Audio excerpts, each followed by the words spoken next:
Chapter 151 Goodbye. If a player in the outsider camp kills too many NPCs, he will have to cry for his low score when he becomes a manager. If a player is too good at hiding in the early stage, he will miss the opportunity to become a manager, because the camps can be transformed into each other. It seems that no matter what choice is made, it will eventually come back to the pit. However, even in such a fun game as finding companions, there is actually a possibility that players in the same scene can pass the level safely together. When leaving the dungeon, Chung Tingyu received an undisclosed notice. Before leaving, she could make a choice. The player can choose 1.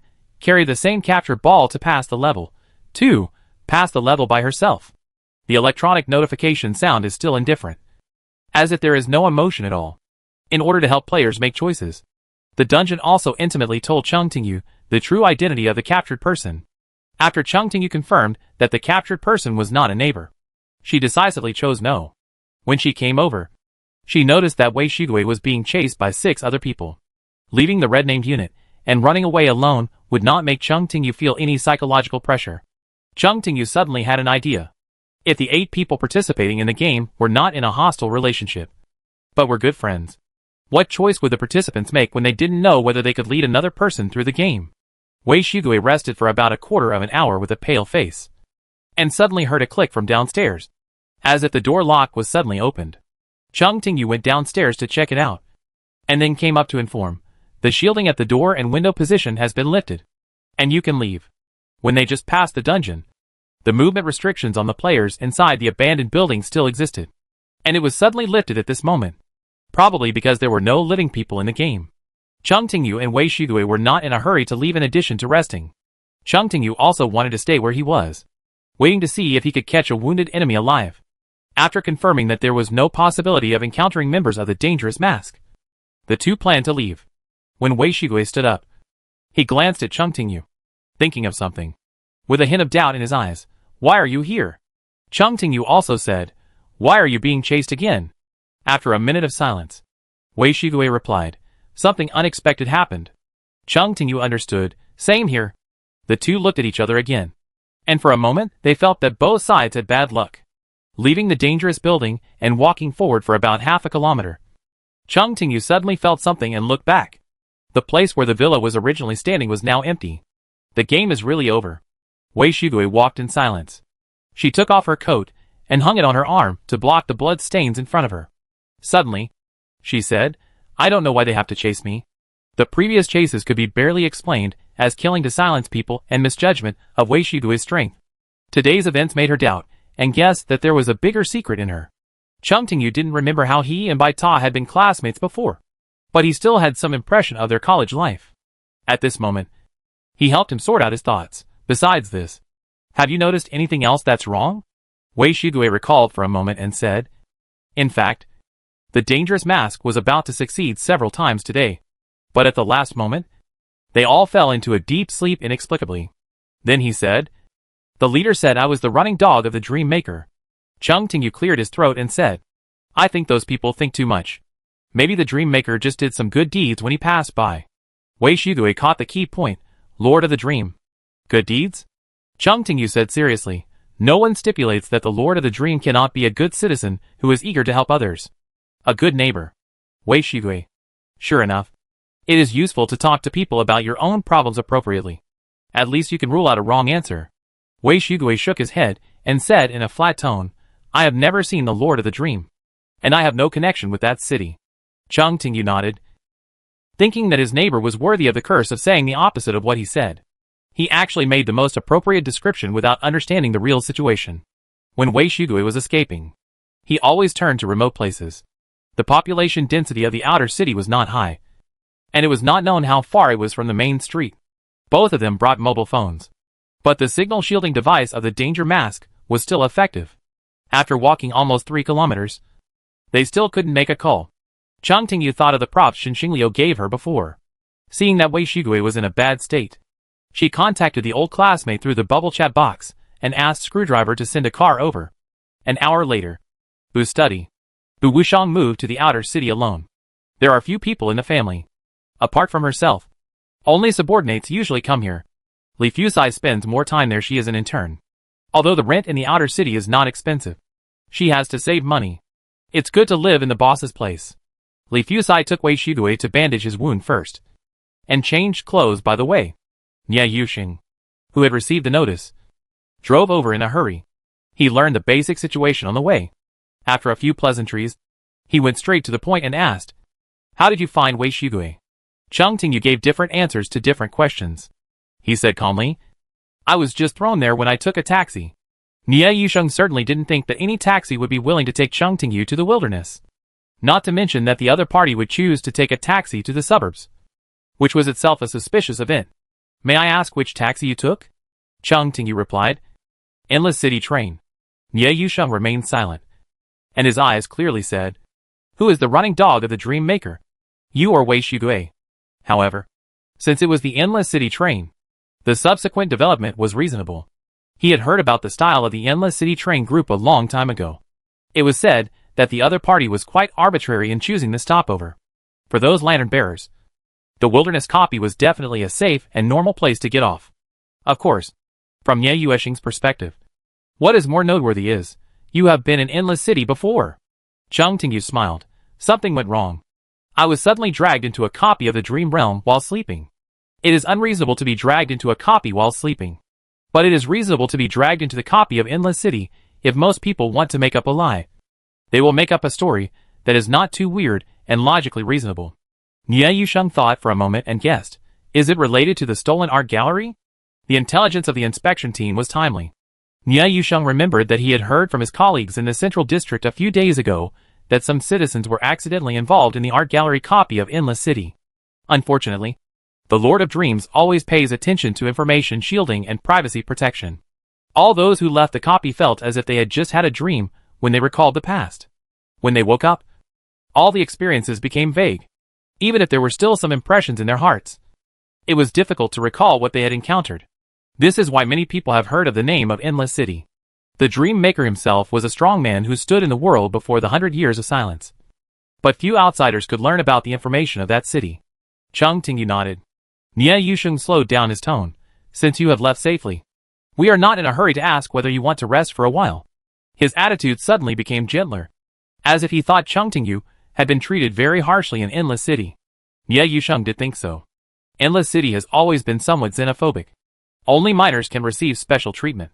If you do not get a residence permit, the rationality of the outsider will gradually evaporate in a long stay. In addition, if you want to stay in that city, you must take care of your own food and lodging. According to the information collected by the inspection team, many illegal visitors who sneak into the city will be sent to the edge of the city to dig garbage in addition to being imprisoned, and contribute to the public health of Endless City. Nie Yusheng looked at Cheng Tingyu's eyes, as if he was looking at an unlucky resident who had been digging garbage for a month. The other party did not say what he thought in his heart, so Cheng Tingyu had no way to defend himself. F0631 City Intelligence will be outdated. Digging garbage was her livelihood last month. Since she found that she had done some small jobs in the dream field to help the art gallery supply and help the theater recruit new people, she could use the former train conductor's card to eat and drink. Nie Yusheng, if you don't mind, you can stay with the inspector for the next 2 days and recuperate. When you recover, the inspector may want to meet you. After using the healing props, Wei Shigui's external injuries seem to have recovered a lot. But if he wants to recover to his peak state, he will have to rest for about a week.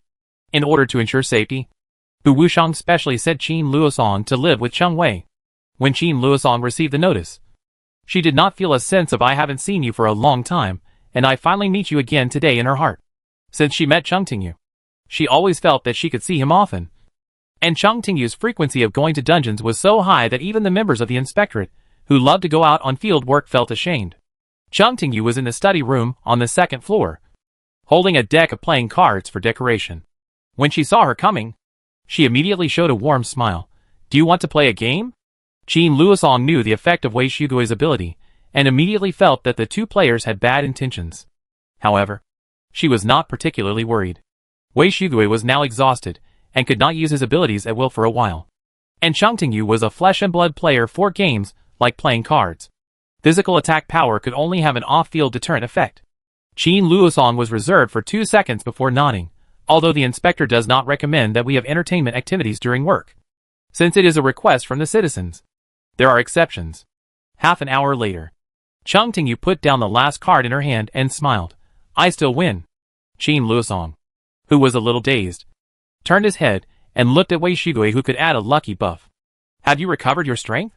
Wei Shigui, who also lost many times, looked at her and expressed his attitude of, do you think I am helping her cheat?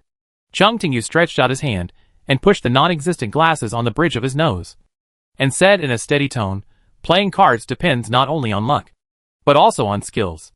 Of course, what is more important is whether the person involved has a pair of eyes that can see through the bottom cards. Qin Luosong opened her wallet with tears in her eyes. She thought, as expected, the inspector always has a long-term vision. Staying focused enough during work is responsible for your salary. Chapter 152 Businessman.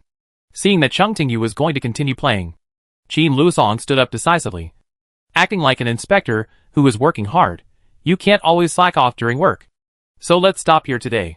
Chung Tingyu put down the cards with a casual attitude and didn't insist. Qin Luosong had to stay with them for 2 days anyway, and he wouldn't run away for a while. There were servants in Bu Wushang's mansion, but because the inspector himself was not often at home and had low requirements for food, the cooking level in the mansion was average. Li Fusai smiled and said, the inspector said that you can order food these 2 days.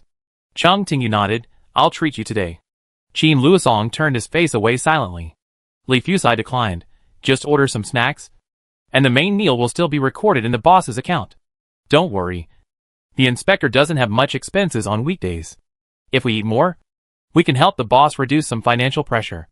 Qin Luosong, another inspector in the mansion, heard the words of his junior, and his face was full of approval.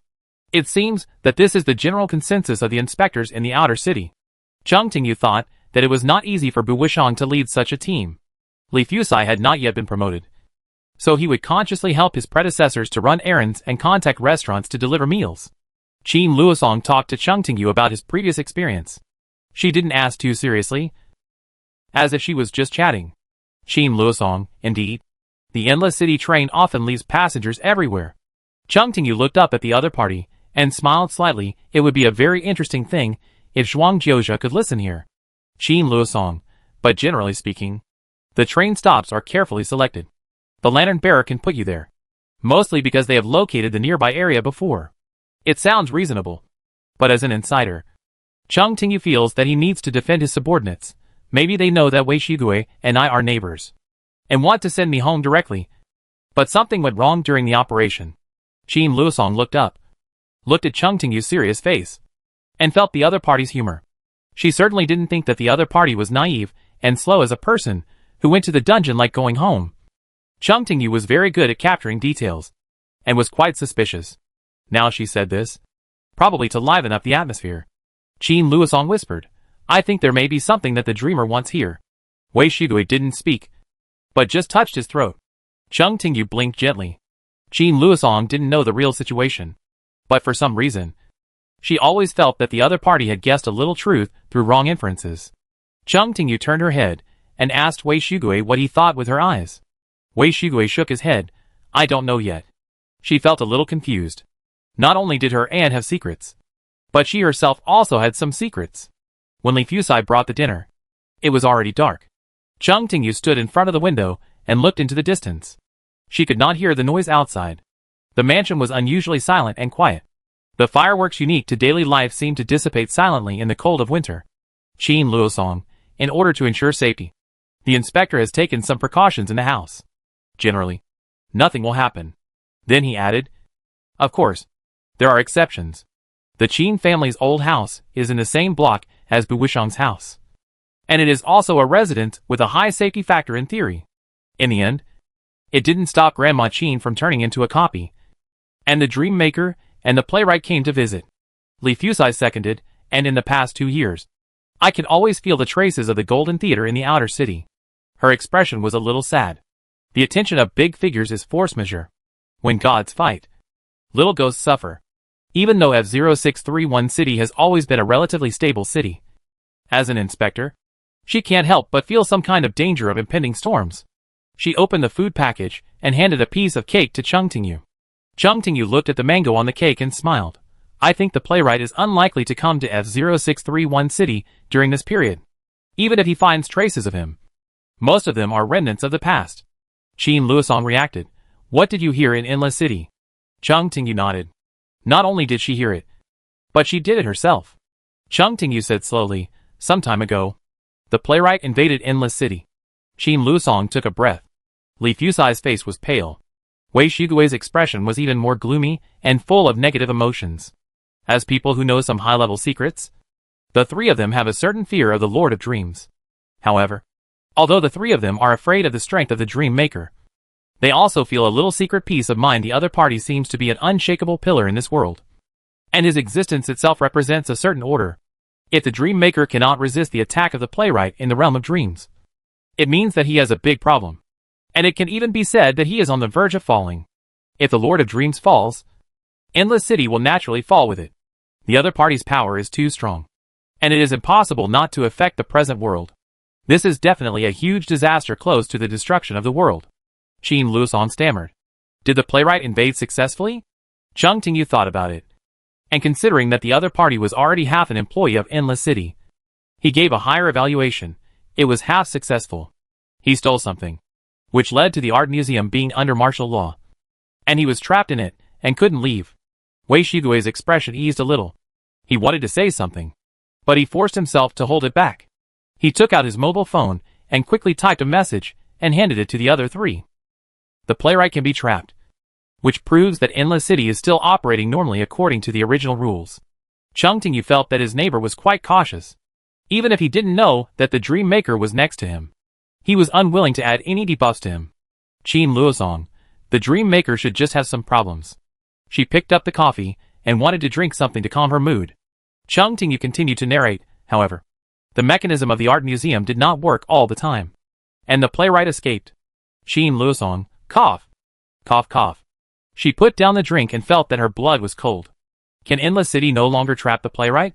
She had indeed heard from the inspector that the Dream Maker had fallen into madness, and his control over dreams was beginning to decline. However, the fall of a great man was an extremely long process. From feeling the shadow of death to completely burning out, it might take decades, hundreds of years, or even longer. Qin Luosong never thought that he would have the opportunity to see the end of Endless City in his lifetime. The death of every great man will bring irreversible changes to the world. Wei Shigui suddenly realized something and said, if there was a serious accident in Endless City, how did you leave? She didn't think that while resisting the attack of the playwright, the lantern bearer would have the mind to evacuate the illegal outsiders. Chung Tingyu, oh! It is said that the playwright had just escaped from the copy, and the dreamer turned him into a collection of the art gallery. The other three. Chung Tingyu added, the Immortal Golden Theater has also been moved to the Endless City Puppet Theater. It is said that the tickets are selling well. The other three. 1 minute later, Wei Shigui took a cup of unopened drink and placed it in front of Chung Tingyu, saying expressionlessly, here? You like it very much. Chung Tingyu looked down and found that Li Fusai bought 4 drinks today. 3 bottles of vanilla cheese flavor, and 1 bottle of coriander sesame flavor. It is worthy of being a curse. What you say is the opposite. It never fails to add slight bad luck to people. Chung Tingyu's gaze paused for a moment in the direction of Wei Shigui's throat, and he smiled slightly. Outer City District Inspection Team. Underground 3rd floor.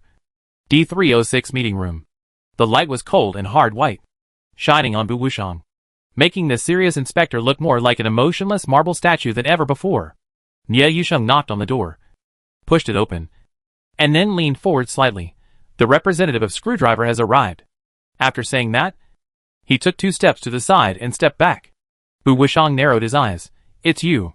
The person who came was Xinxing Liu. Xinxing Liu still had a salesman's smile to coax people to buy insurance. Senior employees always have multiple duties. Doesn't Inspector Nie do everything himself? Bu Wushang didn't say anything more. She was born in a big family in the inner city and knew a lot of secrets, such as the senior employees of Screwdriver would create several different bodies for themselves in order to do multi-threaded work. Xinxing Liu's appearance here proves that in addition to running business, he must have some other part-time jobs. The insurance company employee took out a capture ball of the same species from the space props. Xinxing Liu, the members of the dangerous mask you ordered are inside. Screwdriver is happy to do long-term business with users, even if the other party cannot pay the remuneration for a while, as long as they promise to exchange something they can get in the future. They are also willing to provide help. For example, they will take the initiative to come to the door and supply props to some copies that are on the verge of collapse. Bu Wuxiang's cold eyes swept over Xinxingliu. You should have more than just the inspection team to sell to. From a business standpoint, Screwdriver can completely sell those captured balls to Dangerous Mask. And the other party will definitely be willing to pay a high price for it. Xinxingliu is also very serious, because Screwdriver is a company with a sense of social responsibility. Bu Wuxiang did not speak. Xinxingliu smiled. Of course, there are other reasons opening a company is not an easy thing. And we cannot accept that the trading windows of various cities are forced to close due to unexpected circumstances.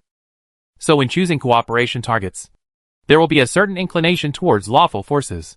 Bu Wuxiang glanced at Nie Yusheng, who stepped forward and completed the handover of the ownership of the items with Xinxingliu. Screwdriver is a company that rarely shows a clear attitude, except for the conflict with Endless City. Its relationship with any forces is not bad. Although he was in the basement, Bu Wuxiang felt inexplicably, as if he was being blown by the cold wind. The wind was rising, and the clouds were surging. Even within the city, large and small changes began to break out in a concentrated manner. Now the number of copies that can be surveyed in a month is the sum of the previous year. The order in the outer city is slowly collapsing, while the middle city and the inner city are quiet and almost dead. This city where she grew up seems to have become a heavy cloud. Chapter 153 Outbreak. Also in the third underground floor are not only the inspector himself, but also a group of inspectors who are working overtime. Li Yetai, Zhou Jianyan and others are busy at the information office. There are not many cases that can be reported to the inspection team, but each case is not easy to solve, and sometimes a long finishing work is required. For example, now, they are still conducting personnel identity screening related to the Qin's house dungeon time. Bu Wuxiang always feels that the situation on that day is not only related to Qin Jinhong himself. After the death of a realm player, there is indeed a high possibility of the birth of a dungeon. But Qin Jinhong did not affect her former residence from the moment of her death. The inspection team also sent people to investigate the situation that day, and the conclusion was that everything was normal. However, when many guests came to pay their respects, the entire mansion was shrouded by a strong realm power without any signs. Bu Wuxiang believes that it was a deliberate arrangement by Qin Jinhong before his death, and the purpose was to bring someone in the mansion to the dungeon. Yu Xisho walked into the information department, exchanged shifts with his colleagues, and asked, "What progress has been made today?" Zhou Jianyan took a sip of black coffee first, then shook his head. The identities of the people involved are too complicated. Many of them are residents of the central city. It is inconvenient to investigate based on the authority of the outer city. Only 1/5 of them have been screened so far. He is a civilian staff member and rarely goes out on field trips. His main work content can be described as complex, trivial, and not very important. Zhou Jianyan, however, during the investigation, I found some other situations, which need to be reported to the inspector. He turned on the computer and motioned his colleagues to look at the content on the display. Yu Xisho frowned slightly. Are you investigating the Ji family who runs the magazine? She was a little puzzled. That family has always been nothing special except wanting to squeeze into the inner city. Zhou Jianyan pondered for a moment and answered, in the past 6 months, many people in their family have died. Yu Xisho leaned in to look at the screen. His face gradually became serious, and then nodded. It's a bit abnormal. The children sent to the outer city suffered heavy casualties, and those who stayed in the central city also had some accidents one after another. Yu Xisho, but it's hard to judge whether they have problems based on the content of the information alone. After all, in this world, some people are particularly unlucky. When he turned this thought, Yu Xisho suddenly remembered the temporary resident who always went to the inspection team to drink juice recently. The other party didn't do anything special, but he always got the favor of the copy. Zhou Jianyan, after the number 6 apartment instance was over, a young man named Ji Shichi suffered severe mental damage and did not return to the central city immediately, but entered a sanatorium to recuperate. When I went to check, I found that she had been taken away by her family, and the information she left behind showed signs of being modified. Yu Xisho looked at the colleague in front of him, who had discovered a new overtime branch from the existing overtime work, and nodded heavily. I understand. I will report it to Inspector Nie immediately to see if I can find an opportunity to investigate in the central city. Nie Yusheng is a very efficient person. He used his actual actions to prove that Bu Wuxiang's reliance was not unreasonable. After a day, he sent the answer his colleague needed.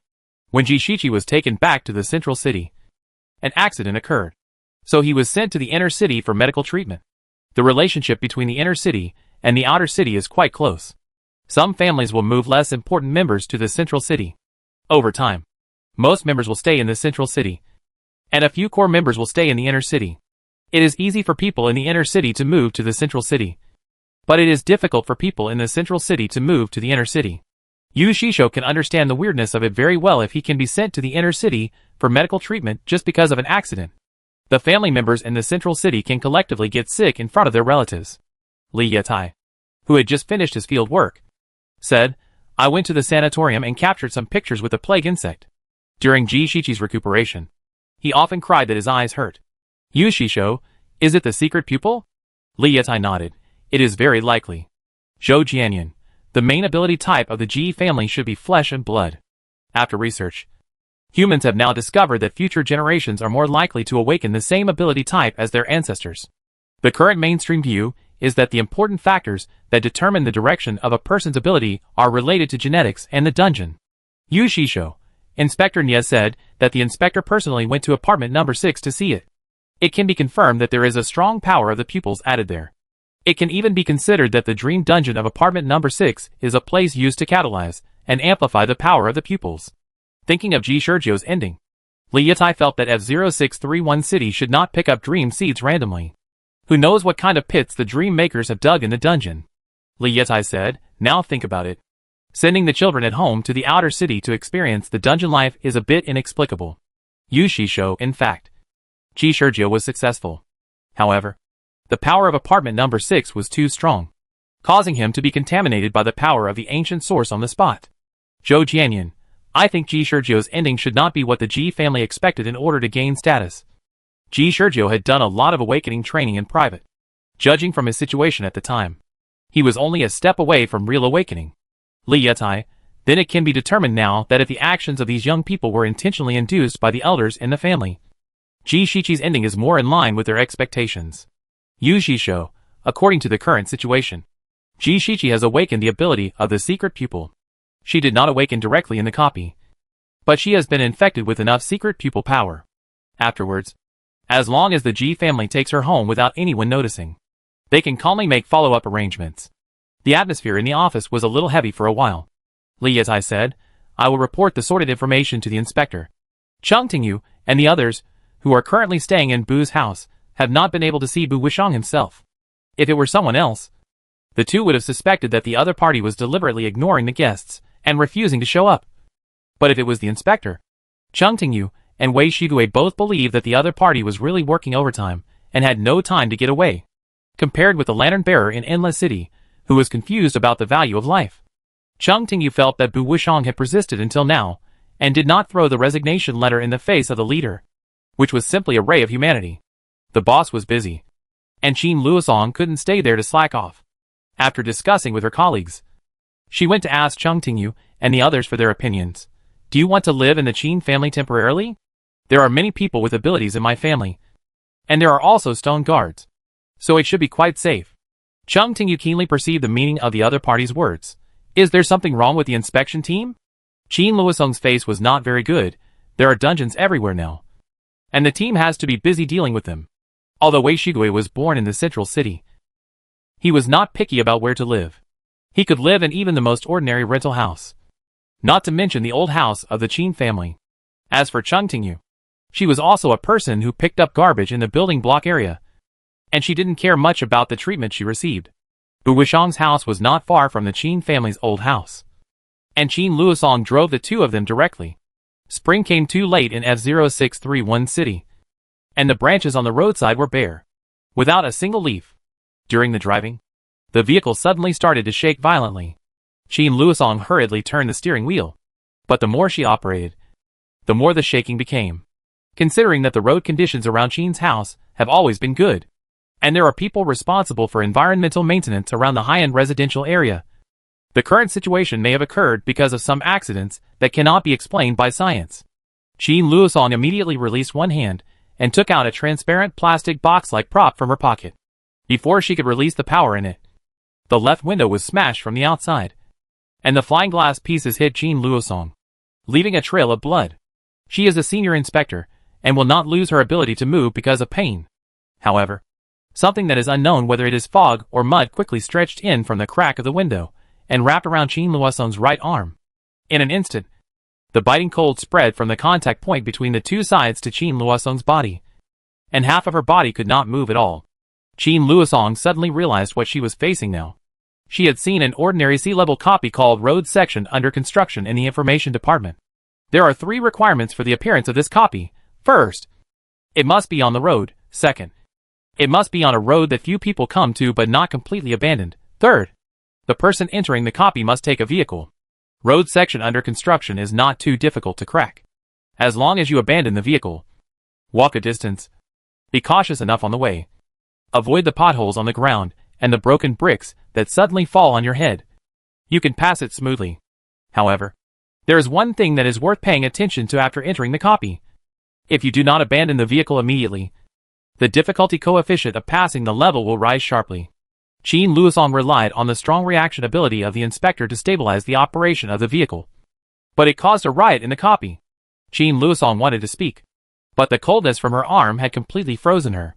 In a moment, even her thinking was almost numb. Will a normal road section under construction have such a terrible situation?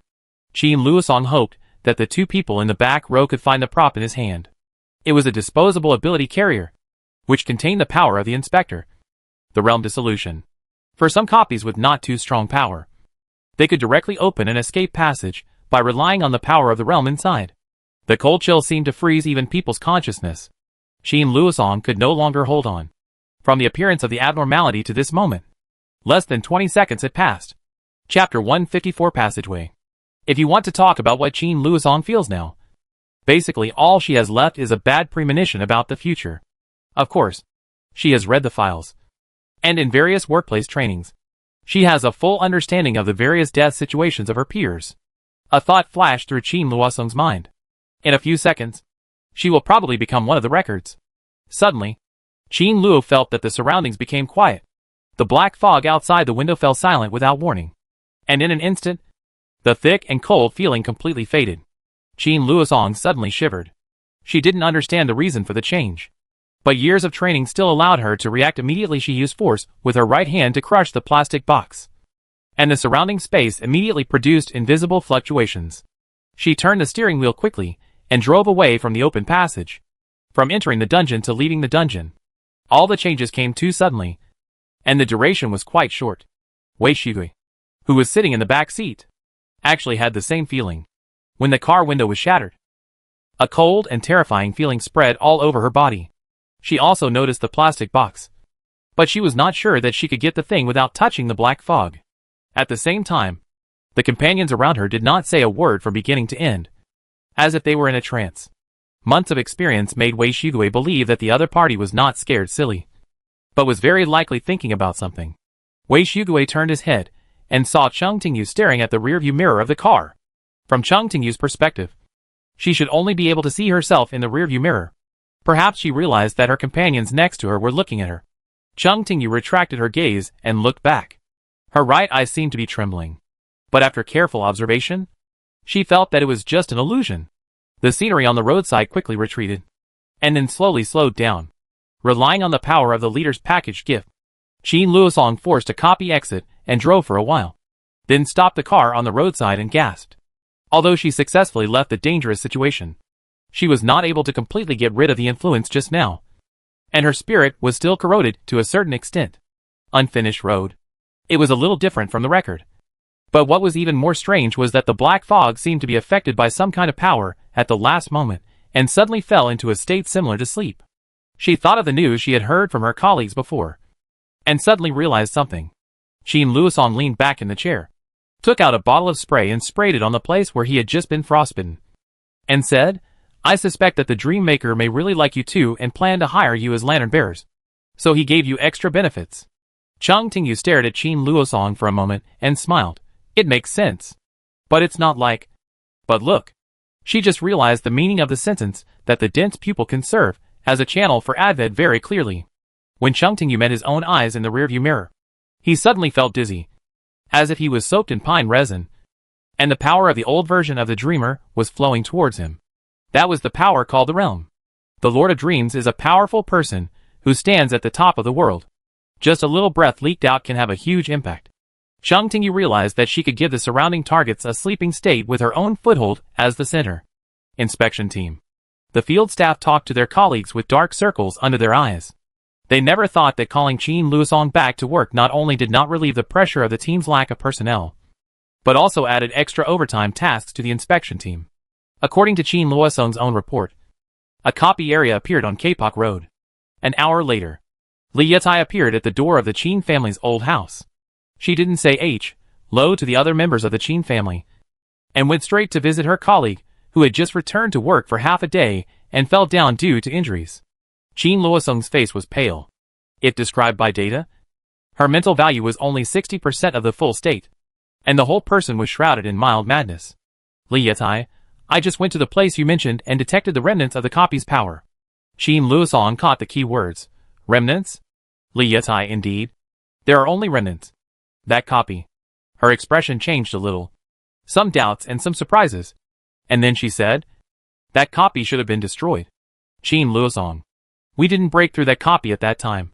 She guaranteed with her health that it was not the copy that was at a disadvantage at that time. Li Yitai, from the traces left, it should have been forcibly destroyed by external forces. Qin Luosong? The two looked at each other for a moment. And Qin Luosong spoke with difficulty. So it was really the Dream Maker who took action. It is normal for the Dream Maker to destroy an unlucky copy that unfortunately passed by. Considering the other party's style of behavior that cannot be judged by common sense, it is not incomprehensible to suddenly look at the outer city area twice. But from the current situation, the other party is simply acting as a bodyguard for the spell-oriented ability user if he is really so interested. Why not just pull him into the Endless City? The psychological activities of the Lord of Dreams are too difficult to guess. Li Yitai thought for a moment and said, maybe it's because leaving Wei Shigui in the outer city is more in line with the interests of Endless City. After a while, Li Yitai continued, but I don't think the Dream Maker chose to destroy the dungeon just to protect the curse. Qin Luosong, you mean? He suddenly had a whim and wanted to kill 2 dungeons for fun. She was just complaining. But after saying it, she felt that according to the Dream Maker's personality, he might do something similar. Li Yitai shook his head. The last time Wei Shigui also entered the Villa number 467 dungeon, the Dream Maker did not take him away at that time. Qin Luosong. So it's Chang Tingyu's problem? Her mind was still a little confused. Her temples were throbbing. And it became particularly laborious just to think simply. Li Yitai was speechless for a moment. But he also understood that his colleague was affected by the negative state, and his thinking was not clear. So he patiently explained, it's not Chang Tingyu's problem. Although according to the investigation results, she has been to Endless City. But we still think that it is unlikely that the Dream Makers will look at her differently. Qin Luosong raised his hands and made a stop gesture. I want to know the reason. They have been to Endless City and left safely. So why don't they look at her differently? Li Yitai, when the 467th copy appeared, Chang Tingyu was there, and the Lord of Dreams did not help her. In addition, Inspector Nia had asked about some things related to Endless City before. Chang Tingyu lived in poverty in Endless City, and even had to make a living by picking up garbage. Later, it seemed that she was involved in the problem of playwrights, and was placed under house arrest for a period of time.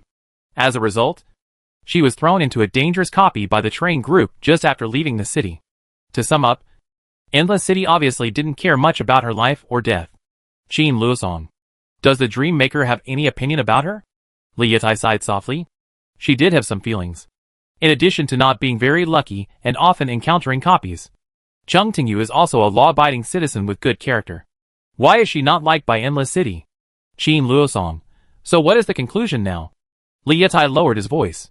We guess that the Lord of Dreams may have some special arrangements for the Qin family. Qin Luosong was horrified.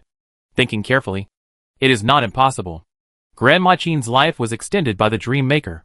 After her death, the Lord of Dreams came once in person. Now that Qin Luosong is in danger, the other party suddenly took action and took her away from the crisis.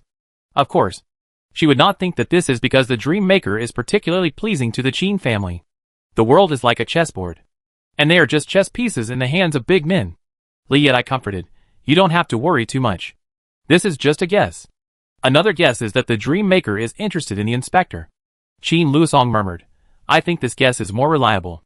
As an old subordinate, even if Bu Wuxian did not say it clearly, she could sense that the other party wanted to do something. At the same time, in the guest room of the Qin family's old house, Cheng Tingyu was looking at herself in the mirror. The person in the mirror was also staring at her. The incident just now made her understand what it means to rely on oneself rather than others. Although she did not prepare enough money at the beginning, which forced her to include the park as a possible place to live, the dreamer was still reliable when she really encountered an emergency. Some of the power transmitted by the pupils just now still remained in Cheng Tingyu's body and had not dissipated. She found that she naturally knew how to use the ability of the realm without others' reminders. There was an ordinary green plant on the coffee table. Because of the cold weather, most of it had withered. Cheng Tingyu stared at the potted plant for a moment, and the withered green leaves returned to the branches one by one, becoming bright green. Although the dreamer showed the ability of time, Cheng Tingyu understood that she was not really reversing the time of the green plant, but just stimulating the dream of the plant about prosperity. She fixed the short dream and confused the eyes of others. But once the dream was pierced, the half-withered green plant would still show a withered appearance. Outer City. Inspection Team. The questioning of the members of Danger Mask lasted for a long time. The inspector could not rely on force to pry open people's mouths. After all, this was a world full of supernatural powers. No one could guarantee what kind of self-destruct device Danger Mask had installed in the heads of its members. However, as an experienced problem-solving organization, they can use superpowers to defeat superpowers. The cranial scene projector can capture the images in the target person's mind, which is very suitable for exploring secrets. From the images that have been spied so far, it can be confirmed that with the approach of the peak season, the various factions in Dangerous Mask have also begun to fight. The faction to which Zhou Jia and others belong has unfortunately learned in advance that they want to kill Wei Shigui, so they plan to run out first to steal ahead. Due to the previous failure, Dangerous Mask has updated its ability assessment of Wei Shigui, and the member set are also very good at assassination. If it were not for the inexplicable dream power and the dangerous building copy that interfered, it might really succeed. And the inspection team also has reason to believe that the sudden increase in the number of copies in the city is also related to Dangerous Mask. This organization has been working in the outer city for a long time, and it has sent people to infiltrate the inspection team before, resulting in some data leakage. Chapter 155, Stone. Of course, the inspection team was unwilling to spread the information about the dungeon. Once the characteristics of the dungeon were mastered by outsiders, they would naturally understand how to use the dungeon, and would even consciously create an environment suitable for the dungeon to appear, which greatly increased the probability of ordinary people encountering the dungeon. In the past, the inspection team was able to maintain the public security of the outer city by relying on the overloaded work rhythm. So when the dungeon appeared explosively, there was naturally an unsolvable problem. There were not enough people in the team. The inspector in charge of personnel arrangement carefully checked the working time form, and then tactfully informed his superiors that even if the normal eating and sleeping time were crossed out, each inspector must divide himself into 3 sections in order to meet the growing work needs. The message was uploaded all the way, and when Ye Yusheng had to report this unfortunate news to the inspector, he found that Bu Wushang's attitude was quite calm. No matter when Bu Wushang appeared in the inspection team, he always maintained an energetic state. Every time the logistics department checked the attendance, he would suspect that his boss actually didn't need to sleep at all. Ye Yusheng, there are not enough people in the team now. Bu Wushang interrupted. There can be people. First, screen the data. Most of the copies that appear are C-level and M-level copies. The threat to senior players is limited. Go to the forum to post tasks, and encourage players outside the inspection team to take over the cleanup work. Then Bu Wushang knocked on the table again, prompting, the security department is relatively independent. Send them an official document and transfer some people over. The security department is an agency under the inspection team. Their office is set up in the inner city and the middle city. They have a certain degree of independence and strong mobility. It is a supplement to the procrastination of the inspectors in the city center. Although Ye Yusheng sent an official letter to his colleagues in the middle city according to his boss's request, he did not think that the security department would come. After all, the security department personnel headed by Zhuo Luqing. He is known for being difficult to talk to. Half an hour later, Ye Yusheng looked at the reply letter in his hand and was very surprised. The reply given by the security department was actually approval, and even stated that they planned to send out internal elite members to support their colleagues. The security department staff was very resolute at work. The next day after the two sides reached a consensus, Zhuo Luqing personally led the team and arrived at the outer city district with his subordinates. Luo Zigui was the first to jump off the car. He felt very complicated. As one of the few close-eyed inspectors, Luo Zigui often went to the outer city district for field work. Especially this year. He always went out for various reasons. If the time for recuperation was added, it was even longer than staying in the central city district. Bu Wushang did not make any arrangements for the group of people brought by Zhuo Luqing. As soon as they met, he allocated a bunch of copies to let the other party choose by themselves. Zhuo Luqing flipped through the information, and his expression was a little stagnant. The situation in this peak season seems to be more serious than before. Bu Wushang, not only natural disasters, but also man-made disasters. Zhuo Luqing, the number has more than doubled. Even if we add in the man-made disaster, it's still too abnormal. Bu Wushang walked to the window, looked at the scenery outside, and said calmly, maybe it's because this year is indeed a special year. The arrival of the security department made the inspectors in the outer city area much easier. The inspector could even calmly dispatch a team to ambush the Qin family's old house. From the intelligence investigated some time ago, the dangerous fake was determined to get Wei Shigui's head. Bu Wushang had a hunch that the other party would not give up, but would continue to send more people to continue the previous assassination work. The oppressive cloud did not affect everyone. At least not Luo Zigui. Nie Yusheng, who was used to the atmosphere of the outer city area, couldn't help wanting to throw the other party back to the middle city area or a copy every time he saw the other party not wearing the inspector's uniform properly and wandering around the building. Even if he couldn't make the other party change his casual style, at least he could not see it and not be annoyed. Luo Zigui, on the contrary, likes to go to various places, under the pretext of learning from his colleagues' work experience. He and Bu Wushang are classmates, and they have a good relationship in school at that time. There are enough reasons to visit each other during non-working hours. In order to prevent the other party from delaying the work of the leader, the inspector of the outer city district can only bring the person to his department with tears in his eyes and replace his boss to accept the torture. It's not that I want to slack off, Luo Zigui said confidently. You haven't arranged any work related to the dungeon for me. Li Yitai resisted the urge to roll his eyes at him. You are not suitable for going to the dungeon. The other party is a player of the dense pupil type.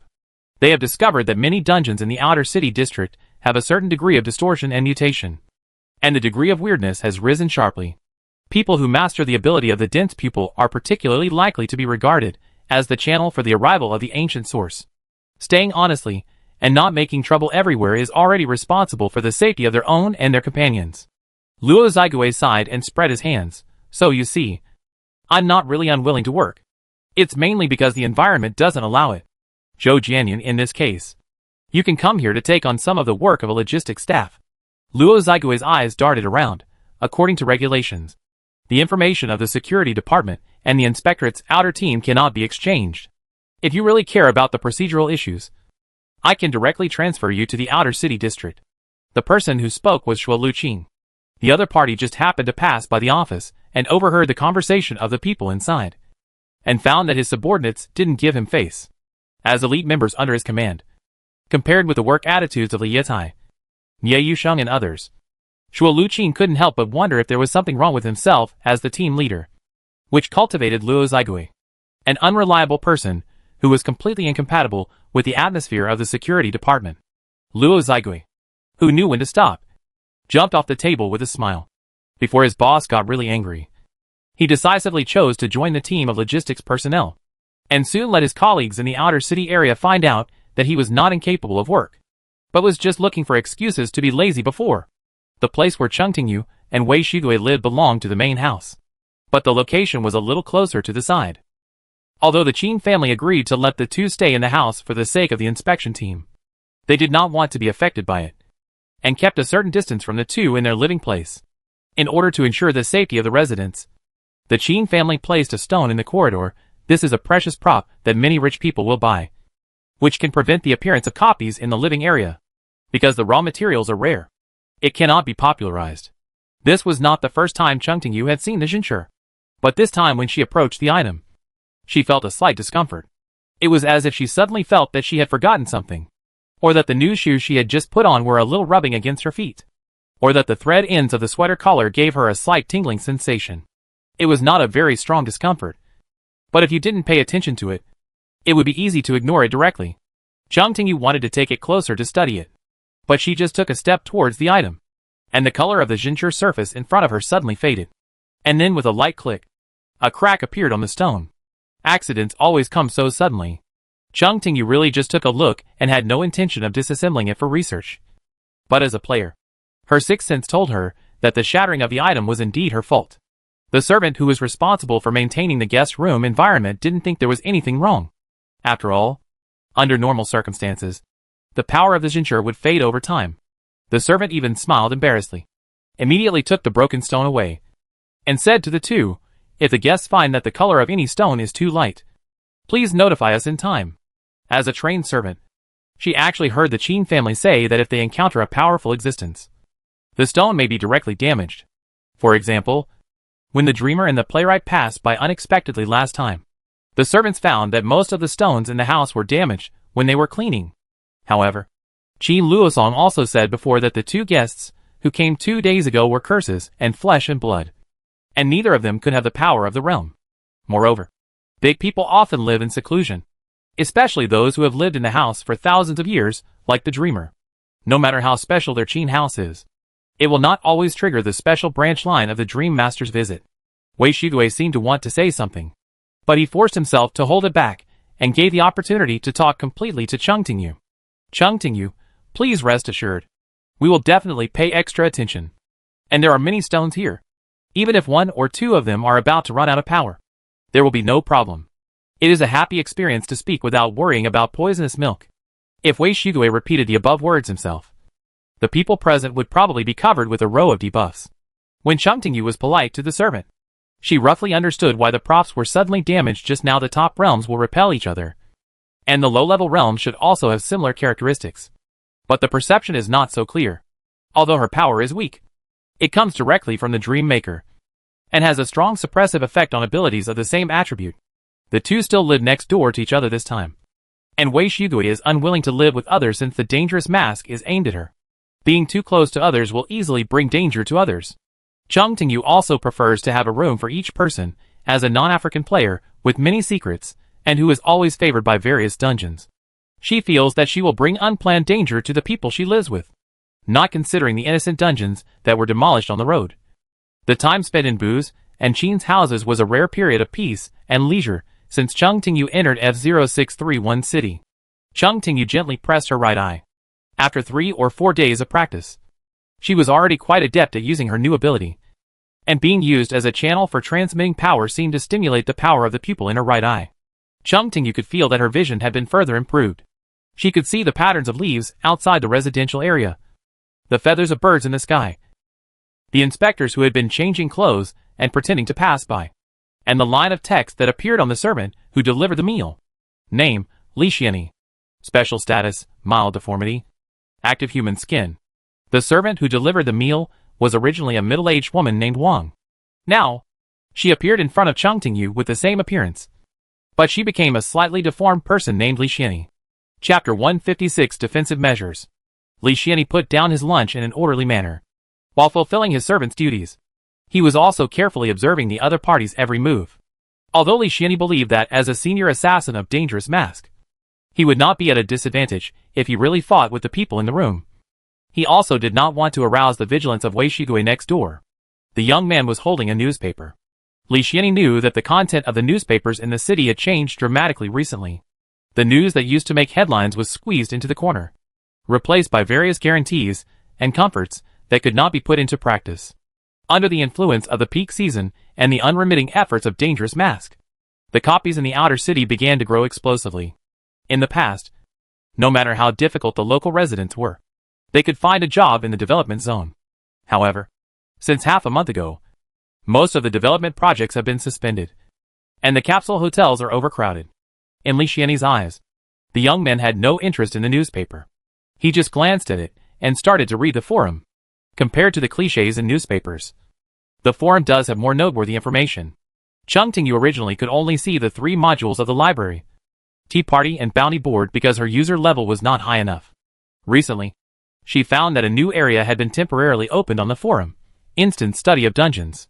I don't know who named it, but the style is very down to earth.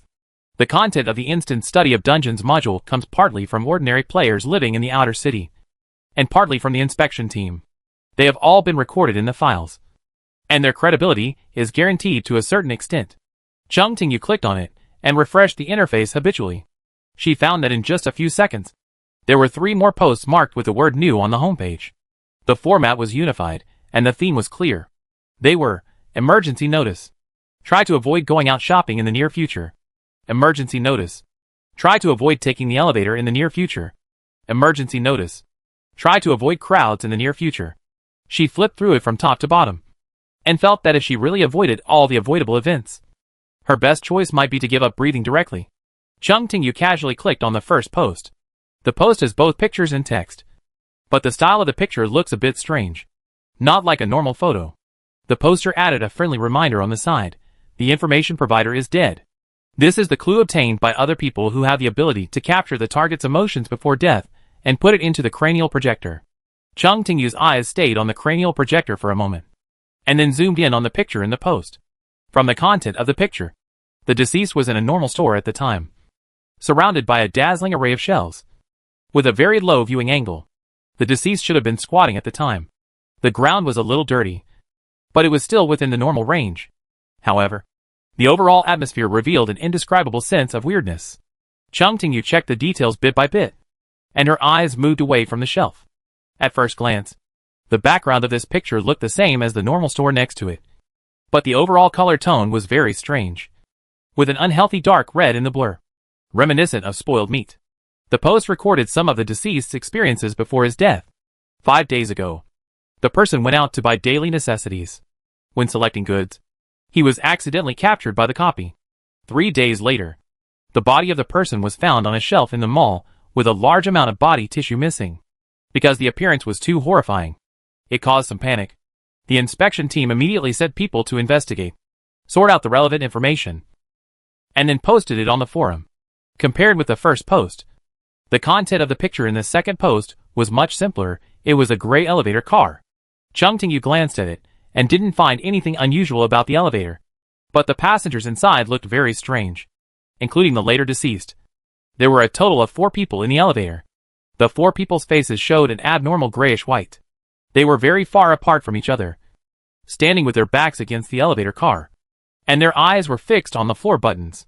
There were a lot of floor buttons, and the buttons that lit up were the first floor below ground, and the second floor below ground. In addition to a simple photo, the inspection team did not release any additional clues, but only confirmed that the 4 people who entered the elevator had been confirmed dead, just like the protagonist of the previous post.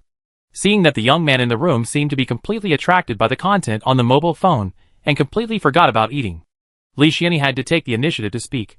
"This is today's lunch." The young man looked up, and her black right eye suddenly moved, and Li Xianyi suddenly felt a chill. He didn't know that in just a moment, the information of the prop on his body had clearly appeared in Chung Tingyu's field of vision. Active human skin, in order to meet people's needs to temporarily change their own image. This active human skin is launched. As long as it is worn on the body, it can be disguised as another person. Note, the design plan comes from Flesh and Blood stylist. After the death of the person in question, the remains flowed into the White Tower. After splitting and research, it was finally successfully mass-produced. Li Xianyi used this prop to deceive the inspector outside, sneak into the mansion, and successfully disguised as a servant in the mansion. Chung Tingyu glanced at the wooden table, did not speak, and only used his eyes to signal Li Xianyi to put lunch on it. Li Xianyi gently arranged the dishes one by one. Chung Tingyu stared at the table, and the information about lunch appeared: broth with distorted substances, green vegetables with distorted substances, blanched lamb with distorted substances, boiled carrots with distorted substances, and steamed broccoli with distorted substances. She suspected that the kitchen had been infiltrated by evil forces. Otherwise, half of the table would not be filled with dishes she didn't like. "Li Xianyi, please enjoy your meal. I'll come to collect the tableware in 20 minutes. He had already received intelligence that Wei Shugui's neighbors always ate very quickly, and they were not wary of the food they were served, and their personalities were somewhat simple. Of course, Li Xianyi couldn't understand that the person sitting in front of him was actually a close pupil, or one of the close pupils, who was particularly good at identifying the essence of things. Chung Tingyu was not lacking in wariness of food, but could identify whether each dish on the table was suitable for consumption just by looking at it. Chung Tingyu knew that distorted substances could affect people's spirits. If he really ate the food Li Xianyi brought by mistake, His mind would be confused for a while. Fortunately, Chung Tingyu was not the target. It was just because he happened to live next door to Wei Shigui. And Li Xianyi came to attack him, because he was afraid that she would interfere when he was doing things. Chung Tingyu nodded slightly, as if he was finally willing to put down his phone, and stood up and walked to the dining table. Li Xianyi bowed slightly. I'll go to serve the other guest. His movements were very slow throughout the whole process, and he didn't seem to be in a hurry to see Chung Tingyu eat the food with his own eyes. When everyone walked to the door, Chung Tingyu suddenly said, "Don't leave in a hurry." Li Xianyi moved his feet slightly, then suppressed the uneasiness in his heart, and turned around as naturally as possible. In just a face-to-face, he didn't do anything extra, so the other party wouldn't find out that something was wrong immediately. Even if he called him, it would only be some normal communication at most. Before he finished thinking, Li Xianyi saw that the young man behind him had rolled up his sleeves at some point, and showed him a gentle smile mixed with murderous intent. At noon, Wei Shigui, who lived next door to Chung Tingyu, suddenly heard a loud noise, and felt the floor shaking slightly. She walked out of the room vigilantly, and then looked at the broken bricks on the ground in silence. Sure enough, Wei Shigui did not hear wrongly. The sound just now was indeed the sound of a heavy object hitting the wall. She not only saw the wall where the sound came from, but also saw the hole in the wall, and the person who was trying to slide down slowly from the hole. Chung Tingyu was tidying up her cuffs, and when she saw Wei Shigui coming over, she said, "I didn't pay attention to hold back just now." Wei Shigui. She felt that this was not just a matter of not holding back. Chung Tingyu, someone pretended to be a servant, and I found it wrong, so I had to take defensive measures. As long as the danger is eliminated, there is no danger. Wei Shigui nodded to Chung Tingyu, then took out his mobile phone and called the inspection team. In fact, there were guards sent by Bu Wushang outside Qin's house. But after receiving the news from Wei Shigui, Bu Wushang did not let anyone in directly, but sent another person from the security department to Qin's house. Putting herself in his shoes, Bu Wushang thought that if she were to arrange today's affairs, she would certainly take into account the possibility of the fake servant's failure. Or in other words, according to the various characteristics shown by Wei Shigui, the possibility of the fake servant's failure is greater than success. So today is probably just a test, trying to take the opportunity to find out the defense situation around Qin's house. After reporting the matter to the inspection team, Wei Shigui did not forget to call the Qin family and tell them what happened just now. The latter understood and asked the housekeeper, who was also a capable person, to come forward to restrain the other servants who lived and worked in the guest room. A quarter of an hour later, a black vehicle with the inspection team logo stopped outside Qin's house. The people coming down from it also wore black uniforms. The difference was that in addition to the gray lily leaves embroidered with silver thread on their clothes, there was also a silver shield representing the security department. The leader of the team was Xiao Shanai. Before entering the house, she gestured to her colleagues, asking everyone to be careful. She was not sure that the two residents who called the inspection team were fine. Maybe the call was faked by the enemy, and the members of Danger Mask had actually succeeded and set a trap in the house. Xiao Shanai and others walked to the second floor. It was very quiet along the way. There was no sign of being attacked by the enemy until they saw the open bedroom in the middle of the corridor, which was obviously modified by external forces. The door was broken, and the wall also had obvious signs of damage. Through the door frame, Xiao Shanai and others could see that the two people in the room were facing each other and browsing their phones. There was also a person who looked like a servant lying on the ground, just looking at the picture in front of him. The security department really couldn't judge who was the more dangerous party. Realizing that there were people outside, Chung Tingyu stood up and greeted them. Xiao Shanai, inspector of the security department, looking at the two people. "Did you call?" Wei Shigui nodded and said concisely, "It was me. Chung Tingyu, someone disguised as a servant and sent abnormal meals." Xiao Shanai and Chung Tingyu were not old acquaintances, and there was no this flesh and blood player who loves to drink juice is good at capturing details character filter for her. So he asked cautiously, "Please explain how you found the problem." Chung Tingyu thought for a while and said, when he was about to leave, "I called him, and then he showed the intention to attack.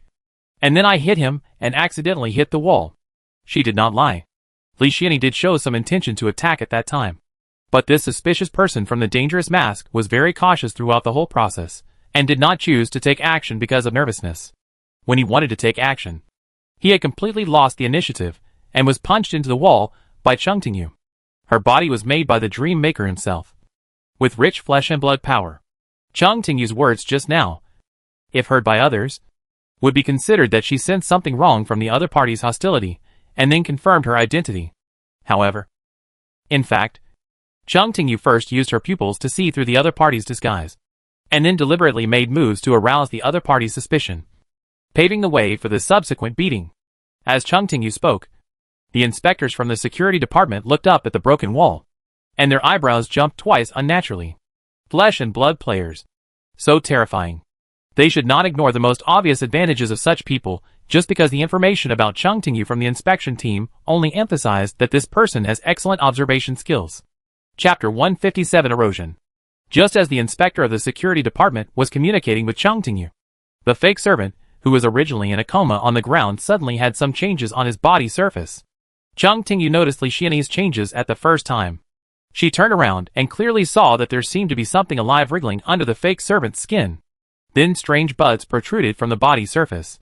Those buds grew rapidly and soon turned into long active whiskers, swaying in the air. The long whiskers seemed to be looking for something. The flesh-colored tentacles began to spread outward at a very fast speed. Their targets were very clear. That is, Chung Tingyu and Zhao Shanai. Both of them reacted very quickly. Chung Tingyu did not retreat but advanced, punching forward heavily. Her fist hit those tentacles. The opponent's recoil force made her bones sore, and the touch was similar to hitting a mixture of mud and rubber. However, her attack was also effective. The changes of those tentacles were forced to stop and presented a quiet posture.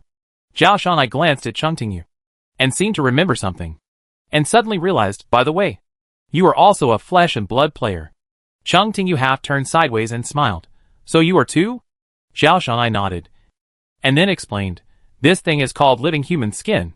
Speaking of this, her expression twisted, as if she remembered some bad memories, and paused for a while before continuing. It can devour the flesh and blood of the user and complete its own replication. If the devoured flesh and blood contains special power, the replication speed can be faster. While explaining, Zhao Shanai pulled out a dagger from the space props and carefully peeled the living human skin off Li Xianyi. Her movements were very neat, and the movement of cutting the skin was as easy and smooth as cutting tofu. After completely getting rid of the disguise, Li Xianyi finally revealed his true face. He was about 30 years old, and red spots that were still bleeding could be seen on the surface of his skin, as if the human skin had grown blood vessels and was connected to Li Xianyi's body. Zhao Shanai commented casually, this man is lucky. If he uses the props for a longer time, the living human skin will grow completely together with his original skin. Li Xianyi, who was stripped of the props, looked bloody and miserable, as if he was not a living person, but a piece of dead meat waiting to be processed, lying motionless on the ground. Just as Zhao Shanai and others were cleaning up the living human skin, the dying Li Xianyi opened his eyes without warning, and a strange sound came from his throat, and his limbs twitched and struggled. Chung Tingyu was a little surprised. She knew very well how powerful her punch was, and the other party was still able to move, obviously affected by some supernatural power. Li Xianyi's eyeballs bulged outward, and the overall state became more and more exaggerated. The position of the white of his eyes quickly appeared dense bloodshot, before others could react to what state he was in. His two eyes suddenly burst like balloons that were inflated too much. Blood and small pieces of flesh splattered everywhere, as if it was a strange bloody rain. Chung Tingyu noticed that the blood was not red, but a sticky and dirty black color. Just looking at the dirty blood from a distance, Chung Tingyu had a very bad feeling. She couldn't help but think of the scene of looking at the wrong light spot in the sea of spirituality, and the mutant white dove she saw in the newspaper of Endless City. These powers are not exactly the same, but they are similar in that they all contain crazy distortions. Detected things to be identified. Do you want to identify them? Yes/no. This is a piece of flesh and blood fragments containing the power of the pupil, which is contaminated by some power and has a deformed effect. In order to ensure that Li Xianyi could not get out of control, many inspectors stood around him, because they were too close. They could not avoid it when the mutation occurred, and more than half of them were unfortunately stained with the dirty blood just now. Zhao Shanya's face suddenly sank, and then he couldn't help cursing. If they really had a head-on confrontation, they would lose. But today they had obviously controlled the suspicious person, but they were still unlucky enough to be plotted against by the other party. This is definitely a shameful thing in the inspection team. They are the people who deal with the most dungeons in the city, and they are also the people who face the most death threats. If they are not careful enough when working, Even the slightest negligence may cause them to die. Many dungeons will affect people's mental state, making it impossible for inspectors to remain calm and sober. However, Zhao Shanai is a senior inspector after all. At this moment, relying on past experience, he quickly realized that the eyeball fragments that just exploded are definitely not good things, and may contain certain deformed components. Deformed substances can affect people's rationality. Inspectors who directly touch the dirty blood have already gone crazy. Some of them just become weak and have to lean on the wall to stand firm. Some have hideous faces and occasionally throw a punch or dodge eagerly, as if fighting against the enemies imagined in their minds. Some can't help but tremble and kneel on the ground, tears in their eyes. The most serious ones even start to attack other colleagues directly. Fortunately, they are not completely out of their minds. They always become hesitant and slow at critical moments. Zhao Shanai waved his palm without hesitation, hitting his colleagues on the side of the neck, knocking them out one by one. Li Xianyi's situation was worse than Zhao Shanai had thought before. In order to prevent him from continuing to make trouble, she took out a cross-shaped object and nailed it to Li Xianyi. After simply cleaning up his colleagues and suspicious people, Zhao Shanai did not forget the goal of this incident and asked with concern, "How are you?" Wei Shigui said nothing. She felt that she had encountered a problem again. The current situation was obviously not suitable for answering that she was in trouble. But if she said she was fine, she would have to worry about bringing adverse effects. Cheng Tingyu answered for her, "It's okay.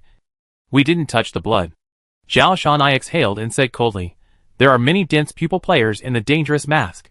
Their abilities are very strange and need extra care." Cheng Tingyu now understood the enemy's intentions. There are many hidden props in the dangerous mask. Li Xianyi was able to reveal himself so quickly, perhaps because the organization had no intention of hiding his identity. Once Li Xianyi is caught, he will be handed over to the inspection team. If his eyes suddenly explode, the substance in his eyes will attach to the people around him. Zhao Shanai took out a resume made by Luo Zigui. The other party could record the abilities of other players in the form of resumes and use them at specific times.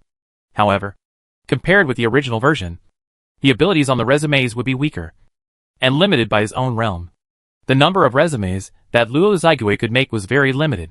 In an instant, Zhao Shanya's temperament changed in some way, which reminded Cheng Tingyu of Li Yetai. And the person he imitated was indeed a disaster insect. She grabbed a handful of air and then nodded to others. "There is a dense pupil ability user who has projected his vision on this person." After a pause, he added, "In other words, the members of Dangerous Mask have seen what happened just now."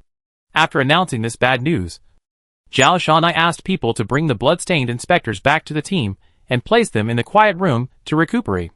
She took the remaining colleagues, who were in relatively normal conditions, and stayed in Qin's house. Now that Li Xianyi has succeeded, this mansion may soon face the next wave of attacks. After solving Li Xianyi's problem, Zhao Shanai carefully checked the other staff in the mansion, confirmed everyone's situation one by one, and found the servant who was replaced in an empty room. With the invasion of the dangerous masked members, lunch seemed to have been completely forgotten. Cheng Tingyu finally ran to the kitchen and brought 2 glasses of freshly squeezed orange juice. An hour later, Zhao Shanai walked into Wei Shigui's room. She first glanced at Cheng Tingyu, who changed the afternoon tea place to the next door because of the problem with the wall of her bedroom, and said, "If you continue to stay here, I can't guarantee your safety." Cheng Tingyu heard this and immediately gave Wei Shigui a sincere suggestion. "I think you can repeat her words." Wei Shigui. She knew that many people with spell abilities were particularly good at words, but she also understood that she must be a counterexample. Zhao Shanai saw that Cheng Tingyu was not going to leave, so she said nothing more and handed Wei Shigui a shield-like badge, a prop that can enhance resistance. Silver Shield Badge, F0631 City Security Department Badge, which can appropriately increase the wearer's defense ability. She only gave Wei Shigui the prop, obviously hoping that Cheng Tingyu could run away due to lack of protection. But the young man seemed to be unaware and still stood there calmly. It is a very normal choice to retreat in time when encountering danger. But Cheng Tingyu feels that people always have a spirit of challenge. Since he gave the playwright a chance to face himself, he can't be too partial to one over the other now. Knock. Knock. Knock. There was a knock on the door outside. A steady voice sounded from outside. "Inspector Zhao. The team has sent a message, and you need to confirm it." Zhao Shanai heard that it was the voice of a colleague, and got up to open the door. When his fingers touched the door handle, he suddenly realized something was wrong. If everything was normal, She should have noticed it at that moment. But the deformed substance sprayed by Li Xianyi still affected Zhao Shanya's thoughts. It didn't need to touch her skin. Just staying in the same space and accidentally breathing the air stained with the smell of Li Xianyi's blood. Some pollution quietly eroded Zhao Shanya's spirit. And she herself didn't even notice it. Zhao Shanyi realized that as the person in charge of this outing, even if there were any instructions from the team, they should contact her first, not her colleagues, and then let them pass on the message. She stopped forcibly. But the person outside seemed to have sensed Zhao Shanya's suspicion and opened the door with a click. The person standing outside was indeed an inspector. Cheng Tingyu had a good memory. Without much recollection, he remembered that the other party had stood beside Zhao Shanyi not long ago and reported to the latter about the various situations he had investigated. The inspector at the door did not have any serious signs of contamination. It could even be said that he had bright eyes, looked very sober, and his movements were very methodical. When opening the door, the inspector looked a little regretful and seemed a little embarrassed. He nodded to Zhao Shanyi first and smiled calmly. Chapter 158 Soul Vision. Zhao Shanyi had a strong premonition of danger in her heart. It was as if she had been walking in the black fog, and when she realized something was wrong, one foot had already stepped on the edge of the cliff, and she didn't know which direction to go to really stay away from the cliff. The inspector at the door had already stepped over the threshold, so Zhao Shanyi saw her colleagues' eyes up close. She was stunned. They were all colleagues, and they were on a mission together. Zhao Shanyi naturally knew the person in front of her, but at this moment she felt that the other person was extremely strange, especially the eyes, which didn't seem to be part of the inspector's facial features. Instead, they were more like a pair of props that were forcibly embedded in his face by outsiders. His eyes turned into a strange black color, and compared with normal eyeballs, they looked like a ball of mud. What was even more weird was that the mud was not in a static state, but had vitality, and was constantly rolling in the eye sockets, as if it would flow down the next moment. After the inspector entered the room, a strong and strange power began to gather crazily, and a twisted and strange atmosphere filled every corner of the room. A strange smile appeared on the inspector's face, as if he was an inhuman object, trying his best to imitate human expressions, and seemed to be a person who had lost most of his body functions, and was trying to make himself look as normal as before. Zhao Shanyi took out his gun without hesitation and fired continuously at his former colleague. Bang! Bang! Spray! Sparks flashed. And Cheng Tingyu's eyes stayed on Zhao Shanyi for a moment. She used her abilities too much now, and she almost forgot that this was an era with hot weapons. The inspector standing at the door was in an abnormal state. Zhao Shanyi finished a round of bullets, and each bullet accurately shot into his vitals. But the inspector still looked unharmed, as if the two sides were not in the same dimension at all. No matter how Zhao Shanyi attacked, he could not damage the other party's health bar. It seemed that there was some kind of power in the dark to help keep his body intact. Wei Shugui didn't know what the inspector was planning at the moment. But of course, this didn't affect her hoarse voice as she offered her best wishes to him. I think he will succeed. When she said the last word, Wei Shugui's throat was bleeding. Now she is more and more adept at using her abilities. And she has also discovered many characteristics of saying the opposite. If a sentence is more difficult to say, it means that the other party is resisting the effectiveness of her abilities. Wei Shugui didn't know whether she succeeded or not. She could only feel the exhaustion of being drained of her physical strength. Her legs could not support her, and she fell down, her face pale as she sat on the carpet. The soft carpet seemed to have turned into a swamp. Wei Shugui sat there, and she had the illusion that her body was sinking. Wei Shugui felt inexplicably that an enemy that she couldn't see had already sneaked into this room. Zhao Shanyi suddenly yelled, stepped back a few steps, and said hurriedly, his eyes. Don't look into his eyes. Her face showed a look of pain and struggle. Her forehead was covered with sweat. Her body was shaking, and she seemed to be trying her best to resist the thought of wanting to see that inspector in her mind. As an inspector, Zhao Shanyi had been infected by the madness and had no time to care about others. Of course, she would not notice that after hearing what she said. Cheng Tingyu looked at the inspector at the door very seriously. Name, Zheng Baidu. Real name, flesh and blood regeneration of broken limbs. Level, dusk. Special status, dense pupil boarding. Moderate pollution. Cheng Tingyu could understand the meaning of dense pupil boarding, because when she looked into the other person's eyes, she identified another piece of information. Name, unreadable. Real name, dense pupil soul vision. Level, dusk. Zheng Baidu's eye sockets were home to a pair of dense pupils that did not belong to him. His real name is Broken Limb Regeneration. If Chung Tingyu had time to communicate with Zhao Shanai, he would know that the reason why Zheng Baidu was assigned to the field team was because his ability was very suitable for emergency treatment. As a dusk-level ability user, Zheng Baidu can regenerate not only his own broken limbs, but also others. He can even temporarily transplant the body of a collie to himself, and then exchange it with the previous owner after it is cultivated. It is precisely because of the characteristics of broken limb regeneration that the Soul Vision can put his eyes into Zheng Baidu's eye sockets. And even without any additional measures, the activity of the eyes can be guaranteed. Chung Tingyu remembered that the dense pupil can be used as a channel. Zheng Baidu exudes a twisted malice that does not belong to him. The malice is getting stronger and stronger, almost condensing into substance. Just one look from the king can seriously damage people's sanity. That feeling reminds Chung Tingyu of the night when the power of the ancient source penetrated into reality in apartment number 6. A buzzing sound like the flapping of insect wings rang in her ears. Blood oozed from both ears at the same time, and her brain felt a stinging pain from time to time. The reading of important information also hurt Chung Tingyu himself. Chung Tingyu became weak, just like a real ordinary ability user. It seems that the power of the dreamer will never appear unless it is a life and death moment.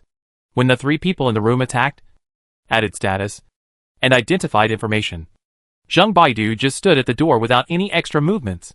At this moment, he seemed to have lost all his thoughts and existed only as a puppet carrying power. Chung Tingyu supported herself to stand up and took a step towards Zheng Baidu.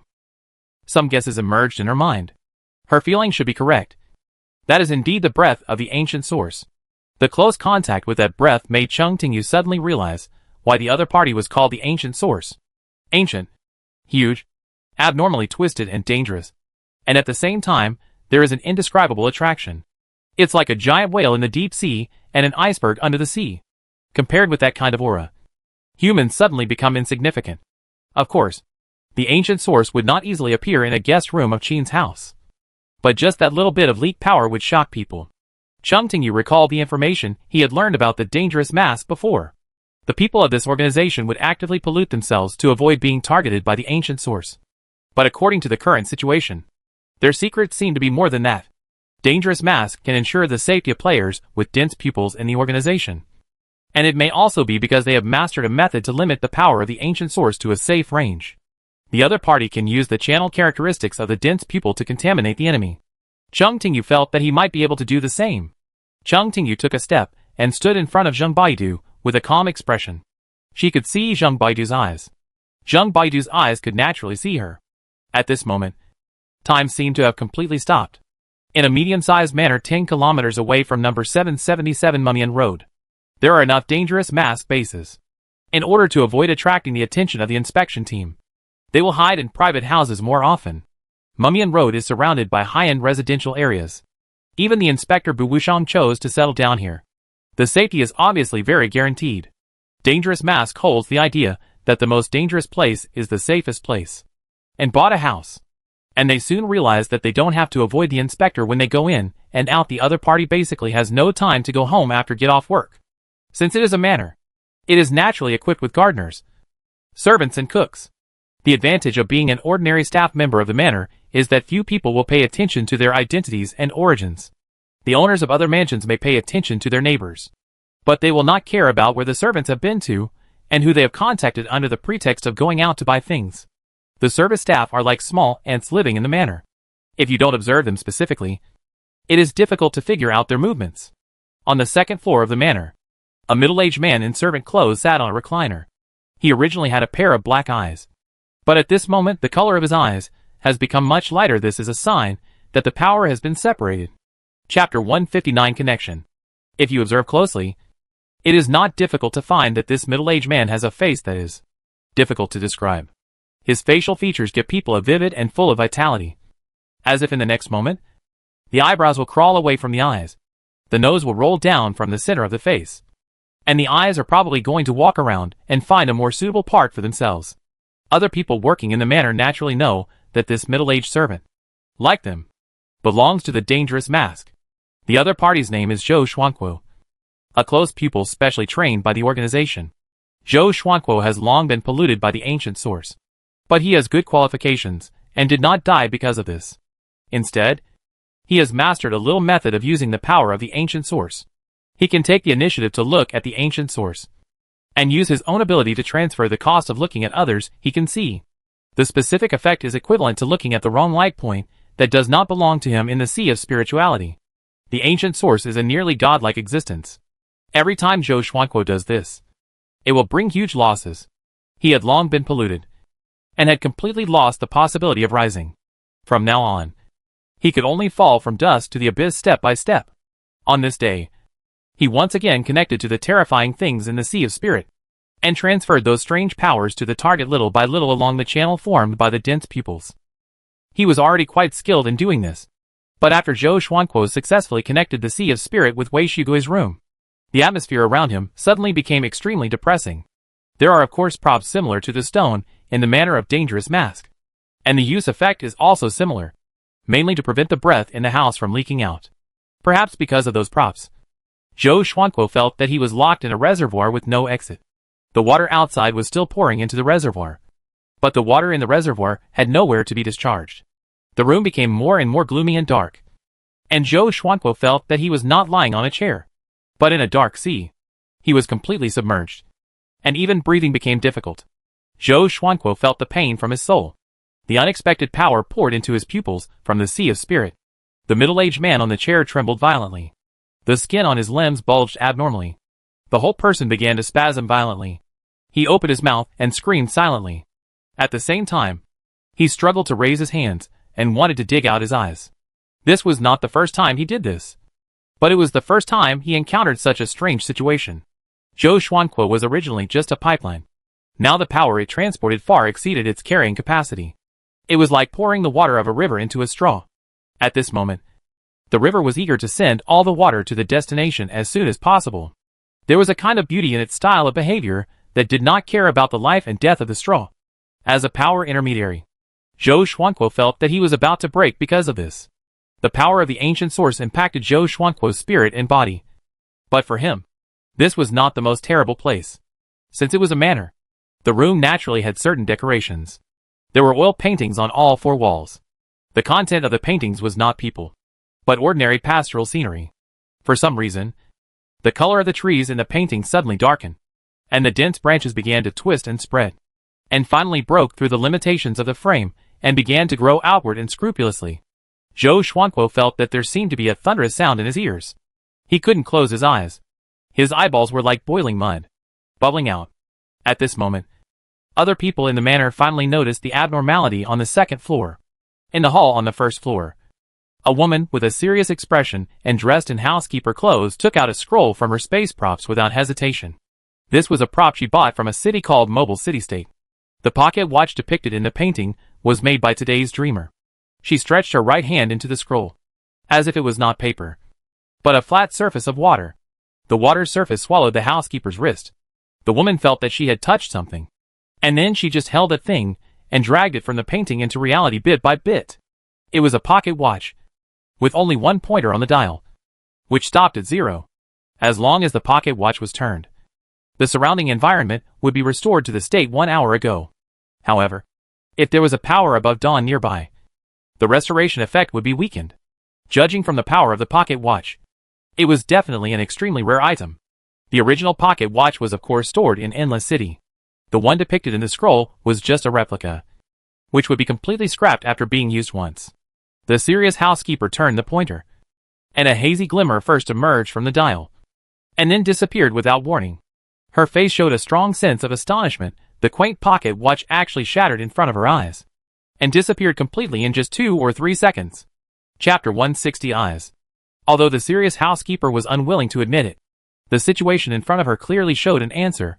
The pocket watch that she had high hopes for completely lost its effect when it was used. The serious housekeeper felt at the moment like a person who relied on his savings to spend freely. When he finally spent all the money on hand and was ready to withdraw his savings, he found that the bank had already gone bankrupt. As a member of the dangerous mask, the middle-aged woman was of course afraid of the dreamer. But she also had a special trust in the owner of the dream world that she could not even detect the other party was the world's top strongman. And no one had complained that the props of the Endless City could not be used. A thought flashed through her mind. The pocket watch could not be used. Perhaps because it encountered a force that could completely suppress it. At the same time, on the second floor of the manor, there was a weird, chilling sound of flesh tearing. Zhou Xuanquo had lost his human posture. Part of his body was scattered irregularly in the bedroom, staining the carpet red, and the other part turned into a huge moving piece of meat. The guards at the door of the room noticed something was wrong, but before they could react, they screamed uncontrollably. Before the guards fell to the floor, their minds were completely polluted by the power surging in the room. Zhou Xuanquo was a strong man at the dusk level. At this stage, the ability users already had a certain tolerance. He merged with the power of the ancient source and became a strange monster. If measured by the player's standards, it is now about the top of the dawn. All the measures prepared before could not effectively stop the monster. Its body surface was densely covered with eyeballs, and a circle of fleshy tentacles protruded from the edges of the eyeballs. The branches growing in the oil painting spread silently to the vicinity of the monster. Although these branches already had entities, they had a sense of erraticness that was easily forgotten when they moved. The branches were like spider webs, and the ends were deeply pierced into the monster's body, causing the latter to let out a terrifying and piercing roar. Its voice was extremely penetrating, and it rang in the ears of everyone in the manor in an instant. They felt as if their souls were thrown into a boiling oil pan, suffering from the torment of pain. The instinct for survival made them flee frantically. The servants, painters, and cooks ran quickly, and then collapsed one after another, turning into non-human creatures similar to the monster in the room. The power that did not belong to humans spread throughout the manor. At first, the monster successfully broke free from the obstruction of the oil painting, roared and smashed the outer wall of the manor. Its tentacles stretched quickly, flexibly, and accurately wrapped the same monster on the road, and merged the other into its body. For it, devouring is the most appropriate way to improve its strength at the moment. Time passed quickly, and the monster successfully merged with all the players in the manor. It felt that it had become powerful. After being satisfied, it decided to look beyond the entire outer city area as soon as its eyes turned to the outside of the manor. The picture in its field of vision completely solidified. The next moment, everything around it shattered, revealing the reality outside the dream. It seemed like the end of a play, and the only spectator was about to leave. The lights on the stage suddenly went out, and the actors who were immersed in the plot suddenly woke up. The monster with eyes did have vision. It turned its eyes woodenly, and saw the surrounding scene clearly. There was no swallowing, no improvement. Those dangerous masked members were indeed contaminated by the power from the sea of spirit. However, from the beginning, it could not escape from the branches growing in the oil painting. It was all a dream. I don't know when it fell into a deep and dangerous dream. If the ancient source is a powerful force that can be perceived, then the other power that is shrouded here at this moment is a horror that completely surpasses perception. A young and blurred figure leaned against the wall, revealing a smile soaked in the blood of dusk. His right hand held a transparent goblet, and the liquid in the cup was as thick as amber. Even for a monster with the power of the ancient source, facing a city owner is still an extremely dangerous act. The moment it saw the other party, its ability to move suddenly became sluggish. Just looking at it can deprive the monster of its vitality. The monster made a strange sound that sounded like human language and the roar of a wild beast. Dream Maker. The young man raised his hand calmly and poured the liquid in the cup towards the monster. In an instant, the whole world was shrouded in the dusk in the cup. People living in the outer city area really find it difficult to explain what they saw on this day. At 2:30 in the afternoon, the sky outside the window suddenly became dim, as if it had fallen into dusk all of a sudden. Ordinary people just think that the climate is not very good, and at most they think that the pace of urban industrialization is too fast, and they don't pay attention to environmental protection, which leads to the emergence of extreme climate. However, in the eyes of those who have some understanding of the world situation, this scene obviously has a different meaning. Bu Wushang put down everything in his hands and rushed to the vicinity of Muqian Road as soon as possible. She could capture the remaining terror and trembling in the air. Zhao Shanya's face was so pale that she looked like a living person. She forced herself to tell the inspector in front of her what she had seen and heard. Just when dusk fell, I felt the breath of the ancient source. Bu Wushang believed what the other party said. She also felt that the atmosphere around her was not right. But she had other questions in her mind. The inspection team had a test paper that could detect the residual power. The colleague responsible for checking the environmental conditions had just taken out the props, and the entire test paper turned black. Zhou Jianyan had cold sweat on his forehead and said in a hurried tone, "It is the residual power of high level. From the data, There should be no survivors around. His expression was slightly confused. At first, when he learned that his colleagues in the security department were collectively injured, he thought that they lacked practical experience. But after knowing that the ancient source had just come once, he changed his mind. Zhao Sha and I and others can still breathe, which is the proof of high defense, thick blood bar, and full luck points. Bu Wushang, the source of power is not here. Go and look around. Under normal circumstances, it would take some time for the inspection team to find the base of the dangerous mask. However, under the impact of the power of the ancient source, the protective props in the manor had already been collectively destroyed. Without the additional cover, the inspectors naturally discovered the abnormality of the manor. As soon as they came in, they saw the monster in it. Or rather, the remains of the monster in it. The inspectors noticed that the whole house was twisted into a strange shape, and the broken walls were covered with black jelly-like substances. They should have gone forward to check, but their bodies froze directly.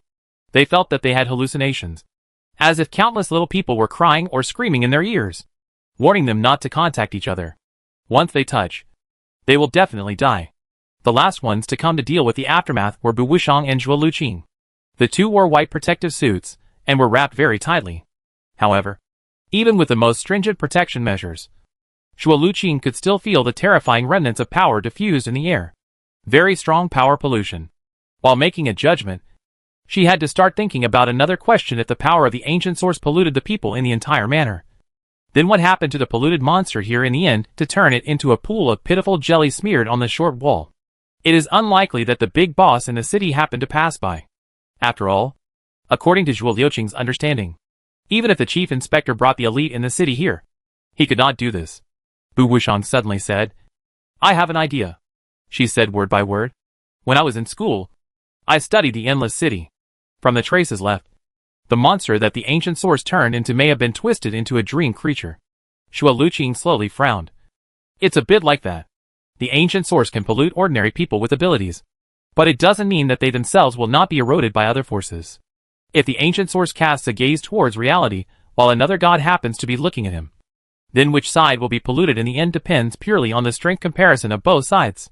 She used to joke with her classmates that ordinary people with abilities don't like to enter the sea of spirits because they are afraid of seeing the wrong light spots and being polluted by the ancient source. But if it is a big figure like the Dream Maker, the one who is afraid should become the ancient source. There is no good result from always peeping into human society. The possibility of seeing the Dream Maker and dying suddenly by looking at reality is not high. But it is not impossible. Zhuo Luqing, Dream Maker, landed in the outer city? If they were not familiar with each other, Bu Wushang would have almost missed the instability in Zhuo Luqing's voice. Bu Wushang, he probably cast a glance here. The Dream Maker was staring at this place. So all the creatures in his sight were contaminated by the power of dreams. Bu Wushang raised his hand and caught a pigeon flying by. Or rather, a pigeon-shaped monster. Its body was covered with black bristles, with countless tumors on the surface, and its red eyes were even bleeding out of its eye sockets. The power left in the pigeon was still very clear, and it was obvious that it had just been transformed into a monster not long ago. The two stared at the monster in front of them, and did not speak for a while, even though they had long understood the gap in strength between them and the big guys. As players with a certain strength, they rarely realized as clearly as today that they could survive. Perhaps just because the existence of a Dream Maker was not interested in them. Powerful enough, and dangerous enough. Although they didn't understand why the Lord of Dreams had such a strong interest in the outer city area of F0631. Bu Wushang and Zhuo Luqing had some idea of the main contents to be written in the report later. Name: Pseudo-Source Creature, a special monster born from the Ancient Source, receiving the power of the Ancient Source. Cause of death: contaminated by external forces. It is not too difficult to accept that the Dream Maker can kill the Pseudo-Source Creature. What is unimaginable is that the other party just glanced here and caused a monster that could cause a devastating disaster to die on the spot. Bu Wushang quickly drafted a temporary report, and the news about the dangerous mask and the Dream Maker quickly spread to the middle city area and the inner city area, and then, as expected, caused a huge shock to the city's high-level officials. Chapter 161: Visitors to the Conference. F0631 City Central District. Olive Street. Mi Quanan grew up in the Central District. After he became an adult, he joined the inspectorate smoothly according to the arrangement of his elders. Compared with other colleagues, he is more motivated. At least, He will not spend most of his working time on slacking off, which is in sharp contrast with his colleagues around him. Because of his excellent family background, he did not suffer from workplace suppression because of his excessive diligence. So at the age of 40, he officially became a lower inspector. 7 years later, he was promoted to middle inspector.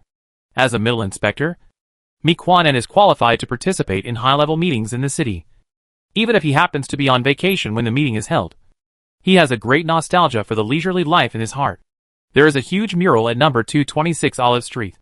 Number F0631C0004. Dangerous state, common. State, exists in a fixed place. Portable, unrealistic. Description, usually appears in the form of a landscape painting. Players carrying paint of the same color as the painting stand within 2.43 meters of the copy and remain silent for at least 3 seconds. Ordinary people stand within 1.31 meters of the painting and remain silent for 12 seconds to enter the copy. This is not the first time Mi Quan-en has come here. He successfully entered the painting and hurried to his destination. The people in the inspection team usually call the copy represented by this painting a lifelike drawing. For those who understand its mechanism, a lifelike drawing is a safety copy, because there are many entrances and it is easy to store. It is often used as a prop for cross-space meetings by people in different areas. To ensure his own safety, Mi Quan-en only needs to make sure that the places he has walked are all roads where the paint has dried up. When he arrived at the meeting place carefully without making any mistakes, someone had already arrived in advance. The other party was an inspector in his 50s. But because he was a person with special abilities, he maintained a good physical condition and his work energy was comparable to that of young people. Her name was Bu Chuexiang, a senior inspector in the inner city, and one of the strong contenders for the future chief inspector. Mi Quan-en quickened his pace and walked to Bu Chuexiang, bowed slightly to him, and said politely, "Inspector Bu." Although they were both inspectors, Mi Quan-en knew very well that he and Bu Chuexiang, who was in charge of the inner city, were extremely far apart in terms of actual rank and status in the city, so it was necessary to express respect. Bu Chuexiang nodded politely. The third person to arrive at the meeting place was a young man in solemn clothes. Juliet Kahn. She wore a wide-brimmed hat with a veil. It was said that she had just undergone surgery and was in the recovery stage. It was not convenient for people to see her face clearly at present. Juliet represented the mayor of F0631 City. The three waited for less than 10 minutes, and 7 more people came one after another. To Mi Quan-en, although he was not familiar with most of the members in the meeting room, he was at least an acquaintance. There were only 2 people who looked particularly unfamiliar. Miss Juliet, who was presiding over the meeting, took the initiative to introduce. That is Muyang Shangqian, the representative from the mobile city-state. She only introduced one person, not only because she didn't recognize who the second person was, but also because that person never sat down after coming in, but stood quietly behind Muyang Shangqian, obviously in the role of a follower. After 100 years of silence, humans built many cities again, most of which were destroyed by disasters when the gathering place of humans exceeds a certain scale. It is easy to produce copies. If there is no strong enough guardian or guardian props, it will gradually come to an end. Some survivors did not give up because their place of residence disappeared. They gathered together and modified the type of city with the help of the White Tower. At that time, people already knew that many copies had the characteristics of being portable. And as an inspector, Mi Quan-en knew that there was a commonality between a stable copy and a sufficiently stable city.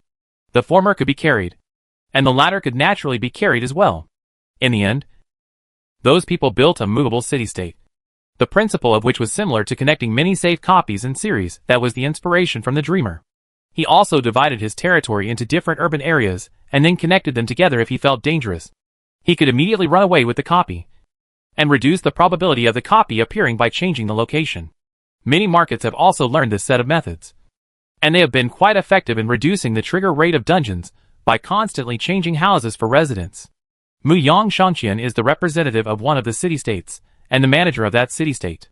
After being invited by F0631 City, he arrived here with his followers. In addition, for those with abilities, he has another characteristic that is most worth paying attention to. A long time ago, Muyang Shangqian once studied in the White Tower. At that time, the standards for selecting students in the White Tower were not as loose as they are now. So many remarkable figures were born. But it does not mean that all graduates can reach the height of dreamers. At the beginning, Mu Yang Shangqian was just an ordinary student in the White Tower. He entered the school 6 years later than the dreamers. After graduation, he wandered around the world for many years. In the end, he relied on his long life to outlast a bunch of competitors, and relied on his qualifications to become a middle-level city manager in the mobile city-state. After hearing Juliet's introduction, Mu Yang Shangqian picked up the hot milk in front of him, gestured to the others, and said naturally, "It's okay. I can help myself." The staff of F0631 City, who just wanted to say something polite, with the example of the Dream Maker, they felt that it was not too strange for the early graduates of the White Tower to do anything. "Juliet, I invited you here today because I hope to ask some questions about the Lord of Dreams." Her voice was very special. She only needed one voice. But when she made a sound, it was as if two people were saying the same thing at the same time. The two voices overlapped and produced a strange trembling hum. Mu Yang Shangqian sat in his seat with a smile, looking particularly safe. Seeing this, he nodded and said, "I am not very familiar with him. So why don't you ask the manufacturer? His remaining rationality should be enough to support normal conversation." "Juliet, we can't contact the manufacturer." "Mu Yang Shangqian, I don't know what happened. But don't worry too much. The Dream Maker is not very interested in the world." "Juliet, I thought so too." She threw a report in front of Mu Yang Shangqian. "Look. He is." Juliet gritted her teeth and finished the second half of the sentence. "He is watching us." None of the participants spoke. And in an instant, it seemed that even time had stopped for a beat. Mu Yang Shangqian's eyes showed a trace of subtle confusion. Bu Chuixiang supported his forehead. "I originally thought that he should not be able to do it." Mu Yang Shangqian nodded and said slowly, "In theory, as the realm is improved, the dreamer's ability to interfere with the present world will inevitably decrease." He did not explain why, but the people present had a thought that the top realms would repel each other. Although the world where Miquanan was located had long been riddled with holes and fragile, it could barely be considered a realm. And the dreamer was the owner of Endless City. The city was born because of him, and he was also tied there. Mu Yang Shangqian said indifferently, "Since he wants to see, let him see. Anyway, there are no serious consequences. The Dream Maker's body cannot leave Endless City. If there is anything to provoke, just hold back your tears, and it will be over." Miquanan glanced at him. "It's easy for this man to say. Bu Chuixiang, you don't know how to resist the Dream Maker's gaze." She used a declarative sentence. Mu Yang Shangqian, "I really don't know." There was a little more joy in his tone. Back then, everyone lived under the wings of the teacher, and they could still live in peace with each other. After the teacher died, naturally no one wanted to find trouble with the Dream Maker, so why do I have to know this? Juliet asked suddenly, "Why do you keep calling him the Dream Maker? Doesn't he have a name?" A brief silence appeared in the meeting room again. People including Miquanan adjusted their bodies uncomfortably, as if they wanted to stay away from Juliet, so as not to be affected when the Dream Maker's gaze suddenly descended. Mu Yang Shangqian replied, "Maybe. But we are not familiar enough to know each other's names. Juliet, it is impossible to understand, resist, and even pollute the ancient source. The Dream Maker is too powerful." Mu Yang Shangqian stared at the representative of the city owner for a few seconds, then slowly shook his head. "It's not too unreasonable. It's not a good thing to rise too high." He smiled and said, "You should understand that feeling now. Right? Even if you try to control it, you can't help but move closer to the light." He closed his eyes and sighed. "That's our instinct. The closer you are to the light, the more you can understand that feeling. Even if you know that you will go crazy, you can't help wanting to rise higher." Juliet reminded, "The Dream Maker has already risen to the clear daylight. Mu Yang Shangqian, he dares to take risks. So he is more powerful than anyone else." A man named Gu Yuaning next to him sneered, "But he is also crazy." Mu Yang Shangqian shrugged. "Reason and realm cannot coexist. Once you reach the clear daylight, basically unable to get rid of the influence of madness, will only become more and more crazy, not more and more sober." He shook his head and said, "I only wonder one thing. Since he look here, why didn't it cause large-scale casualties?" His voice became lower and lower, as if he had thought of something. "Bu Chuixiang, perhaps? He has found a way to curb his own trend and regain his sanity." Mu Yang Shangqian did not respond immediately, and a trace of nostalgia flashed in his eyes.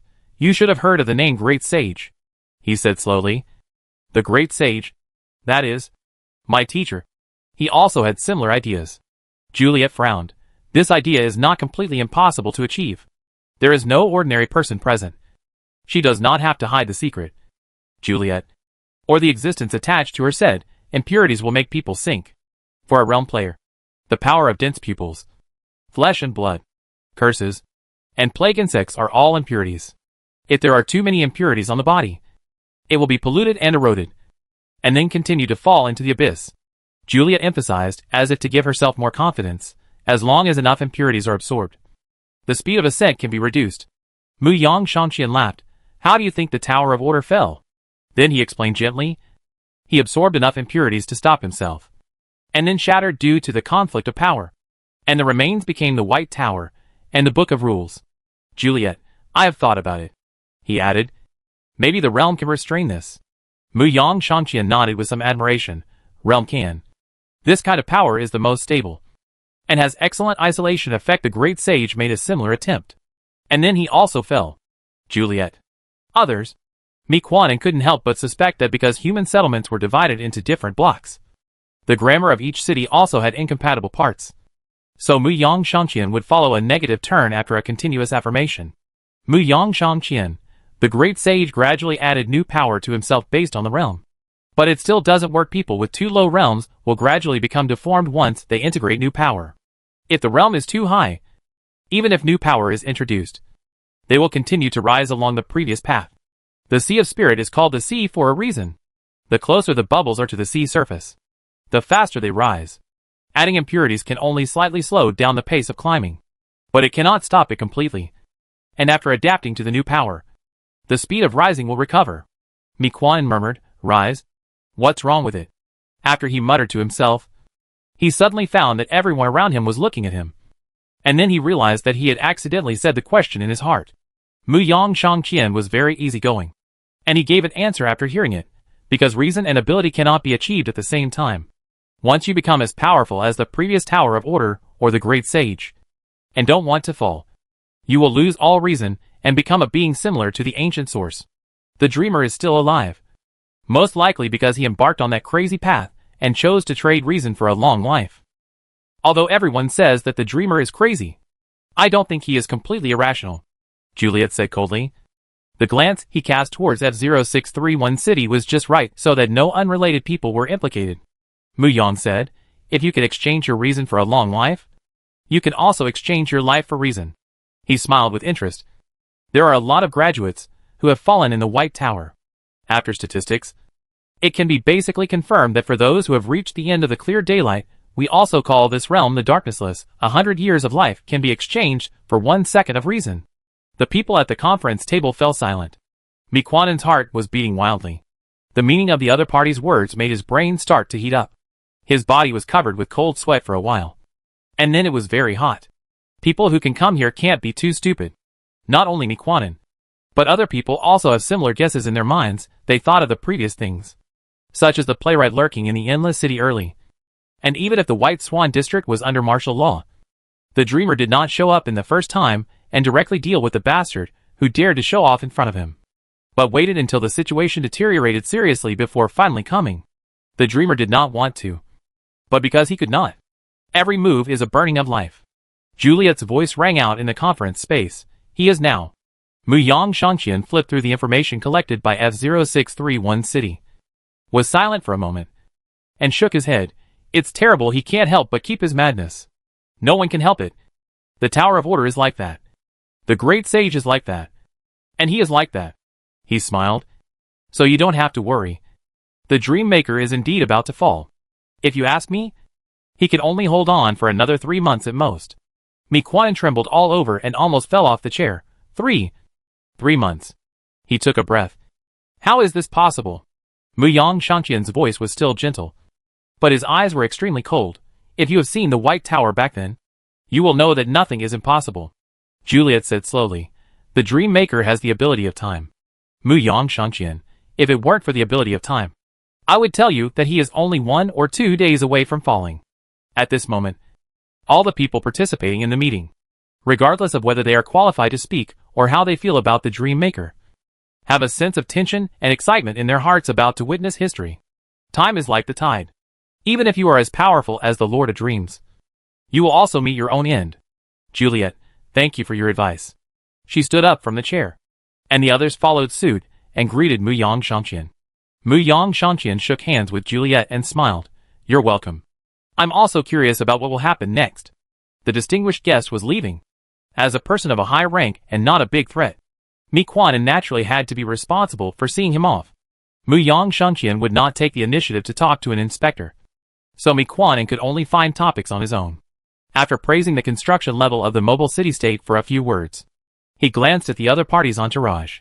I wonder what your subordinates should be called.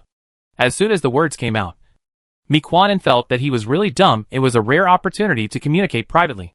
Why did he have to ask about these things? Muyang Shangqian didn't mind at all.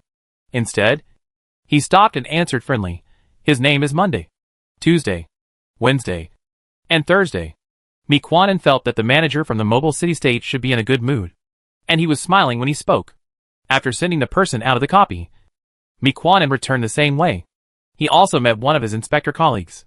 The two greeted each other with excessive politeness, and then looked at each other for a while. The news just now gave them a huge shock, and they couldn't immediately break away from the thoughts mixed with horror, shock, confusion, a trace of hidden joy and sporadic regrets. The colleague coughed and took the initiative to break the deadlock of silence. You sent the person away. That person was quite friendly. What did you talk about? Mi Quanan thought for a while and answered very honestly. Nothing. Just talked about the mobile city-state. He thought that compared with the senior executives he had known before, Muyang Shangqian was indeed very friendly and talkative. Much more talkative than the follower without a name. Chapter 162 The Changed Diary. In the picture frame hanging on the wall of the mobile city-state administrator's fortress, a clear figure appeared without any warning. The figure became clear from blurry, and when it was no different from a living person, it fell to the ground lightly like a bubble. Zhou Sensei followed the figure silently, like a puppet who couldn't speak. When the master pointed his hand, he sat on the chair blankly, as if he had to be controlled by someone to react. Muyang Shangqian bent down and reached out to remove the mask covering Zhou Sensei's face. If there were other people around, they would be surprised by what they saw. The face under the mask was strangely the same as the face without the mask.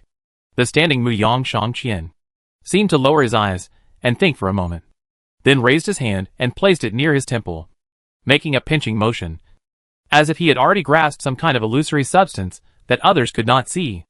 Muyang Shangqian, holding the illusory substance, he slowly spread his palm. After a moment, after another 10 seconds, the intangible object gradually condensed into shape, as if it was a piece of amber wrapped around a seed.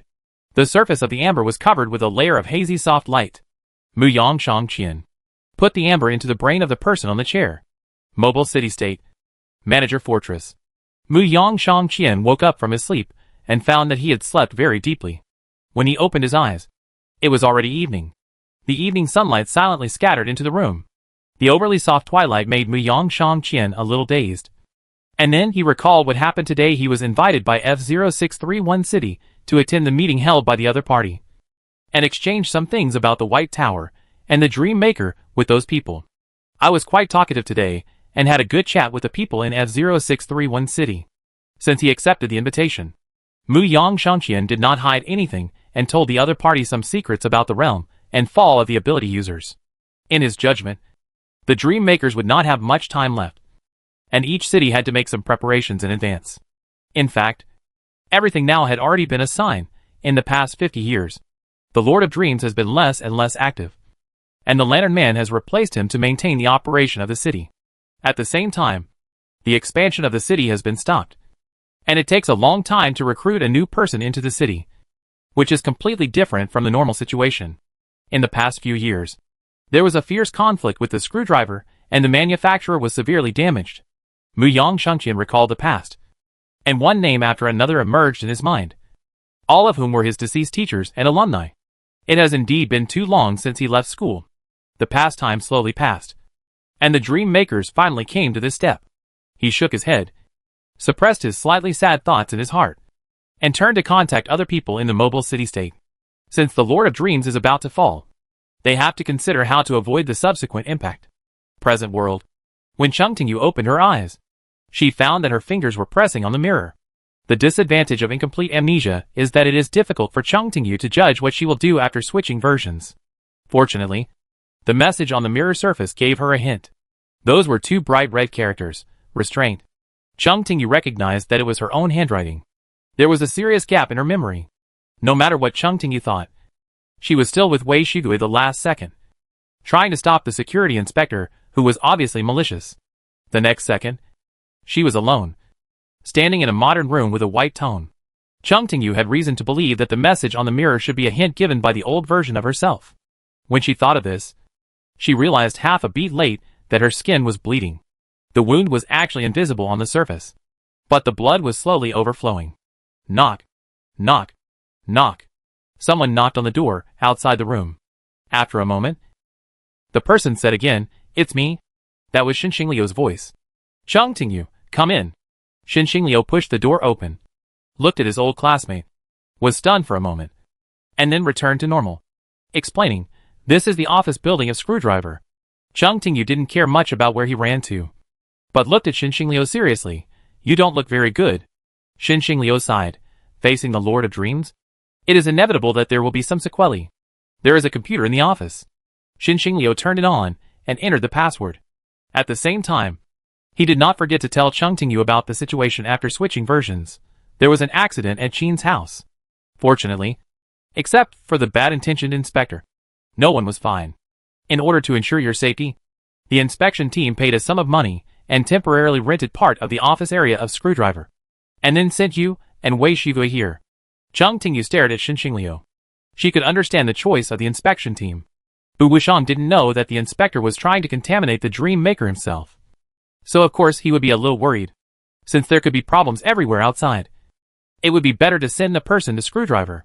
Of course, this did not prevent Shin Xingliu, who knew the inside story of the incident and knew that the dangerous mask must not be obtained under the Dream Maker's nose, from signing the contract happily, which increased the income for Screwdriver.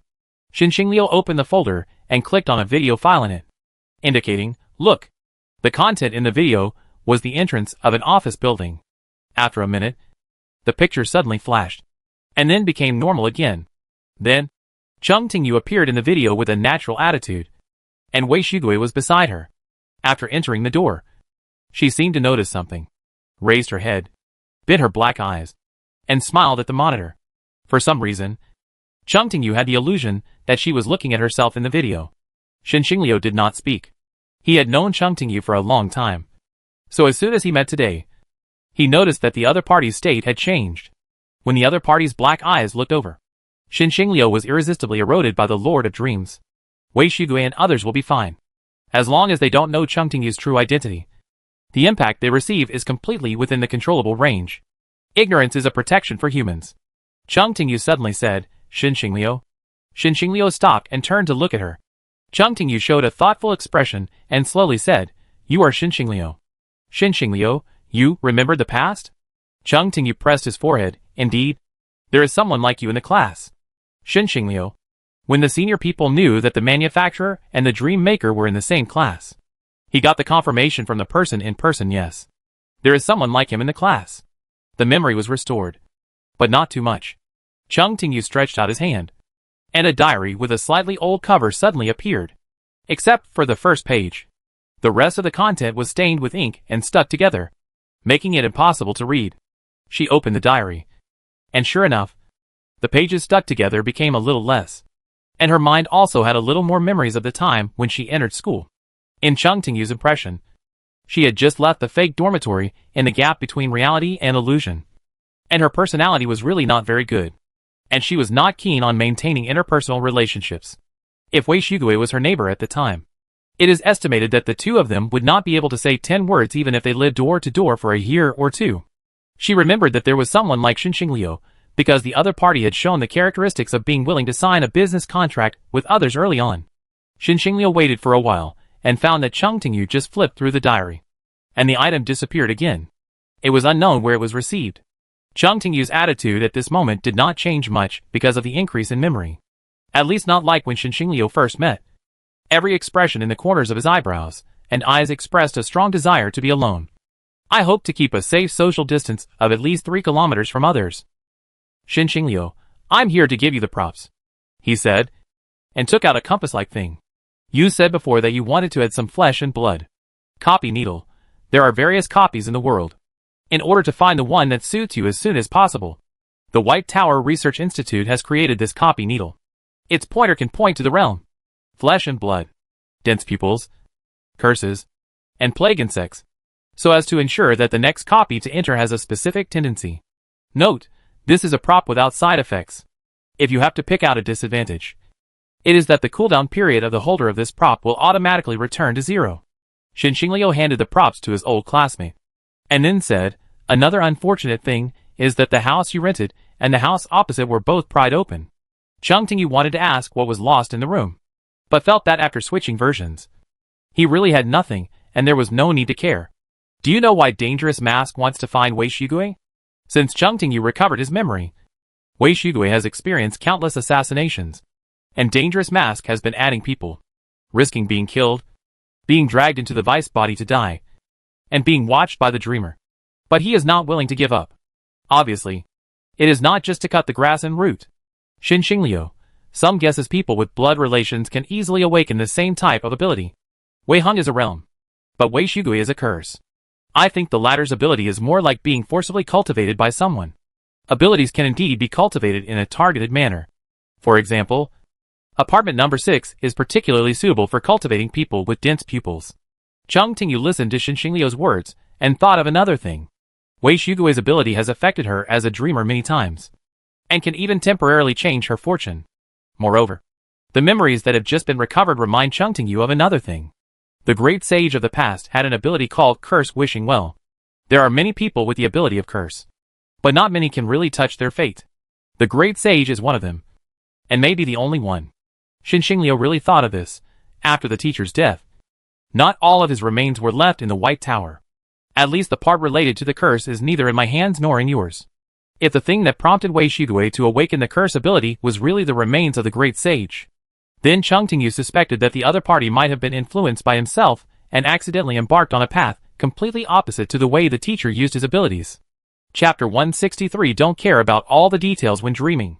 Although a contract has been signed with Screwdriver, and the other party's security level is trustworthy, the inspection team will still send people to confirm the safety of Cheng Tingyu and the others every day. The person being hunted by the Dangerous Mask is Wei Shigui.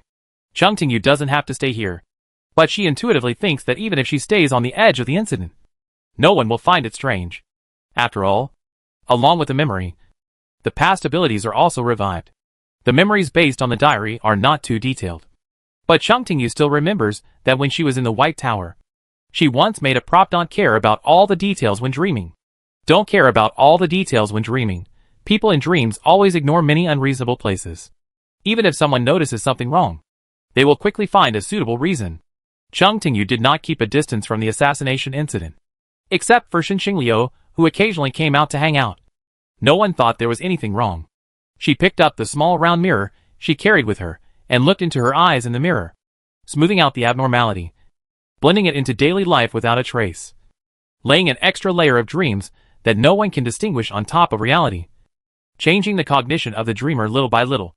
This is a very scary ability, which is the instinct that Cheng Tingyu gradually polished when she was trapped in the gap between reality and illusion. This is also the reason why she called herself a dream maker when she first entered the White Tower. Today, the intern Hong Yuaning from the inspection team came to confirm the situation of Cheng Tingyu and the others. He has not yet been formally promoted. It's not that he performed too badly, but it's really that Cheng Tingyu's life here is too rich. It's not too long since the hot hypermarket copy, but it gives people the illusion that they haven't seen it for a long time. Screwdriver, the insurance company, is essentially an independent city. Just like going to Endless City, you must take a special train.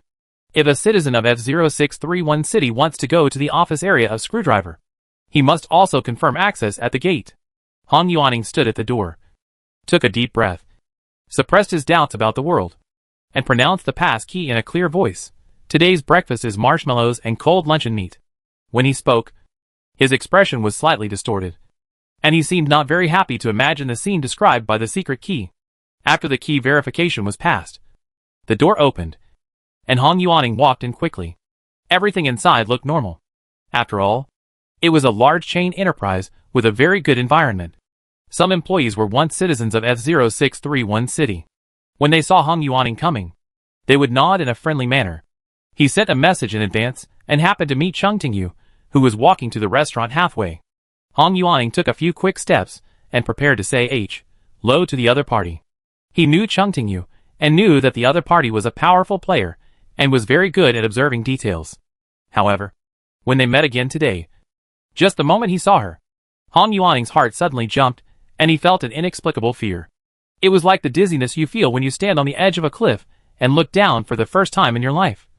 Or like the uncontrollable trembling you feel when you go out to sea on a stormy night and face the power of nature. Chung Tingyu also noticed the sight not far away, stopped and turned slightly. Hong Yuaning suppressed his emotions, greeted with a normal attitude, and then said, "Is Miss Wei okay?" Chung Tingyu, "No problem. A quarter of an hour ago, Wei Shugui had already gone to the employee cafeteria in advance." Chung Tingyu did not go with her neighbor, mainly because she found that her ability would occasionally be scattered. According to Xinxingliu, when she first entered the White Tower, she often unconsciously wove dreams based on reality. Judging from Xinxingliu's expression at the time, a large part of those dreams were nightmares. There were two people who needed to be visited. After seeing Chung Tingyu, Hong Yuaning also wanted to see Wei Shugui in person. Because it was noon, he also planned to have lunch at Screwdriver. Chung Tingyu glanced at the intern. He came late. There was no one else in the corridor, and the door to the restaurant was closed. People outside could hear the sound of Screwdriver employees picking up meals, chatting, and walking behind. Chung Tingyu stretched out his hand and pushed open the door. The light in the corridor was always bright. The moment the door was pushed open, the two suddenly felt that their vision became dim. When they noticed the abnormality, Chung Tingyu did not take a step, but still felt that his feet were empty. In an instant, the whole person was enveloped by a strong sense of weightlessness. The vision became clear from blurry. The sense of smell recovered before the vision. Chung Tingyu smelled the smell of blood, damp mold, and rotting food. She stood up and looked around, and found that she was standing between two shelves. This seemed to be a store. Hong Yuaning was just 2 steps away from Chung Tingyu, and his expression was quite surprised. After all, the area he was in before was in the office area of Screwdriver, which has always been known for its safety and stability. The possibility of encountering a copy only exists in theory. Hong Yuaning felt that he was unlucky, but looking at Chung Tingyu next to him, who looked accustomed to it, he felt that there might be someone else who was unlucky. Chung Tingyu made a gesture to silence. The store was not completely quiet. She could hear the sound of electricity, fans, footsteps, and strange thumps. Chung Tingyu intuitively thought that the last one should be the sound of chopping meat. A figure appeared on the edge of the shelf, as if investigating the situation. Seeing Chung Tingyu and the others, especially Hong Yuaning in the inspector's uniform, his face suddenly changed from vigilance to surprise. The woman at the shelf lowered her voice, with a hint of urgency in her tone. "Are you an inspector?" Chung Tingyu looked up at her. The woman's clothes were stained and very tight, and they didn't look very fit. Her hair was messy, her face was gray, and she looked particularly tired and haggard. Whether it was Chung Tingyu or Hong Yuaning, they immediately realized what was happening here. The person in front of them had been in the current copy for a while. After staring for a few seconds, the information of the visitor appeared in front of Chung Tingyu. Name, Zhang Yuan. Ability, incubating. Although Zhang Yuan looked haggard, she was not thin and weak, but surprisingly strong. She introduced herself and then said, "There are 6 of us here, all of whom were involved in the dungeon. You can also come together. It will be safer for everyone to be together, and we can also exchange information." She spoke in a low voice, with obvious caution. The dong dong dong sound of chopping meat in front of her never stopped. This sound gave people a sense of discomfort that eroded their reason. The commodity shelves that could be used to hide their bodies were not particularly neat, and some places were relatively low. If the participants did not want to be discovered, they had to bend down to move forward. Zhang Yuan whispered, "You all heard the sound. The boss is in front. If it sees it, something bad will happen." Hong Yuaning, "Can the boss of this copy be touched?" Zhang Yuan seemed to realize Hong Yuaning's thoughts, and quickly nodded and shook his head. "Everyone who attacked the boss before died. No one can beat it." The floor of the store was very slippery. Although the light in the copy was not very good, it certainly did not constitute a hindrance to Mitong. Chung Tingyu could see the fat crumbs left on the tiles, as well as dots of black blood stains. When he was about to reach where the other participants were, Zhang Yuan stood up and walked forward quickly. After bypassing a shelf, Chung Tingyu saw 4 people waiting there. Zhang Yuan looked around and asked, "Has Xianyo not come back yet?" Then he introduced to Cheng Tingyu and the others. "We are all ordinary people who were involved in the dungeon. Some have been there for a week, and some have been there for a day." Cheng Tingyu's attention was not on Zhang Yuan. She saw an acquaintance. Yue ran. At that time, Cheng Tingyu had just entered F0631 city. Because she was short of money, she wanted to try her luck in the development zone to see if she could find a temporary job. As a result, on the way to consult the recruitment requirements, she stepped into the cold-proof house dungeon and later achieved the achievement of making the members of the inspection team accept that they are flesh and blood players. Yuan covered her arm. Her lips were pale. Her face was gray. And she leaned weakly on the shelf. When she saw Cheng Tingyu, her expression was happy at first, and then became extremely anxious. Her anxiety, which was difficult to conceal, was not only discovered by Cheng Tingyu, but also attracted the attention of other participants. Bang! Yuan's eyes blurred, and in front of her, a tall middle-aged man fell on his back, uttering a suppressed cry of pain. Zhang Yuan said anxiously, "I brought you here with good intentions. Why did you hit someone?" Her voice became smaller and smaller, until it seemed as if someone had strangled her throat, and she could not make a sound. Cheng Tingyu's expression was very gentle, and her black eyes seemed to be alive. Just looking at Zhang Yuan made the latter feel that the black was about to flow out of his eye sockets. Zhang Yuan heard the young man in front of him say slowly, "Isn't he trying to attack me?" While speaking, the young man's eyes moved down, and following her line of sight, everyone saw that a knife fell from the hand of the man on the ground. Ding!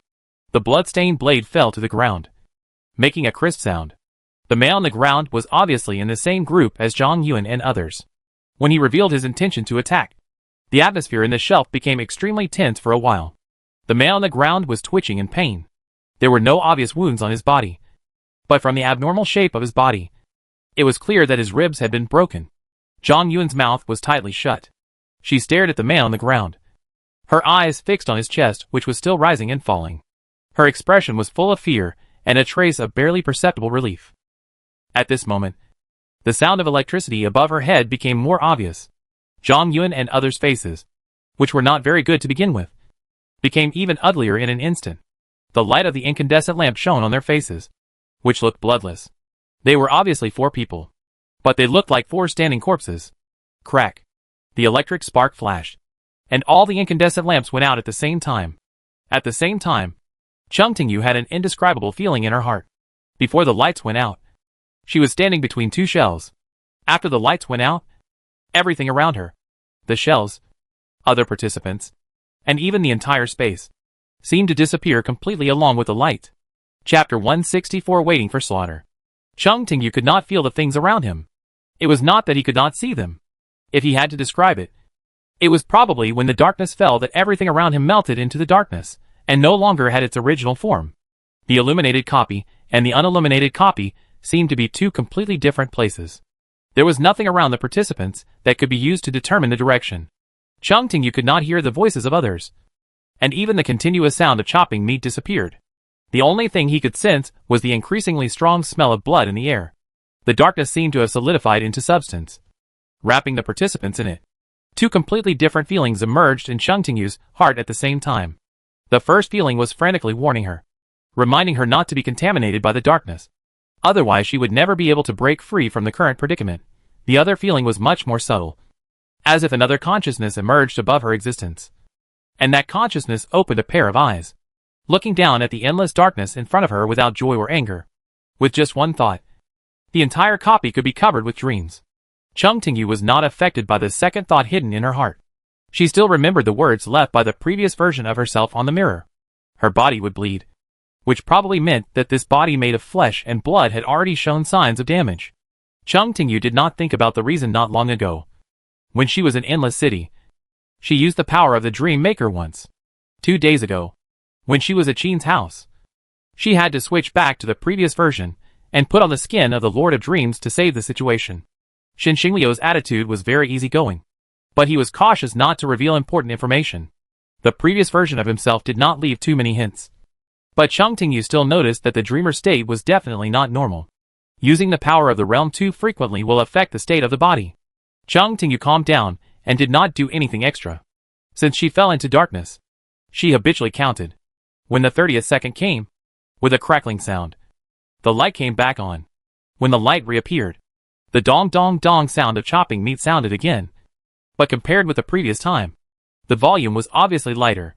The positions of the other participants did not change from before the lights went out. Except for the man on the ground, the other party completely disappeared. Only the knife and a little residual blood could prove that a seriously injured person had been lying here. Chung Tingyu knew her own combat effectiveness. The man, like Zhang Yuan, was an ordinary person whose abilities were incubating. Even if he was only hit by her ordinary attack, he would not be able to move anymore. If we use numbers to describe it, before the lights go out, his health should only be 5 out of 100. Just one step away from the gates of H.L. Yuan's nervousness has eased a lot. And he whispered, Li Dongquan. Li Dongquan should have been dragged away by the boss. Li Dongquan is the name of the man just now. Zhang Yuan turned her head. Her neck made a click, and her eyes were fierce. The other man named Xiang Weiming's eyes rolled around. And I don't know what he was thinking. However, after saying this, Yuan was not as scared as he was at the beginning. Some things, once started, will give people courage. Yuan limped to Chung Tingyu's side. Xiang Weiming moved his arm, looked at Han Yuaning's uniform, and then looked at Chung Tingyu's gentle and standard smile. But in the end, he did nothing. Han Yuaning also realized something. Took out a bottle of healing spray and handed it to Yuan. Don't worry. Treat your own injuries first. Yuan took it, thanked him, and then told the information he had. You should all hear the sound of chopping meat. There is a butcher boss in this copy. And the sound came from it. Han Yuaning, it was more obvious just now. But it has become lighter now. Yuan's voice became lower, because someone has died. Every time someone dies, the remaining participants can get a certain amount of buffer time. It was not the first time she entered the copy. But she still didn't adapt to the situation inside. Yuan reminded, you must pay attention. Once you feel that the sound of chopping meat is particularly loud, as if it is right next to you, you are likely to become the target of the butcher's choice. From Yuan, Chung Tingyu gradually figured out the situation of this copy. The dungeon has two modes, lights on and lights off. During the lights off period, the boss will come over to select the next target for slaughter. If the boss does not come over to select someone when the lights are off, the sound of chopping meat in the ears of the surviving participants will become louder when the lights are turned on again. Generally speaking, the person with the loudest sound in the ear is the next target for slaughter. However, there are exceptions in the dungeon. The butcher will give priority to the injured participants, which is why Li Dongquan was dragged away. Chung Tingyu nodded. So you are injured? Yuan nodded. She entered the dungeon later, and there was an information disadvantage. She did not expect other participants to attack her. By the time she realized something was wrong, she had lost the ability to resist. Fortunately, there were others who were controlled at the time. Compared with those people, Yuan's injuries were not the most serious. Fortunately, she was not selected during the previous lights off. The dead Li Dongquan was the one who injured Yuan before. In fact, when they saw the inspector coming, Li Dongquan and others had already hesitated. But they found that Yuan looked wrong. And they were worried that after she informed on them, their actions would be exposed and they would be punished by the inspector. So they planned to launch a sneak attack. Li Dongquan secretly observed that Chung Tingyu's attitude was quite casual and should be better controlled. So he was lucky to achieve the achievement of single-handedly fighting the Dream Maker and achieved excellent results in the battle. He maintained the same level as the feared playwright. According to Yuan, the period between the two lights went out was relatively safe. But when the participants were active, it was best not to be seen by the butcher or cause too much noise. Otherwise, they might be selected in advance and become the next corpse. While listening to Yuan's story, Han Yuaning's expression suddenly changed a little. He stretched out his hand and pressed his stomach. The next moment, everyone heard the inspector's stomach gurgling. He did come in at mealtime, but he didn't expect that people would notice the fact that he hadn't eaten today so soon. Another woman who was also here spoke slowly. This is normal. People who enter the dungeon will feel more hungry. Her name is Zhao Jingyu. From the current situation, Zhao Jingyu is in a semi-cooperative state with Zhang Yuan, Xiang Weiming, and the dead man. She also entered the dungeon later, and there was an information gap with the people who came before. When she met up with others, she was tricked by the man on the ground.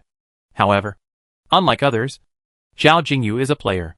With Chung Tingyu's current ability, he can accurately identify the ability type of players at the lightless level, just like Zhao Jingyu, who is a lightless level disaster insect. After the player awakens, his physical fitness will be enhanced. When Zhang Yuan and others realized that Zhao Jingyu was not an existence that could be controlled immediately, they chose to give up temporarily. The ordinary person named Xiang Weiming came in after Zhao Jingyu, followed by a few ordinary people. And then Yuan ran.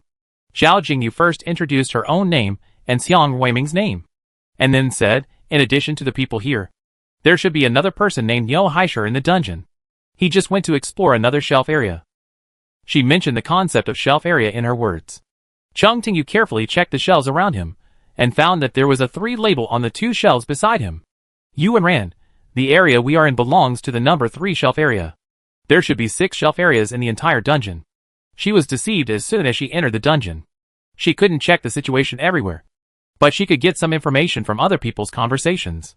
When several people were talking, Zhang Yuan didn't say a word. She shrank beside the shelf and kept reducing her presence. When the attention of the 2 newcomers was focused on the information exchange, she suddenly turned around and ran out quickly. Since she mastered the rules of the dungeon, Zhang Yuan has been relying on hurting other players with Li Dongquan to reduce the probability of being selected. Now that Li Dongquan has been taken away by the butcher, she is alone and helpless. Staying here is even more dangerous. Cheng Tingyu didn't care about Zhang Yuan's behavior. The current situation made her realize one thing: those who came earlier also didn't know how to leave this copy. Otherwise it would not be worthwhile to delay time with human lives. As the only inspector present, Hong Yuaning should have come out to preside over the situation. But now, he turned his attention to Cheng Tingyu. Cheng Tingyu, since there are 6 sub-districts, there are probably some clues that can be collected in the sub-districts. We can go to investigate the situation separately. Xiao Jingyu, Xiang Weiming, and Yuan Ren all nodded. Although Hong Yuaning's main intention when he came to the screwdriver was not to explore the copy. Fortunately, various accidents occurred frequently in the outer city these days. And he also brought some props to deal with accidents. Replica version of the exemption card. The replica exemption card can reduce the enemy unit's willingness to attack. This effect becomes invalid after the user actively launches an attack. Note, if the enemy unit's mental strength is sufficient, the exemption card will not have an effect. The replica exemption from war card is a protective item. The current copy occupies an area larger than a convenience store but smaller than a supermarket. If someone is in danger, as long as they can hold on for a minute or 2, others will be able to intervene. Because of his injury, Yuan ran with Zhao Jingyu. The other people separated. Cheng Tingyu did not rush to leave, but stayed in the number 3 shelf area to observe the surrounding situation. Hong Yuaning's stomach growled again, and he looked a little embarrassed. He looked at the food on the shelf and hesitated. Xiang Weiming reminded him attentively, in fact, we are not sure whether the things in the copy are edible. But staying here, we will feel very hungry from time to time. We have no choice but to eat a little. As an ordinary fence-sitter, after realizing that the new participants were stronger than Zhang Yuan and others, he fell to Cheng Tingyu and the others without any obstacles. Hong Yuaning moved his throat twice and decided to endure it first. Although the other people who had eaten seemed to be fine now, no one dared to guarantee whether there would be any unexpected situations later. If eating was also a taboo in the copy, then he would be equivalent to causing an effective reduction in his own forces because of hunger. Cheng Tingyu took out some compressed biscuits from the package and shared them with others. I brought some food with me. If you can't stand it, you can make do with it first. Hong Yuaning took it and hesitated. What about you? Cheng Tingyu, I still have some flesh and blood. Players are more resistant to abnormal conditions. And I just had breakfast at 10 o'clock. Hong Yuaning didn't ask the other party why he didn't have breakfast until 10 o'clock. Whether it's the company cafeteria that is open from morning to night with generous employee benefits at Screwdriver, or Cheng Tingyu just got up at 10 o'clock and started a beautiful and relaxing day. It's the unbearable pain of his overtime career. Chapter 165.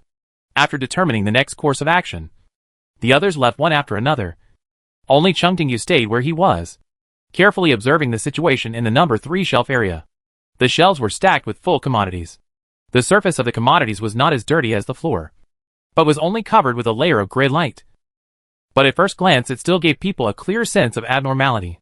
However, it was not because of any problems with the commodities themselves, but because they were grouped together in a strange way.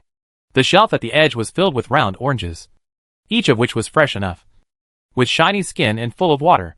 There were labels on their outer packaging, and they looked no different from fruits in ordinary stores.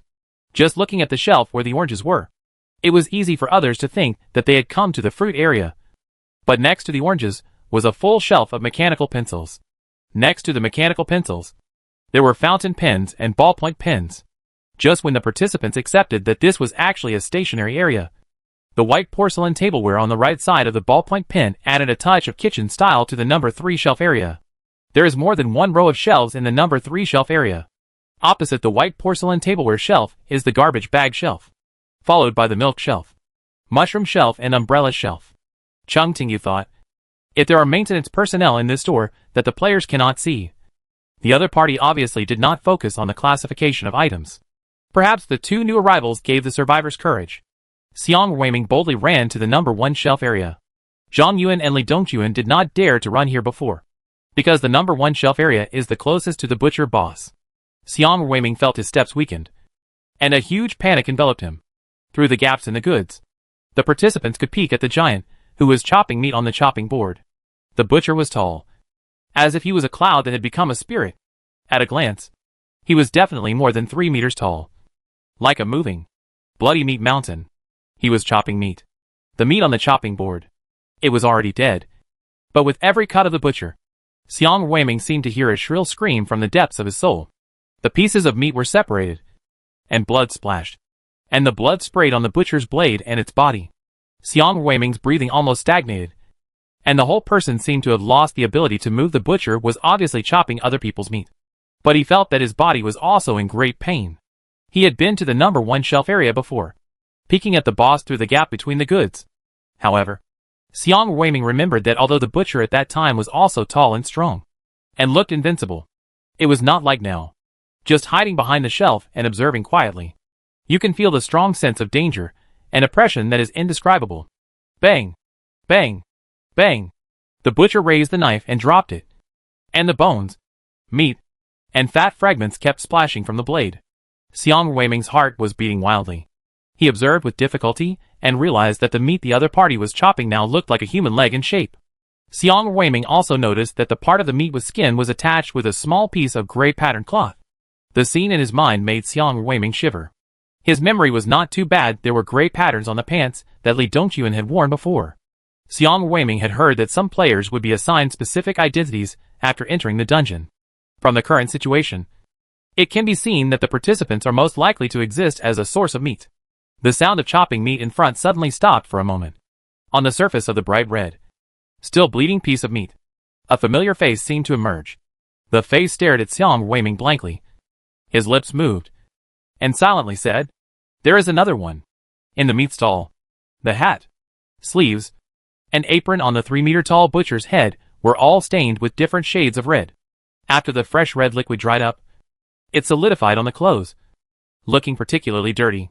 The butcher looked at the results of his work, and a satisfied smile appeared on his ugly and ferocious face. The dungeon boss felt happy, but the participants who watched this scene only felt fear. Xiang Weiming's eyes involuntarily stopped on the meat cleaver in the other's hand. Perhaps it was used too many times, and the color of the meat cleaver was darker than the last time he saw it. Xiang Weiming felt a sharp pain in his brain after just one glance. He wanted to look away, but he felt powerless. The knife seemed to have a special magic. Once the participant looked at it carefully, his own reason would be eroded. The butcher's gray and ugly face tilted, and his red eyes suddenly turned around and looked accurately at the gap between the shelves. It saw Xiang Weiming. In an instant, the participants behind the shelves felt like they were pressed by a huge rock on their chests and couldn't breathe. Heavy, depressed, terrifying. Countless negative emotions surged into their hearts. Compared with looking directly at the boss, the impact of looking directly at the boss's props can be described as mild. However, being seen by the boss is not only bad. The feeling of being too dangerous caused Xiang Weiming to resist instinctively, and he successfully broke free from his previous emotions.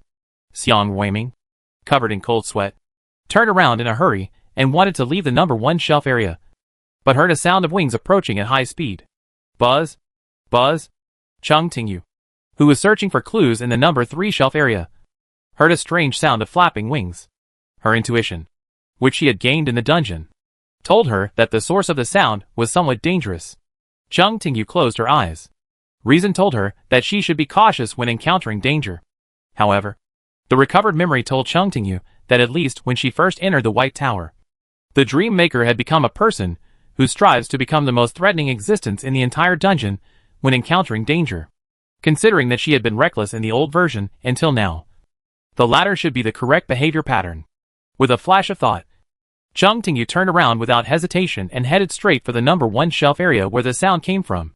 Her movements were very light and completely in line with the character of the flesh and blood player in the archives. In less than 5 seconds, she arrived at the number 1 shelf area. Xiang Weiming had already fallen to the ground. Surrounding Xiang Weiming were a group of fist-sized black flying insects. Chung Tingyu's eyes could identify them as flyhead monsters. Although the flyhead monster is not the largest among the monsters encountered, it is very agile and appears in groups, making it difficult to deal with. Xiang Weiming's arm was unfortunately bitten by a strange insect, and he bled a lot. Fortunately, he activated the imitation version of the free battle card in time, and those insects were affected and did not choose to pursue the victory, but just flew around him reluctantly. At this moment, Xiang Weiming saw Chung Tingyu's figure at the other end of the shelf. Chung Tingyu realized that her combat ability was not comprehensive enough except for the stage play water gun that had not been used for a long time. She had no long-range weapons at all. She recalled how she dealt with similar situations when she just got out of the gap between reality and illusion, and then realized that as a pure high-level realm ability user, the dreamer did not need to confront others head-on. Fortunately, the current copy is based on a store, and the shelves on both sides are full of goods for sale. Chung Tingyu didn't pay attention to it. When she took the thing in her hand, she realized that she was holding an avocado. After hearing the sound of the strange insect flying, Chung Tingyu was not the only one rushing to the number 1 shelf area. Hong Yuaning was also approaching the place where the monster was killed. As soon as he arrived at the scene, he saw a green avocado passing through his sight, leaving a long horizontal line on his retina. At the end of the horizontal line, there was a black strange insect that was smashed to pieces. The strange insects were obviously more discerning than Li Dongquan. On the one hand, they did have compound eyes and had an advantage in vision. On the other hand, when they found that Chung Tingyu was not so easy to deal with, they immediately adjusted the next action mode, turning around on the spot, retreating backwards, and then disappearing from everyone's sight.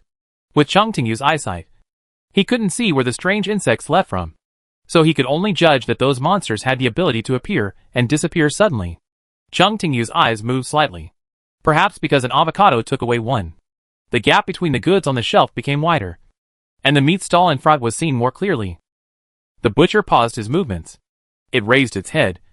Its nose full of bloodshot moved slightly, and then it looked accurately at the gap between the shelves.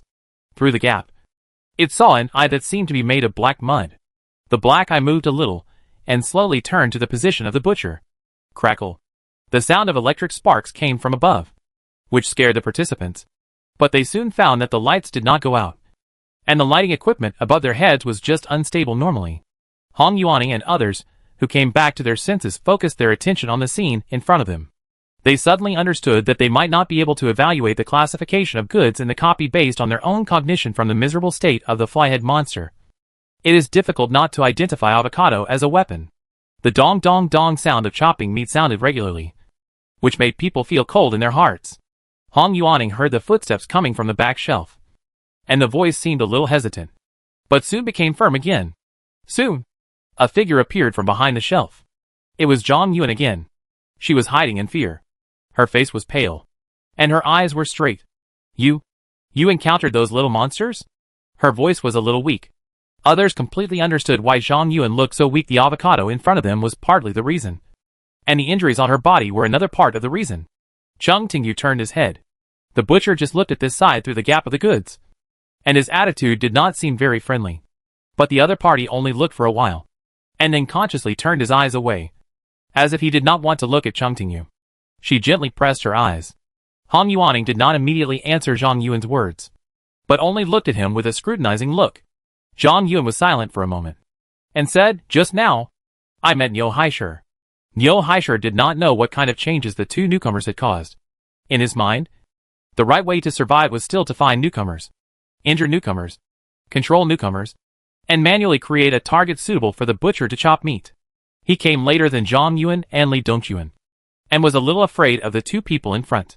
When he found that Zhang Yuan was alone, he planned to take the opportunity to attack the other party. But he did not expect that Zhang Yuan had already begun to incubate his own abilities. His overall quality was not as good as that of a player, but better than that of an ordinary person. In a 1 versus 1 situation, he successfully killed Nyo Haishir. The injured Zhang Yuan realized that he was very likely to become the butcher's next target. There was only one way to survive: cooperate with the two newcomers, provide as much information as possible, and find the right way to break the deadlock. Zhang Yuan, sometimes there will be strange insects in the shelf area.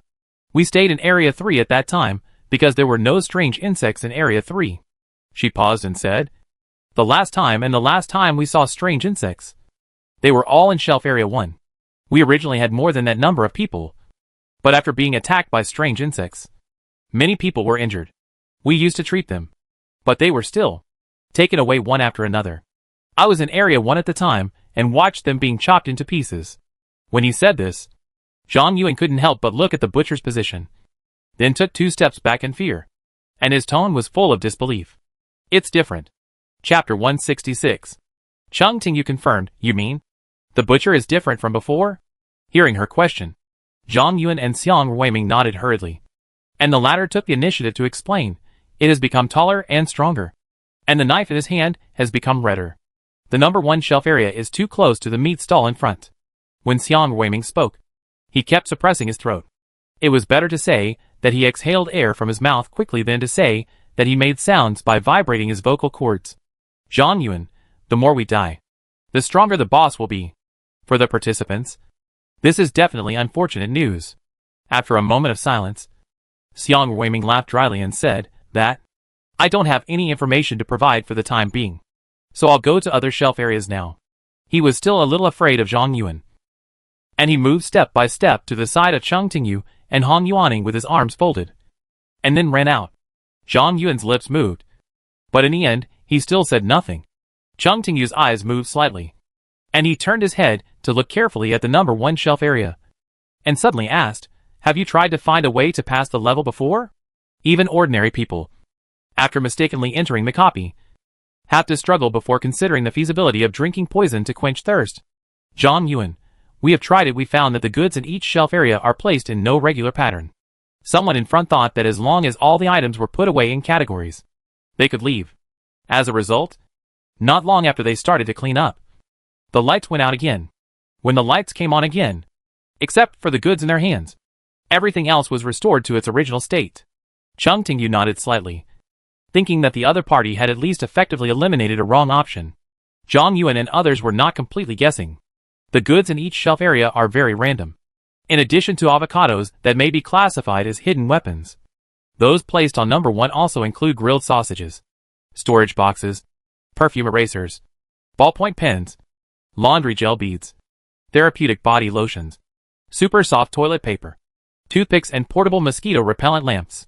Since it is not for the participants to help with the classification, it can be considered that the copy intentionally puts various commodities in an irregular storage state that can make any obsessive-compulsive disorder mass painful. Hong Yuaning murmured, what are the characteristics of these things? Can they all be used as weapons? Cheng Tingyu listened and looked at the grilled sausages. She felt that even for herself, it would be difficult to use this kind of commodity for purposes other than food. She shook her head and did not give a conclusion, but said, go to another shelf area first. Cheng Tingyu turned around and prepared to leave, but stopped. The dong dong dong sound of chopping meat sounded in an orderly manner, neither faster nor slower. Cheng Tingyu had a strange feeling, as if after he turned his back, the butcher on the meat stall was quietly looking at the player through the gap in the shelf. But once Cheng Tingyu showed the intention of turning back, it would immediately retract its gaze. Although he could not see Cheng Tingyu's identity clearly, the boss still felt a kind of fear from instinct. Although Cheng Tingyu will not switch versions in the short term for safety reasons, she obviously will not tell this news to other people, or other non-people when she is out and about. Relying on her reputation to scare people can also be considered a reasonable form of self-reliance. Shelf area number 2. Cheng Tingyu walked faster. The greasy floor stained with blood and the not-so-bright light all gave people a strong sense of depression, even if there is no threat to life. Staying in a similar environment for a long time can easily erode people's spirit. In shelf area number 2, Cheng Tingyu saw grilled sausages again. Next to the grilled sausages were butter biscuits, shower gel, cleaning spray, multifunctional sleeping bags, oranges and wine. In addition to the goods are not stored according to categories. She found an additional clue: the same goods exist in different shelf areas, such as oranges, which exist in both shelf areas number 2 and number 3. The quality of these goods is good, and some even have the characteristics of props, such as multifunctional sleeping bags. There is a sentence in the identification information that can effectively improve the user's sleep quality. Of course, for players, goods with prop characteristics do not only bring benefits. If a participant stays in a multifunctional sleeping bag for a long time, he may fall into a long sleep and never wake up again. There was no need to search further in the places that had been explored. When Chung Tingyu passed by the number 3 shelf area and walked to the number 4 shelf area, she found that Yuan Ran and the others were also there. At this moment, Yuan Ran was holding a bottle of recuperative moisturizer and applying it on the wound. Seeing Chung Tingyu coming, he stopped what he was doing and greeted her. Using items in the dungeon casually is of course risky, but whether it is Xiao Jingyu or Yuan Ran, they have eaten the food in the dungeon because of hunger before, and they don't mind continuing to try. Yuan Ran shook the moisturizer in his hand. This seems to be a healing item. Chung Tingyu picked up the recuperative moisturizer and took a look. Soon, a line of instructions appeared in her field of vision. Recuperative moisturizer. It can promote blood and flesh regeneration and maintain a healthy body state. Note: excessive use may cause epidermal hyperplasia. The results of the appraisal were normal. As for the side effects, they are a common feature that is difficult to avoid in props. Chung Tingyu looked around. Except for a boss who would drag people away and slaughter them in the dark, and the occasional strange bugs, the entire dungeon has sufficient resources and can even be considered safe. If a player is strong enough, he can even survive for a long time by constantly injuring newcomers and avoiding the risk of being picked by the boss. According to Yuan Ran and others, the goods on the shelves can be used at will, and until now, no one has been punished by the dungeon for eating or drinking. In addition to lotion, there are also familiar grilled sausages, laundry beads, and white radishes that have to be peeled for some reason, oval melons, sealed fresh-keeping boxes, garbage bags, yogurt, plastic slippers, and cotton shirts. The feeling of hunger is so bad that Zhao Jingyu couldn't help but take a skewer of grilled sausages and started to eat them. There was oil on her lips, and her voice was a little vague. I think the food in the dungeon is not bad. When speaking, Zhao Jingyu squatted a little lower, so as not to raise her head above the shelf and be seen by the butcher in the distance. Chung Tingyu stared at Zhao Jingyu for a while. A vague thought flashed through her mind quickly.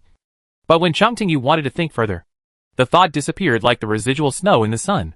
After waking up from amnesia, Chung Tingyu rarely had a bad memory. But in the current copy, she inexplicably had that feeling.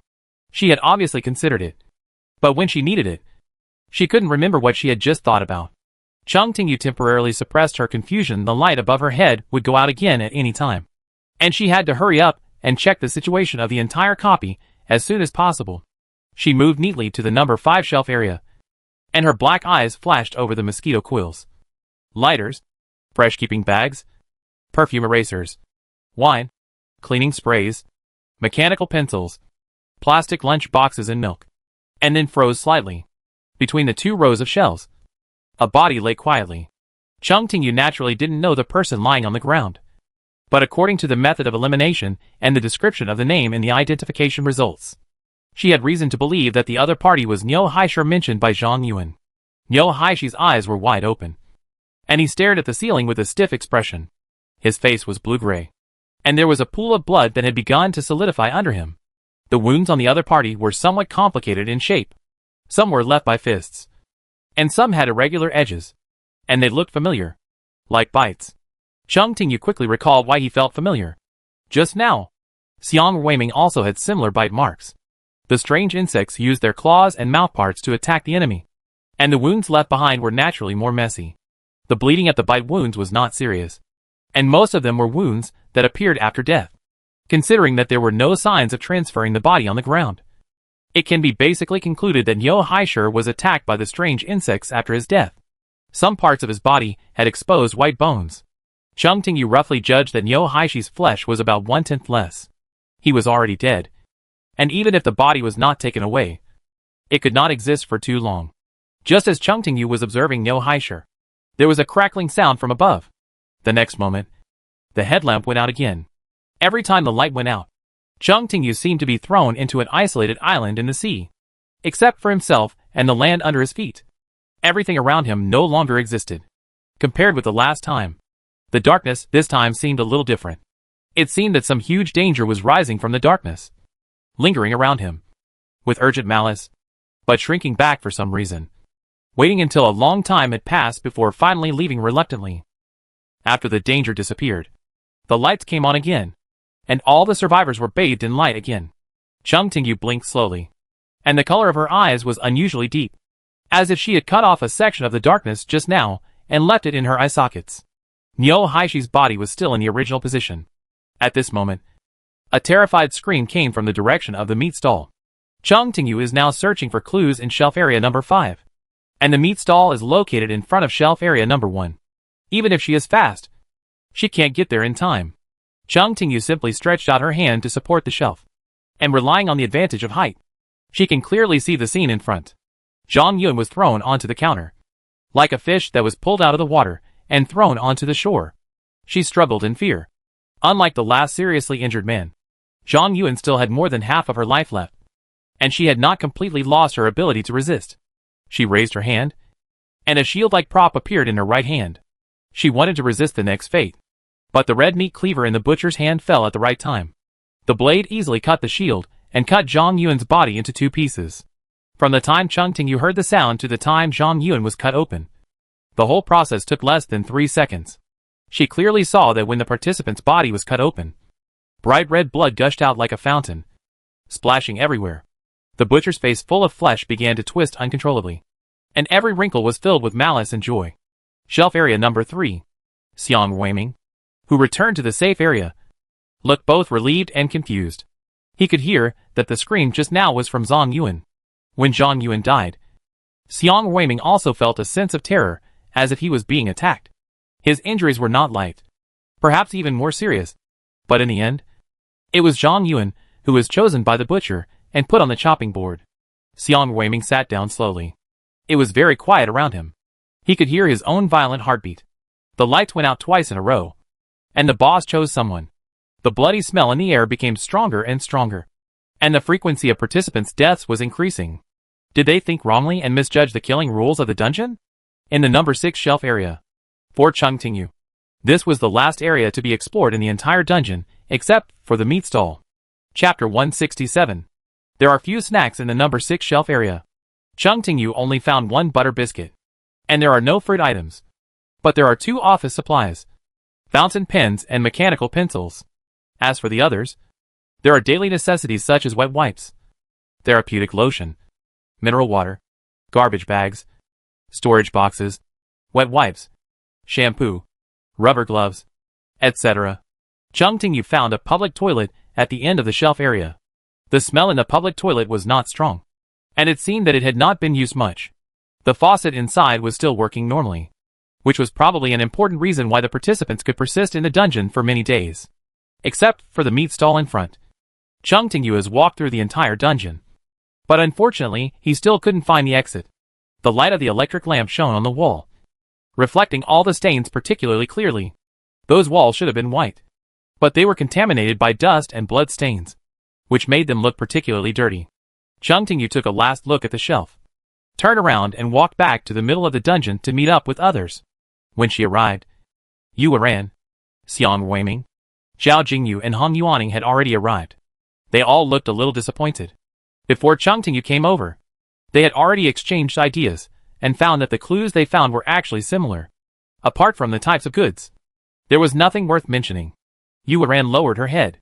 The excitement she had felt when she saw Chung Tingyu again had faded. She sat down on the ground tiredly, with a sense of despair in her heart. She had not yet started to hatch her abilities, and had been attacked by Li Dongquan and others, so she was in the weakest state. Zhao Jingyu's expression was also very depressed. In fact, compared with other similar dungeons, the area of this dungeon was not large. Just turning around a few times would not exhaust the physical strength of the participants. It was just that the people present were affected by the depressing atmosphere, and it was inexplicably difficult for them to persist. In addition, they also felt a strong hunger. Yu Ren had just eaten food, but every minute and every second she stayed in the dungeon was a huge consumption of energy. Her fingers moved, and finally she suddenly picked up a bottle of yogurt, opened the bottle cap with trembling, and drank it all in one breath. After she had some food in her stomach, Yuan felt a little better. She still felt nervous, but the negative emotions had dropped to a tolerable level. Next to Yuan, Hong Yuaning was chewing compressed biscuits without any taste, as the food that Cheng Tingyu brought with him. Compressed biscuits only had two characteristics: high in calories and edible. If there was nothing else to eat in the copy, Hong Yuaning could probably make do with it. But as he looked at Yuan drinking yogurt and Zhao Jingyu eating butter biscuits, he began to feel that the food in his hand was becoming more and more difficult to swallow. His throat moved. His throat began to dry, and his mouth began to secrete saliva. Although the air around him was not fresh, Hong Yuaning could accurately identify the food from those smells. Hong Yuaning stared at the edible goods on the shelf. His eyes gradually straightened. If anyone noticed him, they would find that the inspector's body was extremely stiff, and his neck twisted unconsciously towards the shelf, as if an invisible rope tightened his neck and pulled him towards the food. "What did you find here?" Cheng Tingyu's voice came from behind, waking Hong Yuaning from his previous absent-mindedness. He suddenly realized that the other party's voice was cold, like a blade. Hong Yuaning shook his head and said quickly, "I didn't find any special clues." Zhao Jingyu paused eating. "I thought, since there are so many products, maybe there are some that can be used now. So I took a portable mosquito repellent lamp from the #1 shelf area. Maybe it can drive away those strange insects." Cheng Tingyu's eyes stopped on the mosquito repellent lamp. As an appraiser, she can see more information than others. This portable mosquito repellent lamp came from the #1 shelf area. It does have the ability to drive away strange insects, but it will also erode the sanity of people within the light range. Cheng Tingyu reminded, "It's best not to use it unless it's absolutely necessary." "Zhao Jingyu, don't worry. This is not my first time in the dungeon. I know a little taboo." Yuan asked curiously, "What kind of taboo is it?" Zhao Jingyu explained casually, "The things in the dungeon are not trustworthy. Even if you really want to use them, you must be extra careful." When she said this, she took a bite of the butter biscuit in her hand, and then almost impatiently swallowed the food into her stomach. Cheng Tingyu stared at the scene in front of her. It was like the curtains were drawn open, and the bright sunlight shone into the room, and it was like a long-awaited wind blowing, finally blowing away the dust on the surface of the mirror. She suddenly realized where the wrong feeling she had grasped in her heart since entering the dungeon came from. "The first time I noticed something wrong was when I saw Zhang Yuan. Zhang Yuan's clothes didn't fit well, and they were gray, not like new clothes found on the shelf." Cheng Tingyu specifically remembered the abnormality she saw at that time, and she did not completely forget it afterwards. When she thought about the situation of the dungeon later, she would always subconsciously ignore this clue and not think deeply about it. Not only the bosses changed their size in the dungeon, but the players' bodies were also gradually becoming huge.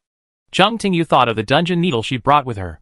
The pointer currently pointed to flesh and blood, but even without the props, she could feel the abundant flesh and blood power in the dungeon. Yuan was an ordinary person. If she took a certain amount of flesh and blood power, she would have a chance to hatch her true name. However, Zhao Jingyu had become a disaster insect and had not reached the realm of a great sage. Obtaining other types of power would not bring her much benefit. Instead, it would easily make her deformed due to pollution. Cheng Tingyu's eyes stopped on the food packaging bag on the ground. She had entered a dungeon with Yuan once. Judging from his performance in the cold-proof house, the other party was not an imprudent person. But now, he was eating the goods on the shelf unscrupulously. Zhao Jingyu was even a disaster insect player.